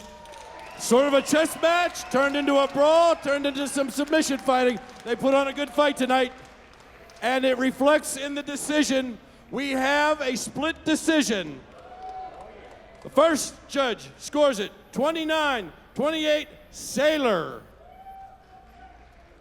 Second judge scores it 29-28, Alexander. And the third judge scores it 29-28. For your winner, by split decision, fighting out of the red corner, Brandon Shoku Saylor! Wow, Saylor pulls it out. Split decision. Can't argue that one. Could have went either way. Nothing decisive on that one, but the judges found a way to make it happen. That was quite a fight. Was he as tough as you for a while? Like I said, you had a little bit of everything in that fight. You had some brawling, you had some punching, you had some boxing, you had some submission attempts. What do you got to say about it? Hey, Corey Alexander's a tough guy. He's probably one of the top 3 guys I ever fought. He's a warrior. You know, I'm glad. I want to thank him for taking the fight. Also, I want to dedicate this fight to 2 people. Brian Hart, he's my kid's uncle. He died tragically a couple weeks ago at the age of 51. He has a family. He's a father, a brother, an uncle. He has loved ones. You know, I want to dedicate to him, and also my teammate, Matt Lozano. His grandfather, Wilfredo Lozano, is battling cancer, and I want to dedicate this to him. No matter how hard I fight in here, there's nothing compared to what he's battling. So I want to give a good shout out to him. I got a question for you. It seemed like at about 45 seconds left, you almost said, I've had enough. You slammed him and you started to pound on him. Is that really sort of what happened? Or? Well, I got my second win in the 45 seconds, and I felt him getting tired on top. So, you know, when I slammed him, I seen him go out for a second, so I tried to get that finish at the end. But he's a tough guy, man. He's fucking durable. Sorry, he's durable. He's a really tough guy, and, you know, it was an honor to be here in the cage with him. I want to thank Robert Joseph, everybody for Gladiators Cage, all my fans that came out to support me for 3 Elements, and also all the fans that came out in attendance. Thank you. What we do is with nothing without y'all. Thank you. It was an honor having you with us tonight. So far, perhaps candidate for Fight of the Night. Let's give it up for Brandon Soku Sailor. Well, Rich, to me, that was so far the best display of a mixed martial arts event or match of this evening. But I'm ready to get to the next fight here shortly. But before we do that, let's take a quick commercial break to thank our sponsors. Welcome to Mositis Motorsports, Pittsburgh's #1 power sports superstore, carrying the hottest brands including Honda, Kawasaki, Can-Am, Sea-Doo, Ski-Doo, Triumph, and Ducati. With our buying power, we have the largest selections of used vehicles, parts, accessories, and clothing lines in the Pittsburgh market. And with our fully staffed factory-trained service department, we will be sure to keep you running on all cylinders. Buy with confidence with our price match guarantee and our commission-free sales floor. Come and see why they call us the ultimate enthusiast store.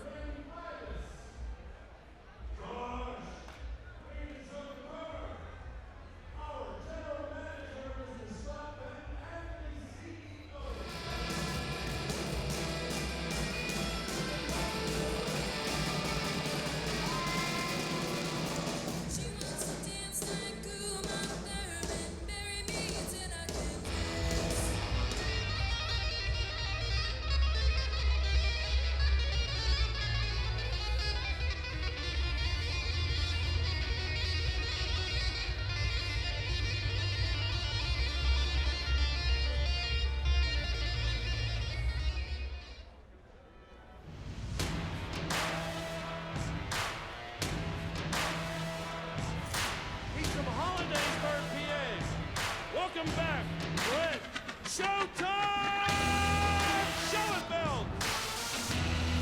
If LA's just going to try to hold on, Schoenfeld. This could be the beginning of the end for LA. Schoenfeld pulling it on. Chip is really close watching this fight. Just needs to hold on for 38 more seconds. He's about 3 punches away from this fight being ended. Schoenfeld bringing it down. LA's not doing a good job of defending. I don't know. Using the elbow now.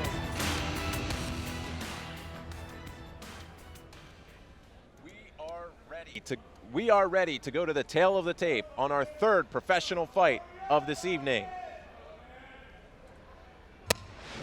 Here we have Brett Showtime Schoenfeld. He's 26 years old. He's 5'9". He weighs in at 170 pounds. His record is 8-6. He's going up against Eric Attard. He's 29 years old. He's 5'11". He also weighs in at 170 pounds. His record is 5-6.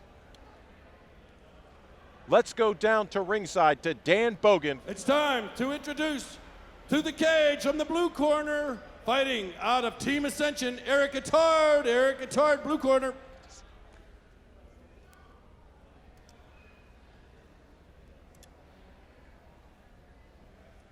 Waiting for the music for our first competitor coming to the ring on this third bout of the evening at Gladiators of the Cage 20. Rich, I'm anxious to see this one also. I've been a long-time fan of just watching Showtime fight, but he has his hands full tonight, doesn't he? He does indeed.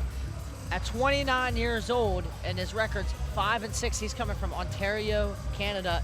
He's coming off an impressive win. In his background, he has a little bit of background in kickboxing, a little bit of everything. I don't know where he plans on taking this. I can't see it. I wish I could. I wish I had a chance to talk to him a little more to find out what his game plan is. But, you know, it's going to make it exciting to commentate, I can tell you that. Yeah, well, on this level, he better be ready to take it anywhere because Schoenfeld can fight anywhere. And I think this is going to be a good matchup stylistically to probably see an action-packed fight. Schoenfeld, a veteran of Gladiators of the Cage, man, nice guy to talk to, loves to fight. They're right around the same height, which to me is sometimes more important than weight advantages, Rich. That's my personal thought. But right around the same height, right around the same weight, and this shows once again, people from all over are wanting to fight in Gladiators of the Cage. This man had to put his passport to use to get down here to Pittsburgh and take this fight, and we're glad he did. I'm looking forward to this fight. Not a lot of guys want to fight Showtime. Showtime brings it, and I think this could be a really good matchup stylistically for us. Now, we're mentioning that fighters want to travel all over the place for Gladiators of the Cage. It's very hard to find a good promotion that will treat the fighters right, and I will say this about the owner, Robert Joseph, is that he does treat fighters right. I've dealt with a lot of people in business, and Robert Joseph is one of the classiest individuals I've ever met in the fight organizations and in the fight business period. And that's why I'm glad to be part of Gladiators of the Cage, because of him. As am I, Chuck, as am I. From the red corner from Hollidaysburg, Pennsylvania, Brett Schoenfeld to the cage. Now, for all you fans out there who kind of, if you don't pay attention to the music, as a fighter, it was one of my favorite things to pick out was the music. Now, I had a chance to talk to Brent Schoenfeld, and he's coming out to Katy Perry, which I asked him why, and he said, well, I hold a combat self-defense class for kids, and he took a vote of what song should I come out to, and they all voted for Katy Perry, and he said for the last 7 fights he had, I could be wrong, but I think it was 7 fights, he's been coming out to Katy Perry, and I think that's just it's just the coolest and classiest thing that you could do. It really is, because, as a fighter, that's kind of what you work towards, that walk to the cage, and it shows where his heart's at. It's with the guys he's training. And I've told people before this, you can always tell the character of a person, not by how they treat the people over them, but how they treat the people under them.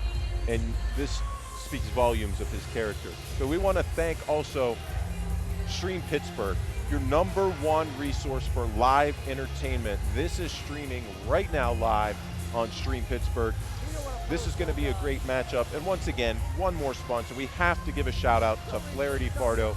No one will work harder to help you. Please visit them online at pghfirm.com. They're bringing us this action tonight, Rich.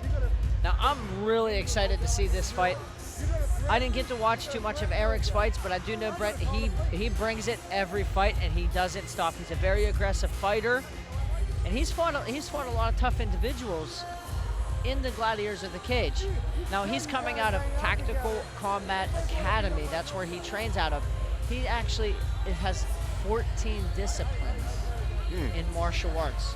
He said himself that he's not extremely good at a couple of them, but he is also very well educated in a couple of them. Sometimes, Rich, the jack of all trades is better than the master of one, and that's what mixed martial arts is about.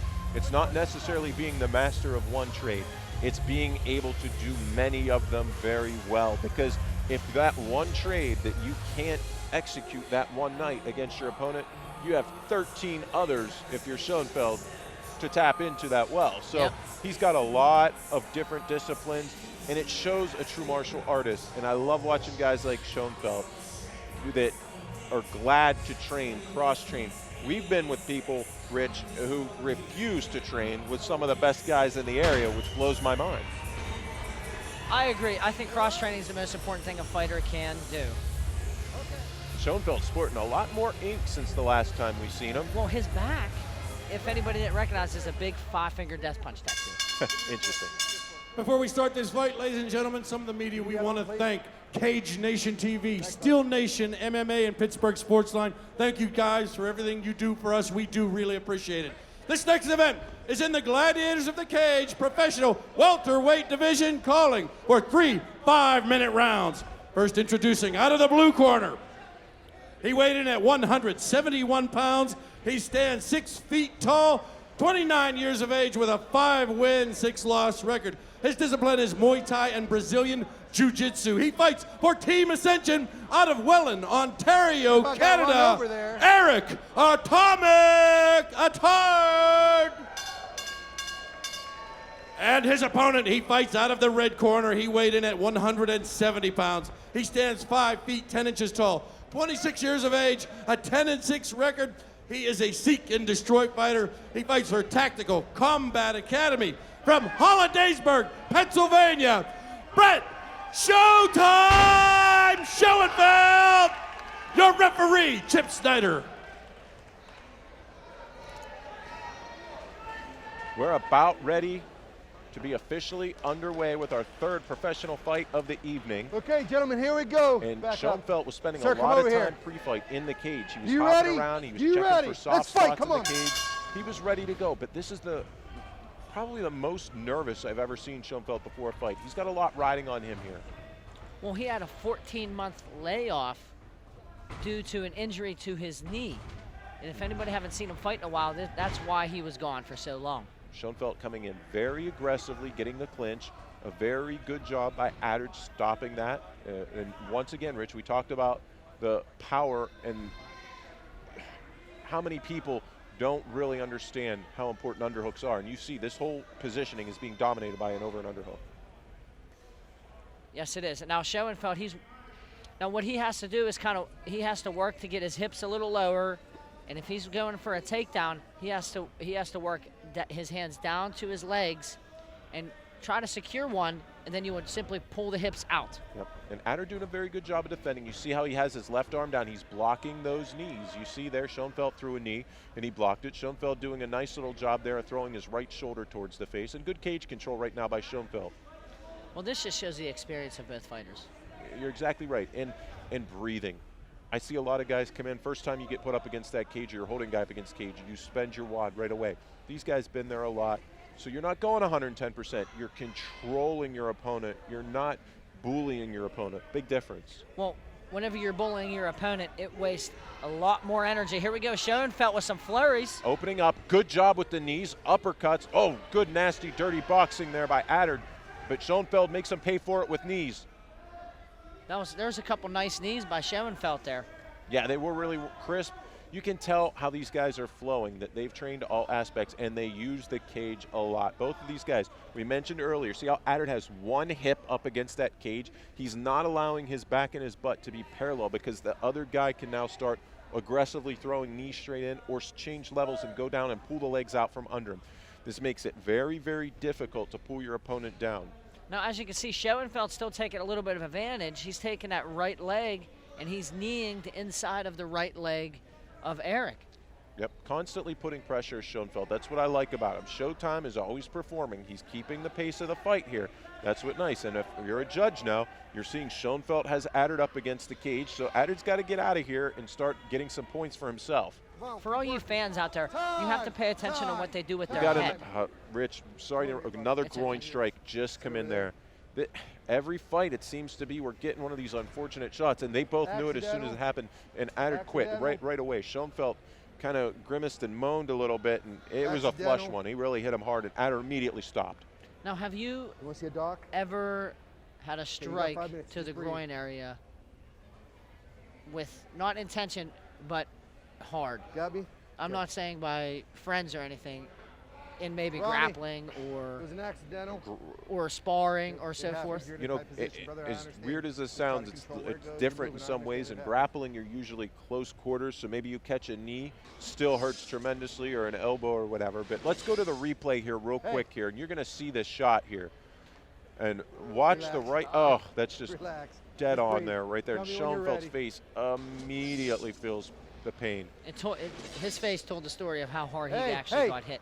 Now, it looks like Schoenfeld's okay. Now, the referee can give him up to 5 minutes of recovery and time. if I'm a fighter and I'm a corner, I'm telling you, as a corner man, even if you're fighting Gladiators, listen, make sure you're ready because, you know, that's a severe thing. When you go back out there, you don't want to start feeling that pain again and have your mind elsewhere. You want to be mentally cleared to go out there, just not physically. Nice exchange again. That was a nice right kick to the body by Eric. Look at the head control. He's actually throwing Schoenfeld around with his tie clinch. Very good job by Adder. Now Schoenfeld finds himself on the unfortunate side of the cage being his foe. Now being Eric Schoenfeld, he wants to get that overhook, and he wants to turn his opponent's body to the left and get his back against the cage. Exactly. Rich, how many times have we run that drill, huh? And it's too many times. That's why I could call it. it never gets invaluable. Oh, nice huge knee by Schoenfeld. Oh, that one looked like it got thrown at her. He rocked him with a big right hand. Schoenfeld is closing the distance, looking for a clinch and maybe a takedown here. Adder now grabbing the head of Schoenfeld. This could be tight. With his back up against the cage, it's going to be almost impossible to finish, though, Rich. Schoenfeld did a real nice job by taking advantage of that knee, and he came with a straight right, and he hit Eric hard, and it rocked Eric. Big knee. Schoenfeld needs to keep throwing. Put the pressure on. Yes, good I think punches. Eric's hurt. Yeah, good job by Schoenfeld. Man, Schoenfeld had Eric really, really rocked. I would have liked him to see him to separate a little bit and get some cleaner shots, but looks like he's choosing to get this to the ground, like he wants to finish it down on the mat. He's really trying. We were talking about it earlier about dropping his hands down, getting under the hips, and sweeping the hips out. Yeah, good job of securing the leg, getting a high crotch working here. He could actually pick Adder up, but Adder's doing a good job of keeping his head down, weight on Schoenfeld. And once again, look how he has his right hip pressed up against the cage. It's allowing him to reach over. Come on, let's keep Makes working, it almost gentlemen. impossible from this position to be taken down. He almost has to switch to go to a single. Well, it looks like Eric's also trying to reach over the body. He's trying to grab a key lock. Yep, and there's the single. Schoenfeld gives it up. Lots of energy being spent here, Rich. Very interesting. It's a struggle. Well, Schoenfeld, being disciplined in so much things, he was able to throw those knees up high. Another big knee by Schoenfeld. He's doing a great job of those knees, but they take a ton of energy to throw, Rich. Great round. Here we go. We got 10 seconds left. They're still pushing a pace. That was a nice knee by Eric. Very good job in the clinch and dirty boxing by Adder. Really pushing it in the last seconds. I think Schoenfeld's still feeling the pain from those knees. You know, there was another one that was kind of questionable in there that may have hit Showtime, but the fight wasn't stopped. It's hard to see from the angle there, but you can tell it looks like Schoenfeld was like, man, you got to ease up there and watch those knees because they're landing flush in places they shouldn't be landing. Now, we were talking earlier about fighters dedicating their fights to somebody, and here's another one. Brett Schoenfeld. He's part of the Big Brother program. He said as a single child, it was hard for him growing up not having a mentor or anything, so he decided to be a mentor himself, and he's in the Big Brother program, and this fight is dedicated to Jared Hughes. Awesome. And it's just a fun fact just for listeners. That's absolutely great. I'm sure Jared's watching right now, and probably right now in the crowd, but if he's not for some reason, we're giving you a shout out, Jared. Now, if you're in the corner, what are you telling your fighters right now? What are you telling Brett Schoenfeld? I'm just going to cut it to that. You know, what's working for you? Cage control is working for you. Separate. Don't look for the takedown as much. When you have his back up against, appropriate timing on separation and you're in close. Work elbows while his back up against the cage. Work your strikes and then separate. Don't keep looking for that takedown. You're wasting way too much energy. His back is against the cage. Your opponent can't generate power. You ready? Come on, let's fight. I agree, and Eric, he has a really nice success with a tie clinch. I think he got to keep working that in there. Yeah. Schoenfeld showing those kicks, really nice side kicks there. Superman punch followed by a low kick. He's mixing it in really well now, Chuck. Yes, he is, Rich. He really is. Once again, going back to that single, I'm not sure what his thought process is here. I guess he wants to take it to the mat. I'd really like to see him stand up and separate and just land a couple of solid shots. Well, he had some success standing up. Yeah, but Adder isn't making it easy, that's for certain. He's really clinching well. Look at the pressure he's putting on Schoenfeld's chin. Nice knee to the body. Schoenfeld in return gives him a shoulder to the chin. Now, whenever you're fighting and you're against a cage, can you tell me how important it is for your head? Your head positioning. Good front kick by Adder. Schoenfeld closes that distance really quick. It's a really good question, Rich. Head control is very, very important, especially on what you want to do. When you can take your head, like Schoenfeld. Here we go. Oh, good reversal by Adder. If you can keep your head centered on your opponent and get your head under your opponent's chin up against that cage, it makes a world of difference of control, and it's very uncomfortable. Now you see Eric's and Brett Schoenfeld's half guard right now. Brett Schoenfeld tried for a sweep, a little toss, and he kind of got reverse, fell on his back. There's a cut. It seems to be on Brett's knee. I don't know if it's a. I don't know where that come from. I don't know if that's a. I don't know if that's his blood. I don't know if it's he might have need Eric somewhere, but I don't think Eric's bleeding. May have just been a training cut that opened up on the takedown. Well, I was just mentioning his knees. He had this difficulty with his knees, and that's why he was out for 14 months. And that's actually both knees now that he has problems with. Yeah, very young in his career to be having those problems, that's for certain, at only 26 years old. These guys put themselves through the ringer each and every time to train for a fight, and you've seen that on this last card, how many fights that we had that were unable to be put together because of training injuries. Now pay attention to Brett Schoenfeld's knees. You could see the scars on there and the lacerations on there that could be what cut open. I'm not saying that the scars cut open, but I'm pretty sure there's a lot of scar tissue. It looks so rich because I don't see any blood flowing from anywhere else on Schoenfeld's chest or anything from Adder's head. A little bit slowing down to the pace here. It looks like guys are trying to catch their wind. Schoenfeld doing a pretty good job of tying up Adder in his hands. I'm looking for Chip to restart this here if this doesn't change in about 15 seconds. But well, it looks like Eric was doing a nice job of trying to pass his guard as Brett Schoenfeld was shrimping at the same time. Yeah, just as I said that, both guys I think thinking the same thing. I got to keep moving or this is going to get stood up, especially Adder. He's in a very good position here. Look how flexible Schoenfeld is. Good job of pushing Adder away on an up kick. Good job. Schoenfeld's dangerous from any position, Rich. It seems that way. He's very comfortable, it seems like, on his back right now. And he's trying to take that left shin and put it across his hips for a possible sweep. Yeah, Adder's doing a very good job, though, of grounding pound. Look how he's working the body, head, doing a very, very good job of staying active. Schoenfeld also trying to stay active, but those punches are way more impactful than the ones that Adder's throwing. Now, there is some blood on Schoenfeld's chest. I don't know if that's when he brought his own knee up or if that's a cut on Adder's head. We're going to take a closer look at this when we get a chance. Schoenfeld's trying for an armbar here. He may have an armbar. Well, it depends if Eric, if he can get his elbow out. It looks like he got his elbow out. Yeah, good job of seeing that on the radar and getting out of that. Schoenfeld really doing a good job of moving. It looks like he's going towards the upper body, trying to secure a leg now for a leg lock. Adder doing a good job stepping around the head. This is a lot of energy to do this, and you leave yourself open. In jiu-jitsu, you can go for that, but you've seen Adder made him pay for it. In MMA, your head's exposed for those punches. It looks like Schoenfeld's cut. I think Schoenfeld is cut. I can't really tell, but I believe he's cut. It looks like Eric's getting ready. He's trying to take the back of Schoenfeld. Schoenfeld doing a good job of grabbing the legs here. He's going to have to drive through, use his feet off the cage. Look at the power of Schoenfeld to stand up. Adder, beautiful roll to take the fight back to the ground. Adder seeming to find his groove here in the second round. I am wrong. Brett Schoenfeld is not cut. I don't know where this blood is coming from. I can't see. I think when he brought his knee up really high to push him away, I think that touched his chest. That shows you how flexible he is. Short time, gentlemen. And here's the last 10 seconds of the round. It looked like he hit him with the left hand. Adder hit him with a beautiful left hand. Rocked Schoenfeld. And that's going to be the conclusion of the second round. Well, first round was up the whole time with a lot of cage control, a lot of knees, some tie clinches. Second round went to the ground. Yeah, we've kind of seen the best of both worlds. The first round was a nice stand-up display and clinching display on the feet, some dirty boxing.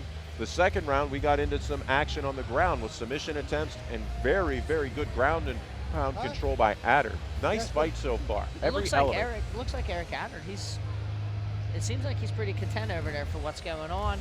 Schoenfeld, I think I saw a little blood coming out of his nose a little bit. Yeah. Just seen one of our lovely ring card girls letting us know round 3 is coming up. There's the blood you spoke of, Rich. Last one. I'm looking for that blood. You've been looking for it the whole fight. I've been looking for it, and I just didn't see it. Busted his tooth. Now I can see it. He busted now, his tooth. if you're in Schoenfeld's corner, How would this be? What would be the best way for him to take advantage of this? Well, and pull this victory. Being on your back didn't seem to be the best thing, and the submissions are only going to get tougher as the sweat increases in this third round. So you really want to stay with what's been working for you. And what has been working was he's doing a good job at pushing him up against the cage and landing some shots. But once again, don't drop for that takedown. When you have your guys back flat up against there, I'd like to see him work his hands a little more and hit some punches and maybe some elbows in there up against the cage. We're ready. Round number 3 underway. This could be the deciding round. Good kick by Adder. Adder's thrown that right kick, and it's landing in Schoenfeld's ribs. I think it's taking a toll on him. Big shots by Schoenfeld. Another couple good knees. Adder dirty boxing those way out of it. Tough chin by Adder. Took a couple really tough shots. Schoenfeld has a nice tie clinch in there. He's throwing nice Oh, knees. that one looked like it got through. Those are very, very solid knees there. Takes a lot of energy to throw those, though, but man, is he landing right in the sternum. Adder's trying his best to block with his forearms, but those knees are coming in hard and heavy. Well, Eric, he did a nice job. If you didn't see Schoenfeld's head rock back, he's throwing dirty boxing, nice uppercuts under there. Big left knee landed there, Rich. Oh, another right solid knee. Adder, I don't know how many more of those he can take, but you can see each time the knees are going up less further. They take a ton of energy. And Adder, he's doing a nice job. He keeps hitting the body. It's just a matter of time before Schoenfeld lets go, and he did. Good job, though. I like the fact that Schoenfeld's not reaching down again below the waist. He's keeping him tied up high and waiting for his shots. Those knees that Adder's throwing are coming close to below the belt again. Yeah, and he's straightened out. That's the thing. When you straighten your opponent's back straight up against that cage, you throw a knee when you're up against the cage, it naturally comes straight up. You can't arc it, and a lot of times there's no space there. It hits the first thing that it goes to, and that's usually where that shot comes in. Well, Schoenfeld, as you see, he just had double underhooks in there, but Adder was doing a nice job. He reached underneath and locked both of his hands together to stop that progress that Schoenfeld had. Very good point. Just over the 3-minute mark in the final round. Nice takedown. Very good job by Schoenfeld. He needs to get to side control, and he needs to get there quick. Can't let Adder get that big guard with those legs. Butterfly guard by Adder now, working. Schoenfeld keeping his weight high. Good job. He's looking to pass the guard and getting in a half guard. There he goes. He did it. Schoenfeld needs to take his right knee, there it is, and move it up very high. See how high he gets that knee to get positioning control? Vastly important if you want to keep your position and have some power on your shots. Working the body. This shows the experience of Schoenfeld. You know he's tired. You know this has been a gritty fight, but this is where gritty performers perform. Well, Eric, right now, it's very important. He has to try to shrimp out and potentially try a sweep. I think he needs to try to get on top. Yeah, and Schoenfeld has cut Adder, it looks like, right around the left eye. And this is very, very important. You asked earlier, Rich, what I thought Schoenfeld should do, and I think this is what his corner told him.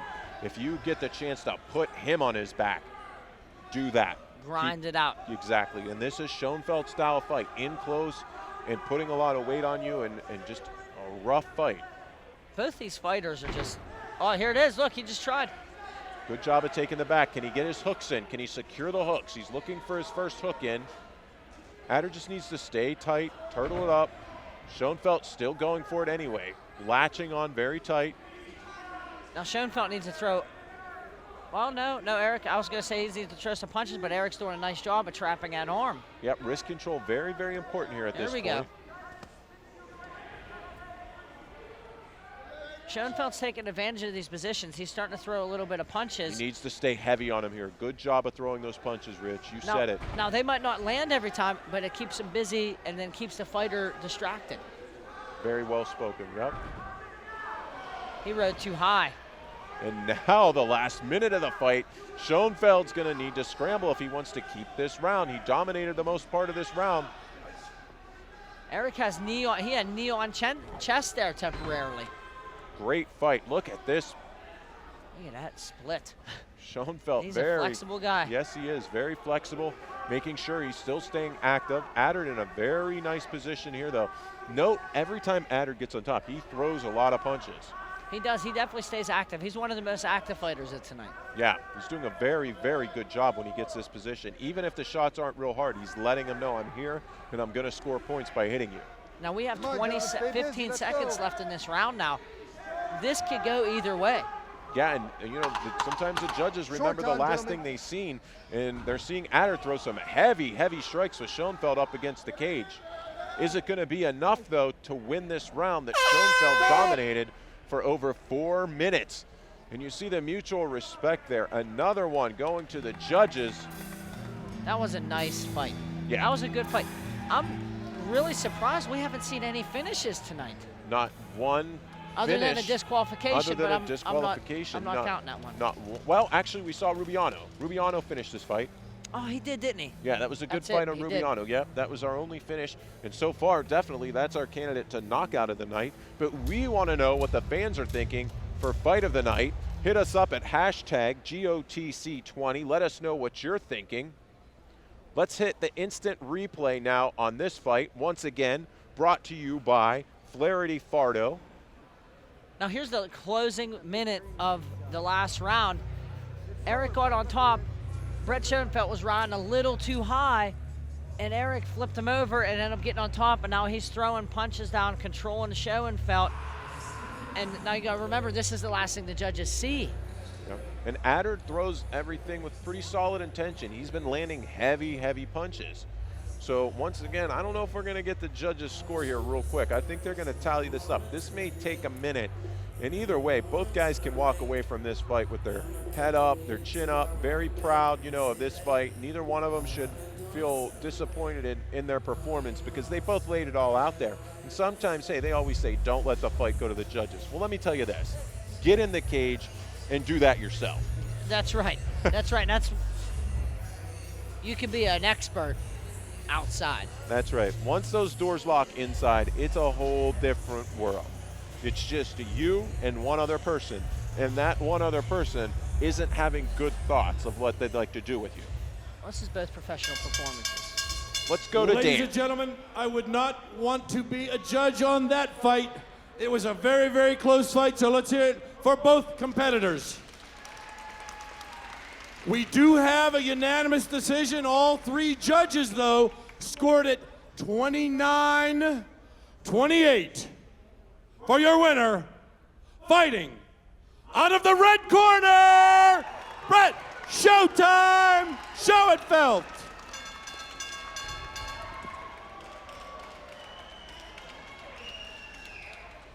Let's give it up for both these fighters. That was a tough fight. Brett, when you can climb down for a minute.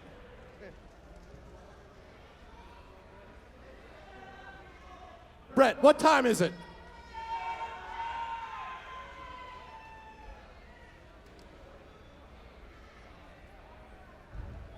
That was a tough battle, my friend.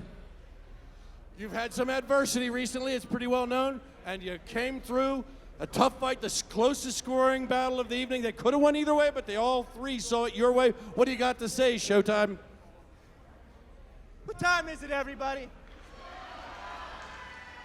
Thanks, Dan. This guy's amazing right here. Everybody give it up for Dan. You know, everybody please give it up for Gladiators of the Cage for putting on a damn best show in Pennsylvania. I love these guys.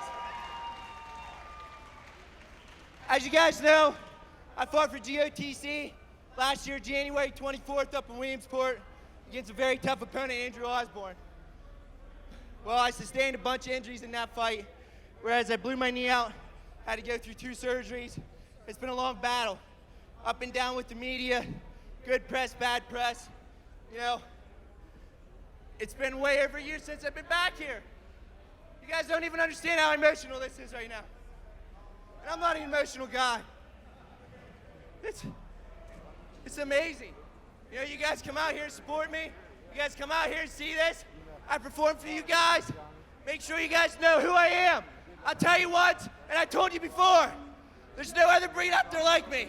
I can't and I will not be broken, no matter the circumstance.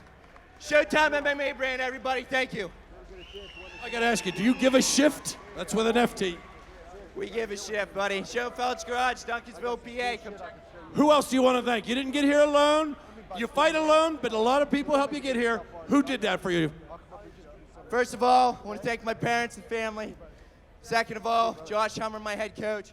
It's been a long journey to get you back, man. And I love you like hell, dude. Rob McGraw, he's been in my corner for a couple years, secondary guy. And we got Scott Dirksen right here, great teammate of mine, TCA. Let's thank Rob Joseph for giving me an opportunity to come back here, fight for you guys again. And I thank you, fans. Fans, you're the biggest support, so I thank you guys most. Let's give it up for Brett Showtime Schoenfeld.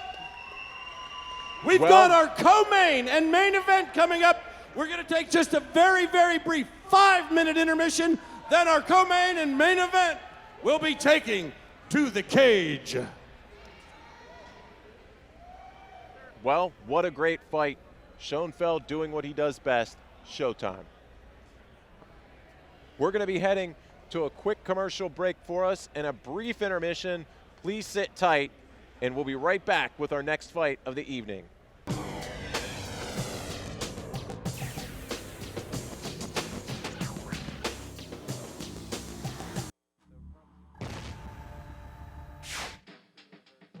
Gladiators of the Cage, which we call it GOTC, is a mixed martial arts promotion. We've went from 350 fan base in a pavilion to being on a local cable network to now streaming live to thousands of people. If we're trying to be that stepping stone into the UFC or Bellator where they take our fighters like they have been doing, we can't just put on the average Joes. We got to find those fighters and those people that represent our brand well.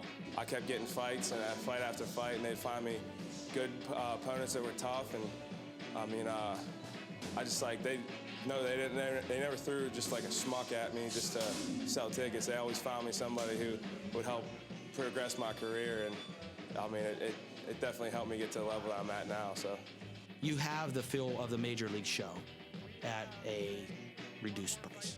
We generally have more pro fights than any other production. We do more female fights than any other promotion.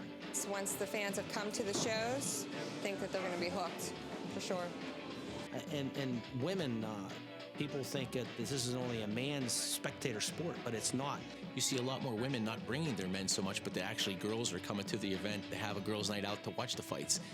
You get the total experience. You're up close and personal. There's usually not a bad seat in the house when they come. I just feed off it. I love the lights. I love the fans and the ambiance.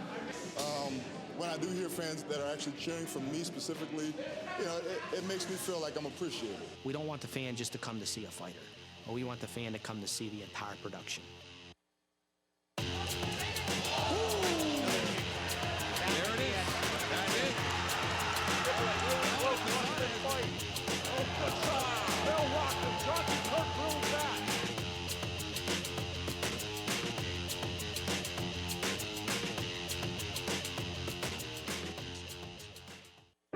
Sometimes you may really need help, and the problem seems so big.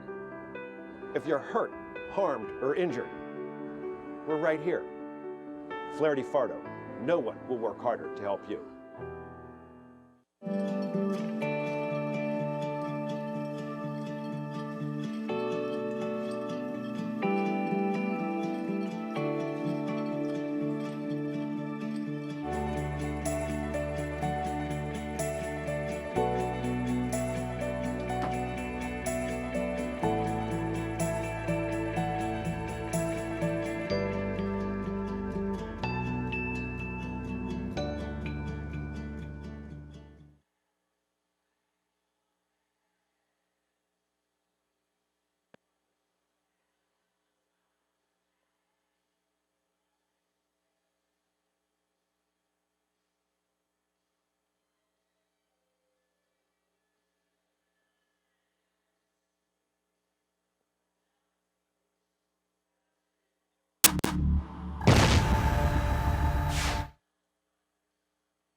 Okay, here we go. Sir, you ready? Sir, you ready? Come on, let's fight.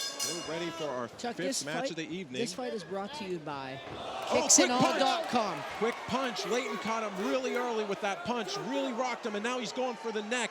This looks like a tight choke already. He really caught him right off the bat. Just 3 seconds into the match, he hit him with a hard right, deep sprawl. He's got that neck. He's out. I see. He completely that was amazing. choked him unconscious. Andy Sproul is completely out. Phenomenal job by Chip to stop that match, because from this vantage point, we couldn't even tell. Take it to the cage. He wants to hold him against the cage. And Brandon Taylor, he wants to throw punches. That's what he wants to do. Yeah, he likes to make these fights dirty. Oh, Look, he he grabbed guard. the guillotine. Now go. that guillotine's tight. Alexander has his arm in there. He's tapped. Oh, that was a nice submission. Beautiful job. The fourth choke of the evening, Rich. And a man that I didn't think was going to get choked after his surviving Dalton Brady's onslaught. There's that spin kick again. He felt he almost had success with it. He's hitting him from, that hurt him. That was a liver He's trying kick. to get out of this round right now. I don't know, but Holt's got to turn it on. He hit him in the liver with a great left low kick. He's got to turn the And he pace up. continues punching the body. Shots. It's going to be over if he continues going on punching the body. Let his hands go. Holt's throwing a flurry. The crowd's on their feet. 20 seconds left. Body head. He is using a great job. High low. Chip's watching. He's running Chip. He's down. He's trying. He's trying. He's going away. He's going. Oh, it's going to be over. Chip's going to stop it. He's stopping it. He stopped it. It's over. Joey Holt victorious. With seconds to go in the second round. Oh, that was action-packed. Victor Jones, he's squeezed with all he can. We said earlier, if you don't feel like you have anything, it's a waste of energy to squeeze. Yeah, he's going to get to take it. That was it. He's head slammed off the mat. He's going for the probably back. didn't feel good. He took his back. He's got one hook, Rich. How dangerous is this right now? One hook. If he gets this other hook in, it's just a matter of time before he sinks in this choke. He's getting close. We still have almost a minute left in this fight. Stansberry's going deep. He only got one hook. He tapped. A single tap makes Josh the Sandman Stansberry the victor. Make Cherico go through that. But I don't know if baiting with your hands down is the right move, you know? I agree, and he landed a strong overhand left. We knew it was coming if Landau didn't get his hands up. I'm sure. And Cherico's no stranger of finishing fights, and that's what he's going to look to do right now. And I'm sure Cherico's corner told him the same thing. The kid's dropping his hands, his chin is up. It's going to be a bad recipe for disaster if you keep throwing those punches. And he finally hit. This is not where you want to be in the second round. Getting a little fatigued with Cherico riding you. Cherico, he goes in the side mount. Nice transition. Nate puts his feet on the cage. But watch how Cherico will get himself. Look, he's going for an armbar now. Awesome. He's taking the back. Now he's going for the neck, Rich. He's got two hooks in. He's going for the neck. Out. You know, he's going ground and pound. He's feeling his way. He's going to spread Nathan's hips out and open up that neck. Landauer is fighting viciously to try to get out of this. There's a lot of work happening here with hip control. But Cherico's got both hooks in. He's got to keep the punches going. He's waiting for him to pop his chin up a little bit and get the rear naked choke. There he is. He's spread out. It's a matter of time. Here it is. I think he's got it some. He's got it deep. It looks like it's deep. He's really squeezing. He's got nice it. job. Cherico ends with the rear naked choke. What a great fight. I am 134.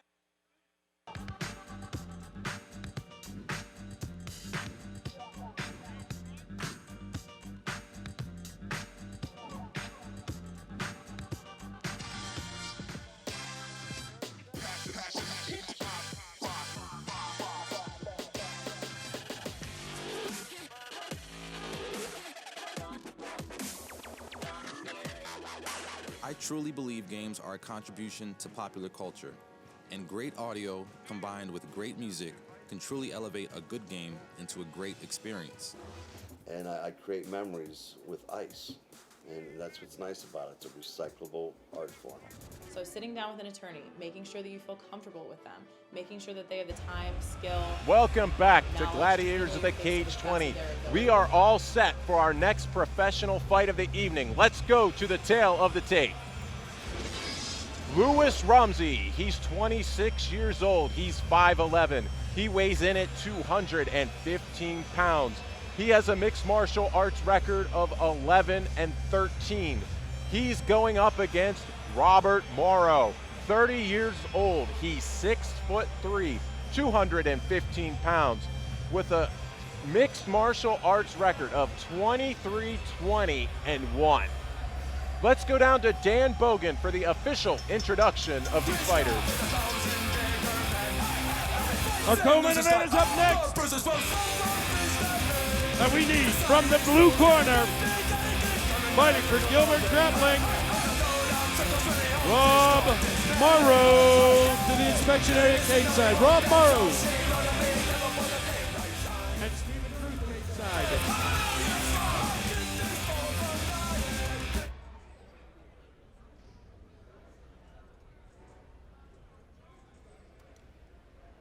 We're waiting.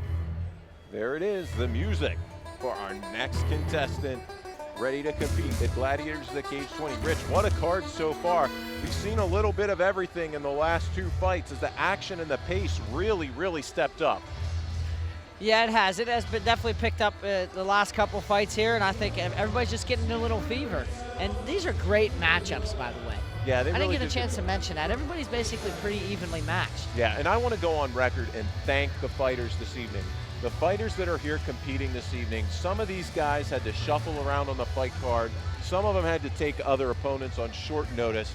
And that's what Gladiators of the Cage is all about. Hey, look, we're a fight organization. We're a fight promotion. We're here to fight. And that's the kind of guys we want, dependable, reliable, ready to show up and go that extra step. And we've been very fortunate with a group of guys here that tonight really come to show what they're capable of and put it all on the line out here. And I'm looking forward. This young man, Rich, tell us his record again. He is 23-20. That's 43 fights plus a draw. And plus a draw. 44 fights. And how old is he? He's 30 years old. He's coming out of Gilbert Grappling. Obviously, you can tell he's a very active fighter. He likes to stand. And his day job is he's a union laborer, so it's not like he's just a full-time fighter all the time. And I had a chance to talk to him. He has 5 kids. Wow. Busy man. That's a busy man for 30 years old and having 44 fights. Wow, that's crazy. And the fighter he's going to be going up against, it's going to be introduced here, he's got some experience under his belt also. He does. Now we need from the red corner, he fights for Team Vicious MMA, Louis Rumsey.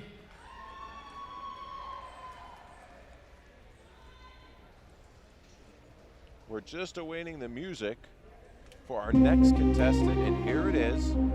But once again, we want to thank Stream Pittsburgh. They do a phenomenal job in the Pittsburgh area. If there's any event that you would like, Stream Pittsburgh can stream it live for you. Whatever that event being, whether it be a race, fight promotion, just like ours, contact Stream Pittsburgh for all your entertainment needs. It's your #1 source for live entertainment. Visit streampittsburgh.com. Well, here we got Louis the Beast Rumsey coming out. He's no stranger to the cage either. He's 11 and 13. He's also a Bellator vet. He fought in Bellator before. There's a couple fighters here on this show that has fought in Bellator. He's a purple belt in BJJ under Royce Gracie. Can you tell us a little bit about Royce Gracie? Well, it's funny you say that. Royce, who just made his return not too long ago against Ken Shamrock in kind of a controversial way, did get to spend some time with him. I was fortunate enough to train with him. And class act, does a great job with his seminar and always engaged with every one of his students. It was a real privilege to get to work with him. And it was a highlight, I guess, of my Brazilian Jiu-Jitsu days, getting to work with Royce Gracie hand in hand. And it was a great experience. But Rumsey comes in tonight with 11 and 13, so it's a total of 24 fights. And then we're going over to the other side once again, where we have his competitor with 44 fights. And for those who are as good at math as myself. Is that right? Well, don't ask me anything. I can't add anything else. 68 professional fights between these two guys. That's a lot. Yeah. Now imagine what they've seen and what they've experienced. And take into consideration, Rumsey's only 26, so he's on a pace to catch Morrow up, that he's going to have his work cut out. Ladies and gentlemen, this is our co-main event of the evening, and it's time for the heavyweights. This is in the heavyweight Gladiators of the Cage Pro Division, calling for 3 5-minute rounds. First, introducing, fighting out of the blue corner. He weighed in at 213 pounds, standing 6 foot 3 inches tall, 30 years of age. His record, 24 wins, 20 losses, 1 draw. He's a striker. He represents Gilbert Grappling. He's from Lockport, Illinois. Welcome the Destroyer, Rob Morrow. And his opponent, fighting out of the red corner.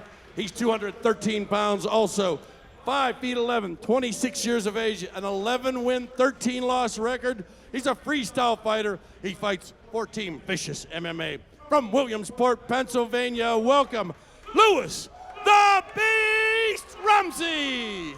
Your referee, Chip Snyder.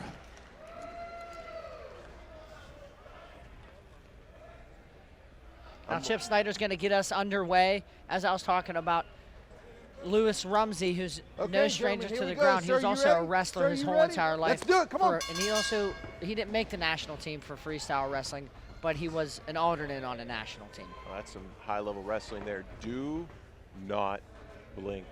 We're into the heavyweights, and Rumsey very flexible for his size and very agile. We've seen that before from him, and a very experienced veteran. He's very smooth. You can see he has a nice swivel on his hips. I'm waiting for him to throw a kick. That's what I'm waiting on. Well, you can definitely see the martial arts background with Rumsey in his stance and especially his movement. Very flexible once again. Very good leg kick there. Morrow can't absorb too many of those. But Morrow just plodding forward. Nice. Nice side kick. He hit him right in the sternum. Well, it could have been in the stomach. It's very close to exactly where you want to land it. But Morrow seems unfazed. Big, strong, tough kid. Laborer all day, so he gets a workout all day. All day long. Remember, fans watching this, these guys, a lot of them have full-time jobs.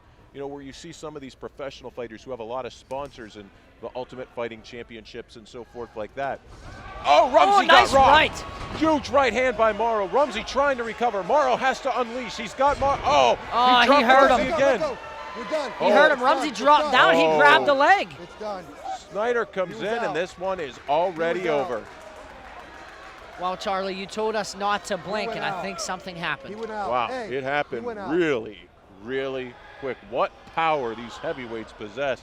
Morrow caught him flush, and Rumsey did his best to recover. 12, he went out. Man. I don't know. I think he did recover. I mean, he dropped down. I think he was going for a leg, but it's hard to tell. Well, he got hit a second time and rocked, it seemed, and then he's definitely upset with this turnout. It looked like Chip was hesitant after he come in and seen Rumsey, but it was over already. So let's go to the instant replay. Let's get a better look at this one, Rich. Once again, Flaherty Fardo brings us this instant replay. Well, I take that back. He landed him with a straight left. Well, right on the button. What a powerful shot. Just rumbling in perfect timing from the kick that Rumsey threw. Well, Rumsey, he's trying to do a nice job. I know he's seeing double, maybe triple in there, and he's doing what he can. He's just throwing his hands, and he's doing a nice job of trying to recover. Then he gets hit a second time. Oh, look at that one. That one is where Chip says, hey, this is enough. But look how quickly the veteran instincts come in. And, you know, already, though, Morrow was stepping over the mount. Chip got in there and really probably saved a lot of unnecessary damage to Rumsey. I know Rumsey's not happy with it, and hey, none of us are happy losing, but at the end of the day, it's safety first. Rumsey got knocked down twice very quickly, and we all know how dangerous knockouts are and concussions are, and a very, very good job of putting an end to that fight early, I think. Well, not early, but on time. Morrow did a nice job. He stayed his pace. He was just very patient, and he picked his shot perfectly. He was waiting on that kick, it seemed like. Yeah, very, very well put, Rich. You know, it was timing, and that shows the experience of Morrow. He timed that kick perfectly, and I also believe they watched a lot of footage of Rumsey on that and knew what Rumsey was doing, waited for that kick to come, threw the big, powerful left, contacted, and Morrow did what he needed to do. Rumsey's sometimes have difficulty seeming to get his back off the cage once he's up against it, and Morrow stood in front of him and threw punches, was able to get the W. Good job on all parts, and let's go back to the official announcement. Ladies and gentlemen, the end came at round 1, 1 minute 12 seconds by knockout for your winner, fighting out of the blue corner, Rob Morrow. Rob, who do you want to thank for this win tonight, or who got you here to get ready for this? My wife and kids who are watching at home, appreciate it. My coach, Danny Gilbert, everybody over there, great team, pushed me. Just everybody, sponsors, everything. Outstanding. Do you have any idea what's next on your horizon for you after this fight? May 20th at the UFC Pavilion in Chicago, UFC Fight Pass. Outstanding. Congratulations. Let's hear it for our winner, the Destroyer, Rob Morrow. Well, the Destroyer lived up to his nickname tonight, that's for sure, beating a very tough veteran in Louis Rumsey. Very good job there. Let's get ready. Now it's time for the main event. But before we do that, let's take a quick commercial break with our sponsors.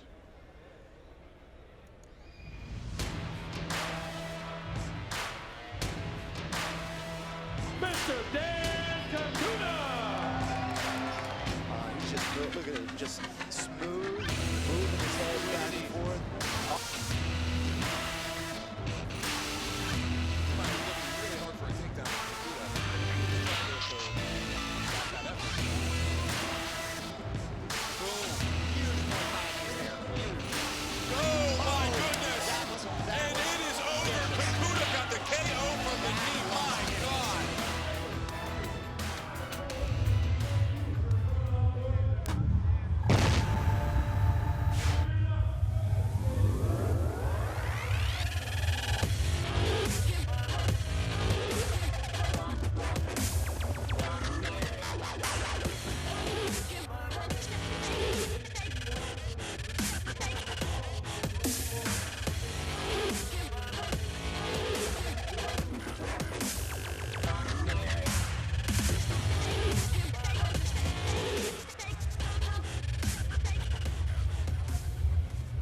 Now, tonight we are all set for our main event of the evening.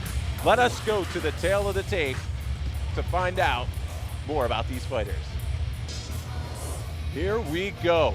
Dan Cacuda, he's 36 years old. He's 5'11" tall, weighing in at 174 pounds. He's 3-1 as a professional mixed martial artist. He goes up against Isaac Steele, 26 years old. He's 6'1", and he also weighs in at 174 pounds. He has an undefeated mixed martial arts record of 4-0. Let's go to Dan Bogan for the official introduction. It's time. Let's bring to the cage from the blue corner, Isaac Steele, representing Ronin Training Center. Isaac Steele, cage side.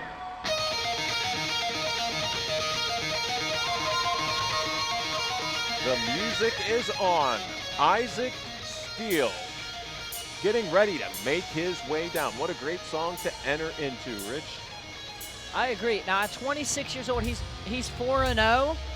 And now he weighed in at 174 pounds. Now, I'm not sure if this is a catch weight. It might be. But he's coming out of Ronin Training Center in Columbus. He's undefeated right now. He's 4-0. And 80% of his wins are by stoppage. Yeah. And you know what? It's kind of an interesting fact. He's 10 years younger than Cacuda. Very similar records. Dan Cacuda, always a game opponent. Stepping up tonight. He's looking to fight in this one. I'm looking forward to this fight, Rich. First off, I want to give a big thank you to both of these fighters. This should be known. There was a very, very late medical issue with our previous main event that was scheduled. And both of these guys, Mr. Steele and Mr. Cacuda, stepped up to the plate. They said, we want this. We want to be the main event. We want to go out there and put on a show. I talked to both of them personally, asked them what they thought about this, if they'd be willing, and they said, absolutely. There was no hesitation with Cacuda. Steele said, yes, sir, I'm ready to do this. And that is what makes these guys gladiators, and I'm proud of them. But everyone needs to know that these guys saved the main event for this evening. Well, Isaac Steele, he's a real tough customer. He's coming in with a wrestling, and he has a Thai-based background. I asked him a little bit what his game plans are. He kind of said he wanted to go with the flow and see where it goes. He's comfortable everywhere. And now, unfortunately, our main event that dropped out was Justin Edwards, a UFC vet. Well, this is his training partner. Yeah. So at least we're going to get to see this a little bit, just a little bit of what Justin Edwards and Isaac Steele has to offer. Yeah, and a great team. They stick together well. When it was mentioned to Isaac, he said absolutely. He was glad to be part of it. He's stepping up for his teammate, and he's taking that spot. And I think the Gladiators of the Cage is going to take this into great consideration, because these are the kind of guys we want for the promotion fighting. And they're going to take this into heavy consideration. I think the winner of this is going to bring himself a lot closer to a title shot at Gladiators of the Cage. Well, right now, Dan Kakuta, he's on a 3-fight win streak right now. A win could get him a title shot. Well, absolutely. I mean, same with Isaac Steele. He's 4-0 right now. He's undefeated. Both of these guys could make that claim that, hey, I'm ready for a title shot. Yeah, real quick, too. And we've been seeing at the highest levels. You look at the Ultimate Fighting Championships, and we have to be honest about this and, put feelings and thoughts aside for each fighter. I mean, Conor McGregor, was he really a #1 contender? A lot of people question that, but he stepped up and he went and fought Nate Diaz, and he did it on short notice, and the vice versa. Nate Diaz did it on short notice. But look at the hype and the amount of people that tuned into that fight. That is good for our sport. Win, lose, whoever wins that fight, that's good for this sport. And that's exactly what happened here tonight. Two guys put feelings aside, did what was best for the sport, and I think they'll be rewarded down the road.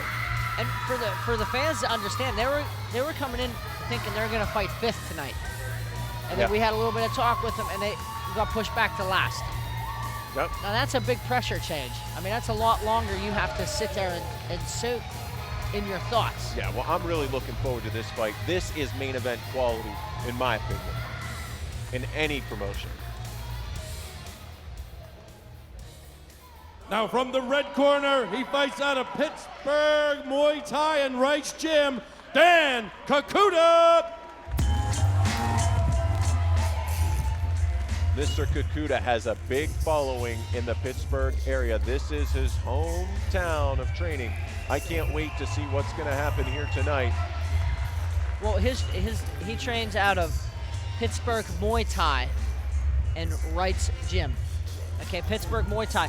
He has a great Thai background, and if you'd see in his previous fights, he could utilize that leg kick, in my opinion, better than a lot of people. Yeah. He's one of the most proficient Muay Thai artists in our area, and that shows the tremendous traditional training he's been getting. So if you want to learn Muay Thai, check in with these guys, get to their gym, and go train. Yeah, now, he's also 36 years old, and everybody questions his age, and he's only 3-1 right now as a pro at 36 years old. We just saw Rumsey and Morrow at young with 4 times as many as many fights. What he said, he's living by his own advice. He's setting an example for his kids. He has 2 kids, 16 and 18, or 16 and 8.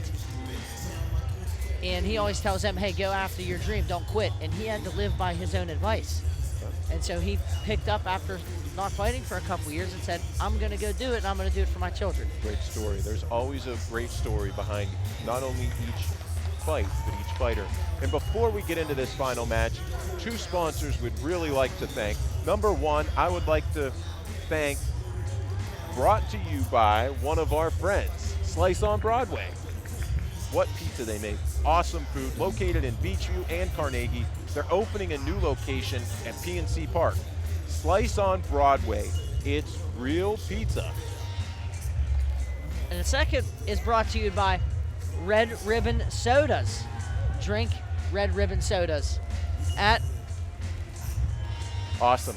Well, that's a good combination. And one more sponsor before we get there. Rich? Fireball Whiskey. Kakuta's looking set, looking really good.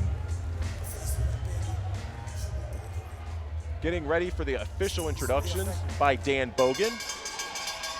Ladies and gentlemen, these bouts have been sanctioned and approved by the Pennsylvania State Athletic Commission.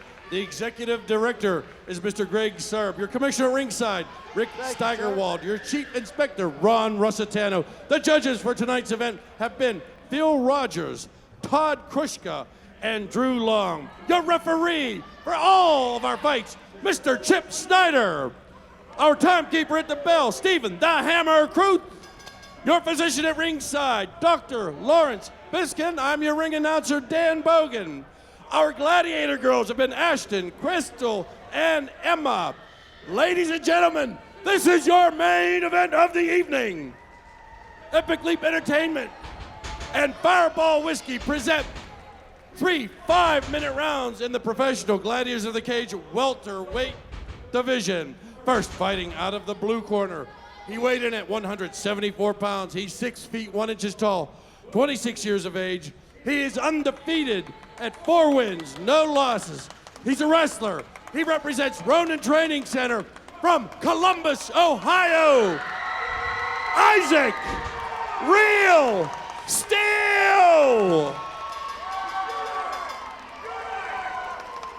And his opponent, he's fighting out of the red corner. He weighed in at 173 pounds, 5'11", 36 years of age with a 3-1 record. His specialty is Muay Thai. He fights for Pittsburgh Muay Thai and Rights Gym from Pittsburgh, Pennsylvania. Dan, the Bionic Fist of Justice, Kakuda! Let's go to Chip Snyder for the final instructions. Sir. Okay, gentlemen, we went over the rules in the back. I expect a clean, fair fight. I expect you to obey me at all times. Any questions, Red? Any questions, Blue? Touch gloves, go back to your quarters. Boy, I'm ready for this fight, Rich. Me too. This is going to be the exciting fight. They're both exciting to watch. Sir, you ready? Sir, you ready? Yeah. Come on, let's fight. Well, here we go. I wonder if there's going to be any kind of feeling out or if they're just going to get to it. I think it's going to be a lot less of a feeling out process. Very good combination. Keep them clean, Blue. That was close. Thrown by Mr. Steele. And a high kick that lands, but boy, it just seemed to not even phase Kakuda. Kakuda's been there before. Oh, he did a nice job catching that leg kick. Isaac Steele seems real light on his feet. Very, very fast. Very impressive so far. He did a real nice job catching that leg and taking him down, taking advantage of it. I think he kind of saw it coming. Yeah, definitely. Once again, these guys are scouting each other. I think he planned on that. He waited, was watching the footwork, and as soon as he felt that kick was coming, he just went after it. Very good job by Isaac. We're going to see how Kakuda does here off his back. Isaac's trying to look past. Isaac has a high wrestling background. He said he wrestled his whole entire life. And right now, it looks like so far he's kind of has the advantage right now on the ground. Yep. Very much so. He's doing a good job. He's working the body a little bit. Kakuda's just kind of holding on, hanging out, hoping to get this fight back up to the feet. I think he would like to take that kick back for a second and maybe do a little more feeling out. Well, he's no stranger to the ground, Chuck. I believe his last win was by a submission, and he had a real nice arm bar at one point, too. Yeah, Kakuda's definitely a well-rounded mixed martial artist. He just loves his Muay Thai. He does, and I don't blame him. It's the best around, in my opinion. Yep. Great training equals great results. Kakuda now on his back, trying to clinch, hold him in. Great job by Isaac Steele, getting full mount. This is a very dangerous position. I'm waiting for him to raise up here a little bit. Kakuda's trying his best to hold him close, doing a good job. Now, how long as a referee do you let someone ride full mount if there's no action, Rich? It's really hard to say. If there's really no action, I might allow it for 30 seconds. That seems like a good number to me. I can't be exactly, on point, but it just seems to me like 30 seconds. Kakuda needs to use that cage and push off and create some space. Mr. Steele does a great job of spinning him right back around and putting his head up against it in that direction at least, so he can't use his legs to push off of that cage. Now, how important is it to get his head against that cage? It's very important, Rich, and that's a good point to bring up because it stalemates a lot of things. Your fighter, one, it's uncomfortable as can be, and it does hurt. Two, the fighter himself on the ground cannot utilize submissions as much. And there it is. That's a very, very tough thing when you're the guy on top to not generate enough action in a full mount that the fight gets stood up. Very good. Nice overhand right. Lands the overhand, comes in aggressive. Great tie-up, but Steele takes him down and in complete side control. What a quick change. How this fight's gone so fast, Rich. Man, he hit him hard with that overhand right, and then he hit him with the left knee right afterwards. Man. Now he's in mount again. It looked like Kikuta was going to finish the fight, and here we go. Somehow Steele gets it back to the ground and mounts within seconds. Now, last time Kikuta locked his arms behind Steele, and he just held until Chip Snyder said, okay, there's no more action, get up. Yep, exactly right. And you can tell that's where Kikuta wants to be. He wants to be standing, and Isaac says, no, I'm not messing with the Muay Thai. Oh, he's starting to rain down some heavy ground and pound. Kikuta cannot take this. Chip will not allow this to go on long if Kikuta doesn't defend himself. He has to get out of there. A big left elbow by Steele. Kikuta's doing his best to try to fend off some of this, but Steele has very good balance. Look how high Steele's knees are up in his armpits. Makes it very, very difficult to get out. You almost have to turn nice over. Elbow. You almost have to turn over on your stomach here and get out of this.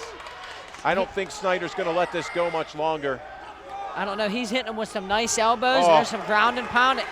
You can hear those shots echoing through the cage floor, Rich. Oh, I don't think it's going Steele's on much taking longer. over. Kikuta's hanging in there as long as he can. Chip's looking close. This fight's coming close to an end. Kikuta's doing everything he can with his legs, even trying to stop this onslaught by Steele. And he's doing a nice job of stopping it. I mean, he's bringing his legs up and he's using it as a defense, as a third and fourth limb. Yeah, absolutely. And here's the next question. Has Isaac Steele wore himself out throwing all these punches? Doesn't look like it so far. I don't know. It doesn't look like it. He keeps going, and there's blood.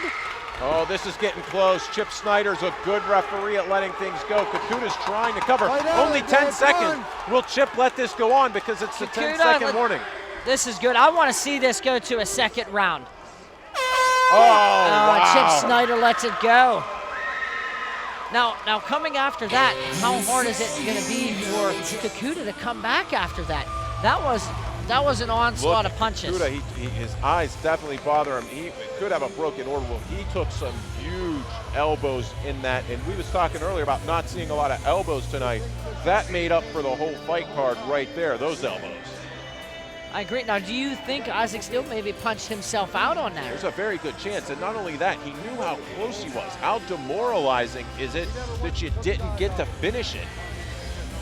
Once again, going back to the replay here, look at some of these heavy shots being thrown by Steele. Kikuta doing a pretty good job, though, of deflecting a lot of these punches, moving back and forth.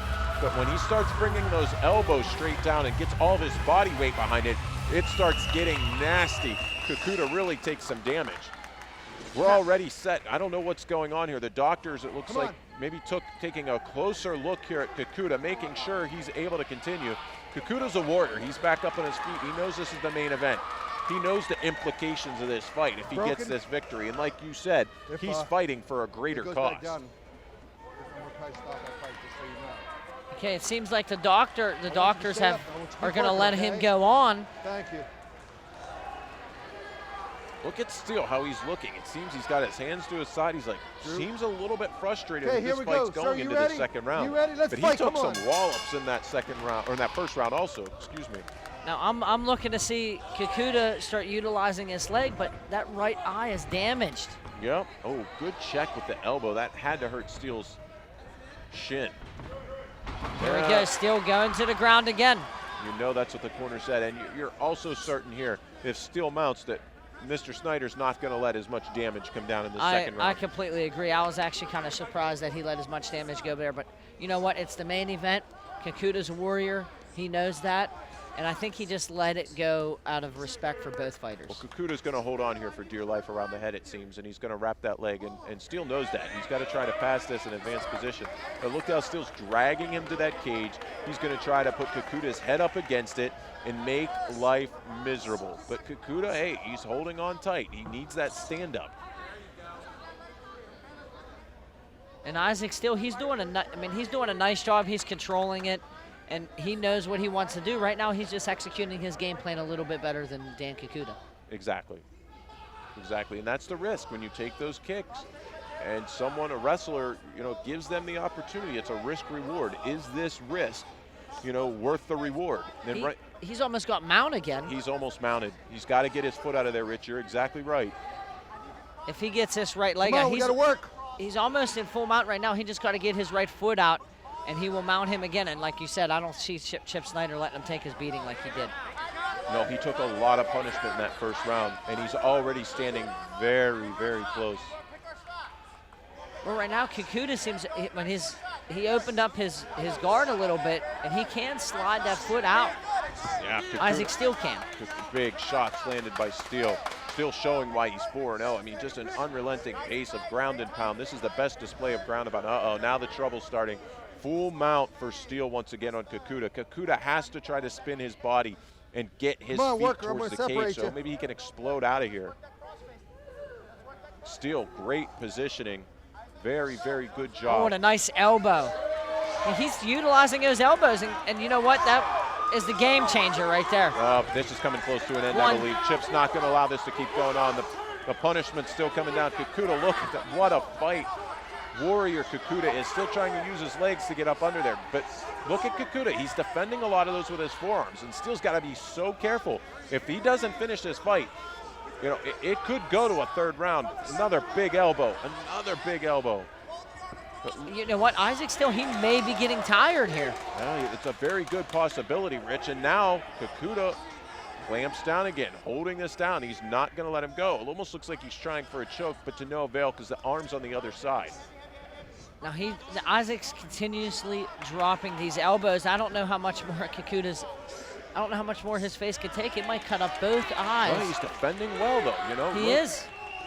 But Chip is very close, and you know he's telling Kikuta, you got to get out of there. You got to get out of there. You got to do something. Oh, and he just missed it. Just missed. He's just missing. Stop it. Wow. Okay, what buddy? a performance. Well, Isaac looked up at Chip Snyder, and he nodded his head like that was a good call. Real Steele. What a great performance. Kikuta just wasn't his night. He couldn't get off his back. Steele comes in and steals a win. Just takes out a very tough Dan Kikuta in our main event of the evening. What a fight. And you can see Mr. Steele has brought some fans here also. What a great fight. Very, very tough fought victory. Isaac Steele, he came in, he displayed his wrestling, and he executed his game plan. Absolutely. Let's head back into replay on this. I think we have the replay set up. Thank you once again, Flaherty Fardo, with these great replays. Well, here we go. We have Isaac Steele on mounting Dan Kikuta, and he's throwing right, left, and then he's mixing in elbows. And eventually, Chip Snyder didn't want to see it anymore. And he thought Dan Kikuta took enough beating with the elbows and just a vicious ground and pound. Well, notice the punches and how close Chip's watching, but it's when the elbows start coming that Chip says, I've seen enough. And he's just preserving the fighters. Look at this. When you see these elbows coming down and these punches straight down, you have to get in there as a referee and watch closely. And Kikuta was just spent. He did everything he could. And look, Chip, after the second elbow's thrown, Chip says, enough's enough. I'm stopping this. Good job by Chip Snyder. He let it go on as long as he could in the first. In the second, though, good game plan. Get the fight back to the ground where I had success. Put the fight where I had success. And Real Steele proved he's a very, very dominant force in this division. And, man, he can go very, very far with performances like that, especially over guys like Mr. Kikuta. Kikuta, he's one of the best in the area. And this Isaac Steele, he came in and he did a real nice job of executing what he wanted to do. I'm looking for big things from him. Yeah, 5-0 now as a professional. Let's go to Dan Bogan for our official announcement. Ladies and gentlemen, the end came at 3 minutes, 16 seconds of the round number 2. Your winner by TKO from strikes, fighting out of the blue corner, Isaac Real Steele!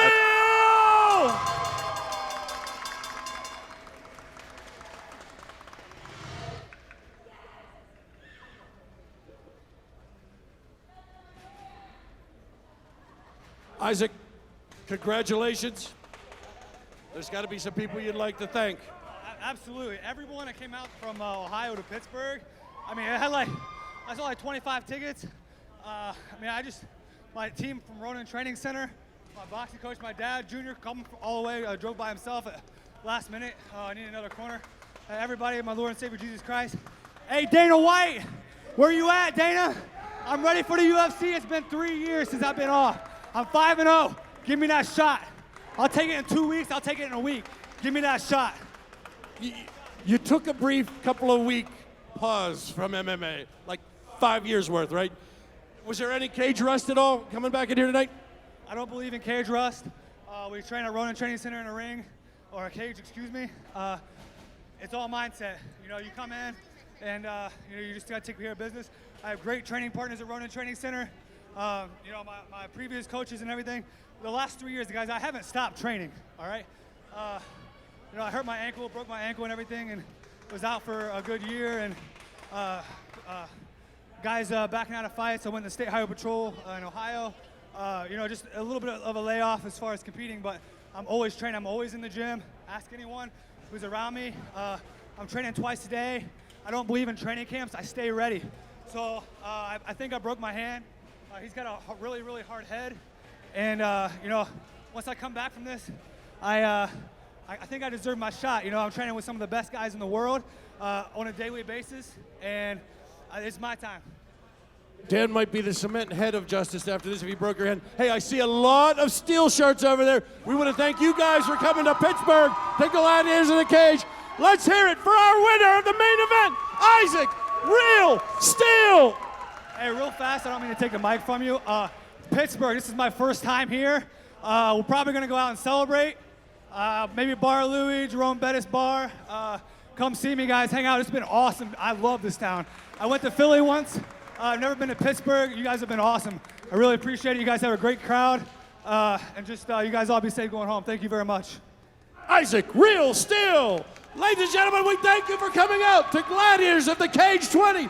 Our next event, Gladiators of the Cage 21, right here at Stage AE, June 4th. We hope to see you there. Travel safely. God bless and have a good night. Wow, what a great evening of fights, Rich, and what a way to finish the 20th installment of Gladiators of the Cage. Kakuta and Still went at it and put on a main event. Once again, thank you to you two gentlemen stepping up, putting yourself in the main event on short notice and making it a night to remember. Great fight. Mr. Steele calling for the UFC. He's 5-0 now. Hopefully his hand's okay. He can recover. Rich, overall, what a great night of fights. I completely agree, and I was actually surprised at how many fights didn't go to the ground for such a long period of time. There's a lot of standing. There's a lot of technical work. The pros, there's a lot of the pros who showed good technical showing of their abilities. Right, yeah, and you know, we got some amateur bouts. They were a little choppy, but the guys are going to come back stronger than ever. Our pros, they didn't let us down one bit. I know we was looking at some of the fights here earlier, and you know, when the fight started out, we seen a lot of stand-up, but then we finally got into that mix and ground. And then when this last fight, man, what a ground performance. That was one of the best ground and pound performances I've seen in some time. And some of the other fights tonight, Jonas Rubiano looking like he was just kind of getting beat to the punch in the first round, and it shows you how quick the tides can change and everything turns. Takes advantage of that in the second round and hits just lands a beautiful punch and then follows it up, gets the win. Great job, Jonas Rubiano. You did a great job tonight. But what was the knockout of the night, Rich? To my opinion, I'm going to go with knockout of the night. It's going to be What's the official?